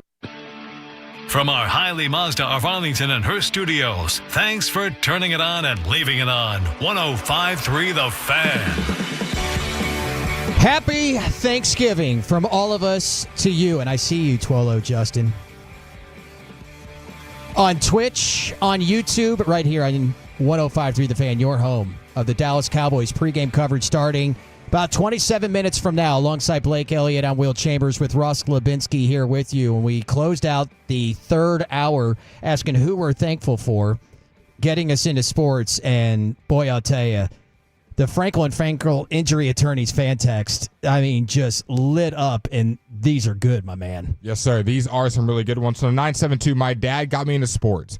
He played for one of those crappy Green Bay Packers teams that Bart Starr coached. We were talking about a couple of hours ago. Like, people don't know that for about a good 25-year period, the Packers were awful. Said he was their tight end. And you are listening to the Fan Game Day Tailgate Show presented by the Low T Center. From the 940, I moved to Texas in 1993. My first memory was first of the three Dallas Cowboys Super Bowl parties. It was church from there. Sports ruled my life. From the 682, grew up watching my older brother play baseball. He ended up playing baseball for the Brewers. All right. And I ended up playing for UT until I threw out my shoulder. Now I have 4 kids playing baseball and softball. Wow. Right on. What a story right there. From the 972, my dad took me to varsity football games in McKinney when I was a kid. Watching the team run out pregame was something I dreamed of doing at McKinney High, and I got to do so as a varsity player in high school. From the 817, my dad took me to every Texas Tech home football game that he could. My earliest memory is in Jones Stadium in Lubbock. The atmosphere got me hooked onto sports. A lot of people is like these colleges. Yeah. The Heritage. Going to every Tech home football game. Last couple ones in 817, grew up watching every TCU game in the 80s with my grandparents back when Jim Wacker was the coach. Horned Frog fan till this day. From the 972, I met Nate Newton at the barbershop as a kid. Wow. In his career, and I started watching to see him on TV, and I've been hooked on sports ever since 1964. Oh, no, that's different text. The Dallas Cowboys watching Don Meredith throwing a bomb to Bob Hayes, laying on the carpet in front of my TV, 3 channels only. Tim and Carthage, there we go. After Sunday family dinner, the Wonder Years, our boy Tim and Carthage. Let's get you a few quick headlines before we chat with Zach Wolchuk and Brian Broaddus. First one being that Matt Eberflus still sucks as a coach.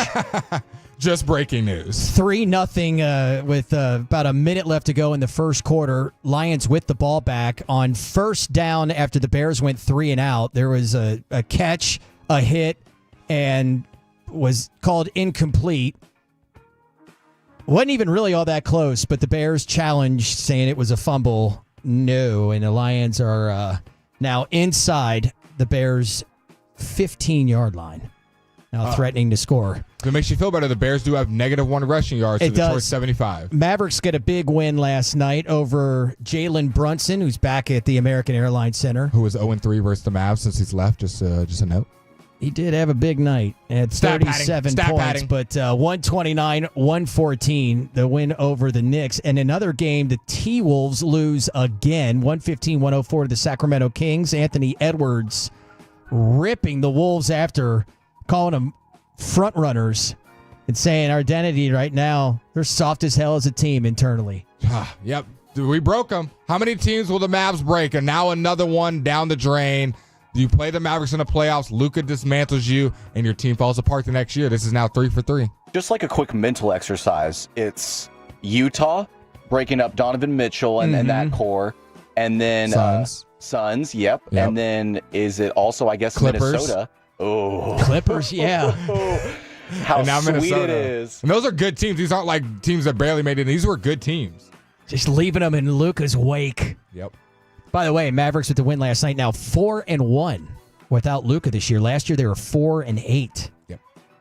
Still Deep trying to basketball team. We'll see when Luka's going to come back. It's still TBD on how long this injury will be. He's going to be getting reevaluated here soon. He did participate in pregame warm-ups last game, so that was the first time we've seen him since the injury. Still not doing any contact stuff. I'm sure he'll get the holidays a little break. Maybe by Monday we'll have an update on when Luka is going to be coming back. No Klay Thompson right now as he's dealing with that left foot plantar fascia, so we haven't seen him in a while, and Daniel Gafford was dealing with illness and missed last night's game as well. Probably not aware of this, and look, it's late November. if you're even going to follow college basketball at all. A lot of you probably start doing that maybe in February or just wait till March. But for those of us that pay attention to it starting in November, it's been a wild week. UConn forward Alex Karabin was taken to the hospital for a head injury last night, and UConn's third consecutive loss this week to an unranked opponent. Absolutely crazy for the back-to-back defending national champions. Yikes. They can't seem to get one on the board, but you know what has been on the board? You guys as fan techs, y'all have been amazing. Some more right here from the 254. My dad has made me listen to this radio show since I could listen. I'm a 20-year-old girl who knows way too much about sports right now. Love that. The 408. When growing up in New Zealand, my Uncle Joe used to take me to rugby games. Sitting on the benches at those games was my first experience with live sports. I've been hooked ever since. I love y'all. Happy Thanksgiving. There you go. So, yeah, UConn lost to Memphis Monday, Colorado Tuesday, and then to Dayton last night. But, yeah. What's their problem, Will? I don't know. I haven't watched any of those games. I've only seen highlights of Dan Hurley just losing his freaking mind. Yeah, it's one thing to see like highlights come across like your timeline on Twitter, but to like see highlights of a head coach losing his marbles, wild. Yeah. And like several videos too. Like it's not just like the same video like constantly. No, it's like multiple like videos. Somebody, like he needs to be taken aside and be like, bro, you need to really check yourself a little bit. One, because you're going to have a heart attack. A&M beat Creighton, by the way. Now 5-2 on the year. So college a little hoops, bit, man. Hey, it's been an interesting start to the year. 5 total yards for your Chicago Bears. Yeah, not very good. So those are just a few headlines. Not a whole lot. You know, we got Tulane taking on Memphis tonight. Big slate of games. Well, at least with 4 ranked teams playing tomorrow in rivalry weekend, and we will have the nightcap tomorrow night at 6:30 as Georgia Tech travels to take on number 10 Georgia. And then this weekend, the Fan Jam will get you started at 9 with yours truly and CA. And then we'll have Michigan and Ohio State, the game, covered starting at 10:30. We'll have the Iron Bowl at 2 between Auburn and Alabama, and Washington and Oregon at 6:30. So big. No Zach Martin, no Jake Ferguson today for your Dallas Cowboys. Let's find out more about what's happening at AT&T Stadium with Zach Wolchuk. Brian Broaddus next.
He's in Dallas. Thank you so much, Ross Lubinsky. Terrific work here today. And a thank you to all you Tolos and a happy Thanksgiving to you and yours from all of us here with Blake Elliott. I'm Will Chambers, and let's head out to the Miller Lite West Plaza of AT&T Stadium and say happy Thanksgiving to our good friends and colleagues, Zach Wolchuk and Brian Broaddus. So thankful to have you guys as colleagues and look forward to you getting us set here today with what's been a really difficult season, but for 2 wins in a row, right? Yeah, absolutely. I mean, happy Thanksgiving to you as well, Will, Blake, Ross, who apparently is being called Rose. Yep.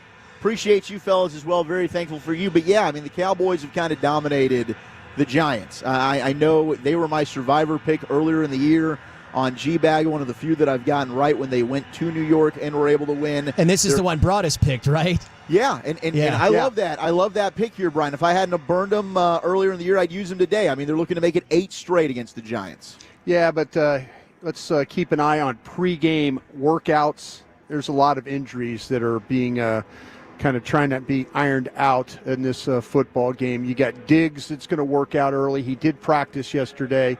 And then also, too, with Eric Kendricks is another one that we need to keep an eye on. So the Cowboys could be down a couple of defenders here today, even before this thing starts. No Zach Martin, and you talk about Diggs, questionable. Josh Butler maybe to step up again. Yeah. TJ Bass to maybe step up again. Hoffman, what are your thoughts on those guys replacing them another week? Well, I mean, I think the offensive line did a tremendous job last week against a unit that we thought could cause a lot of problems coming in Washington. I mean, Dante Fowler Jr.'s been atop the sack leaderboard for them. He was non-existent.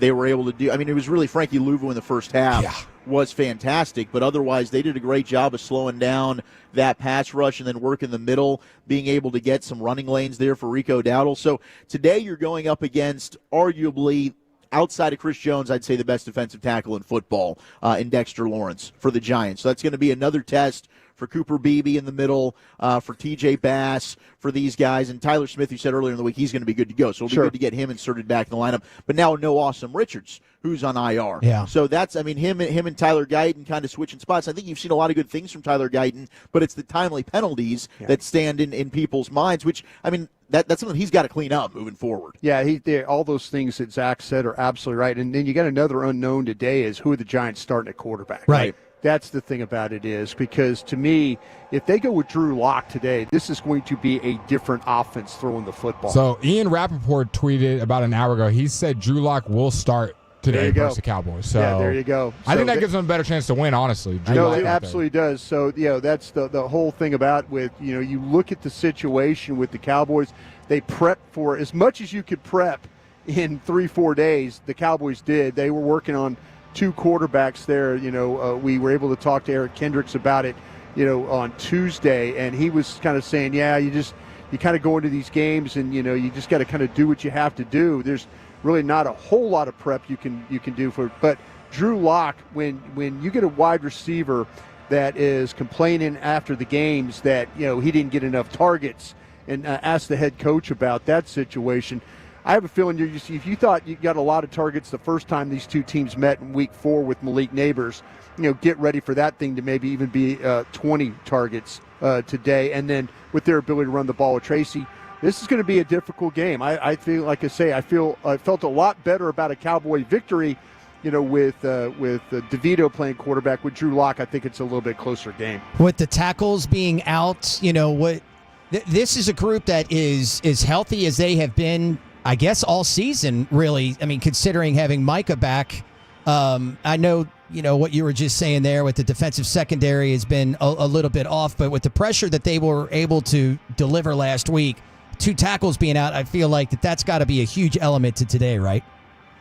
Absolutely. I mean, the one thing is, I don't know what to really expect when it comes to the Giants with their pass rush. I mean, I mentioned the defensive tackle earlier, but for the Cowboys defensively, with the way they were moving Micah Parsons around and finding advantageous positions for him at defensive tackle. I mean, he was logging 3 tech snaps as one of the best in football. So I think that's really where the positive is here, Will. This Cowboys defense has been trending in a very positive direction really since the bye. Even in some of these games that they've lost, the first half, the defense was keeping them in football games against Philadelphia, for instance, right, against Houston in the first half of that Monday night game. And then they put together 4 quarters of good football. And if the turnovers are there as well, I think the offense just has to keep doing their part without getting continuous 3-and-outs. That's where this defense is then worn down. They're put in bad situations. If they're turning the football over, now they're put on a short field, and sometimes they've bailed them out with a Malik Hooker red zone interception. But if they're able to at least extend some drives on offense,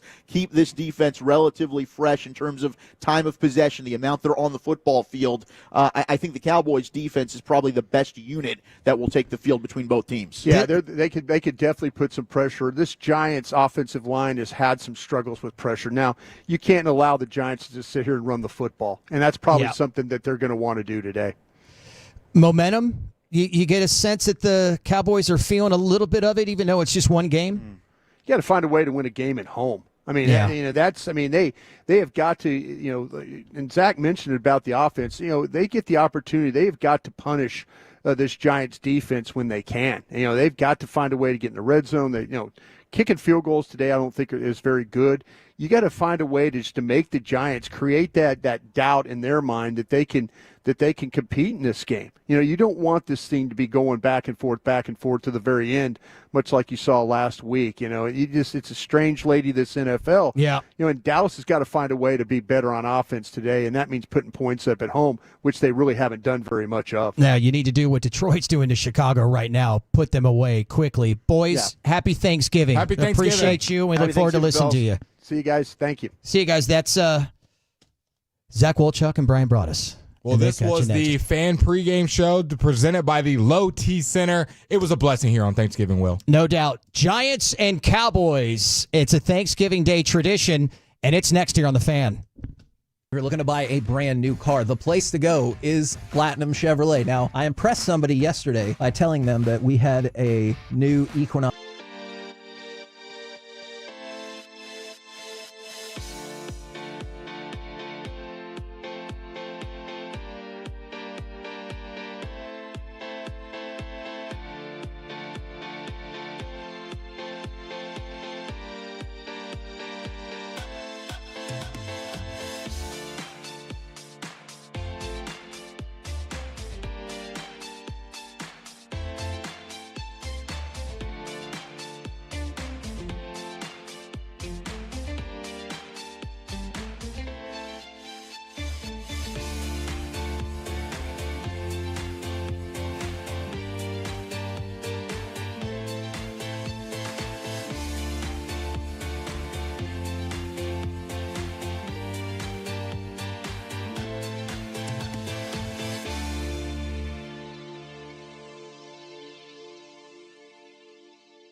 pregame show is brought to you by Volleman's Dairy, the official milk of the Dallas Cowboys. Arrow Exterminators, official pest control provider of the Dallas Cowboys. Buffalo Wild Wings.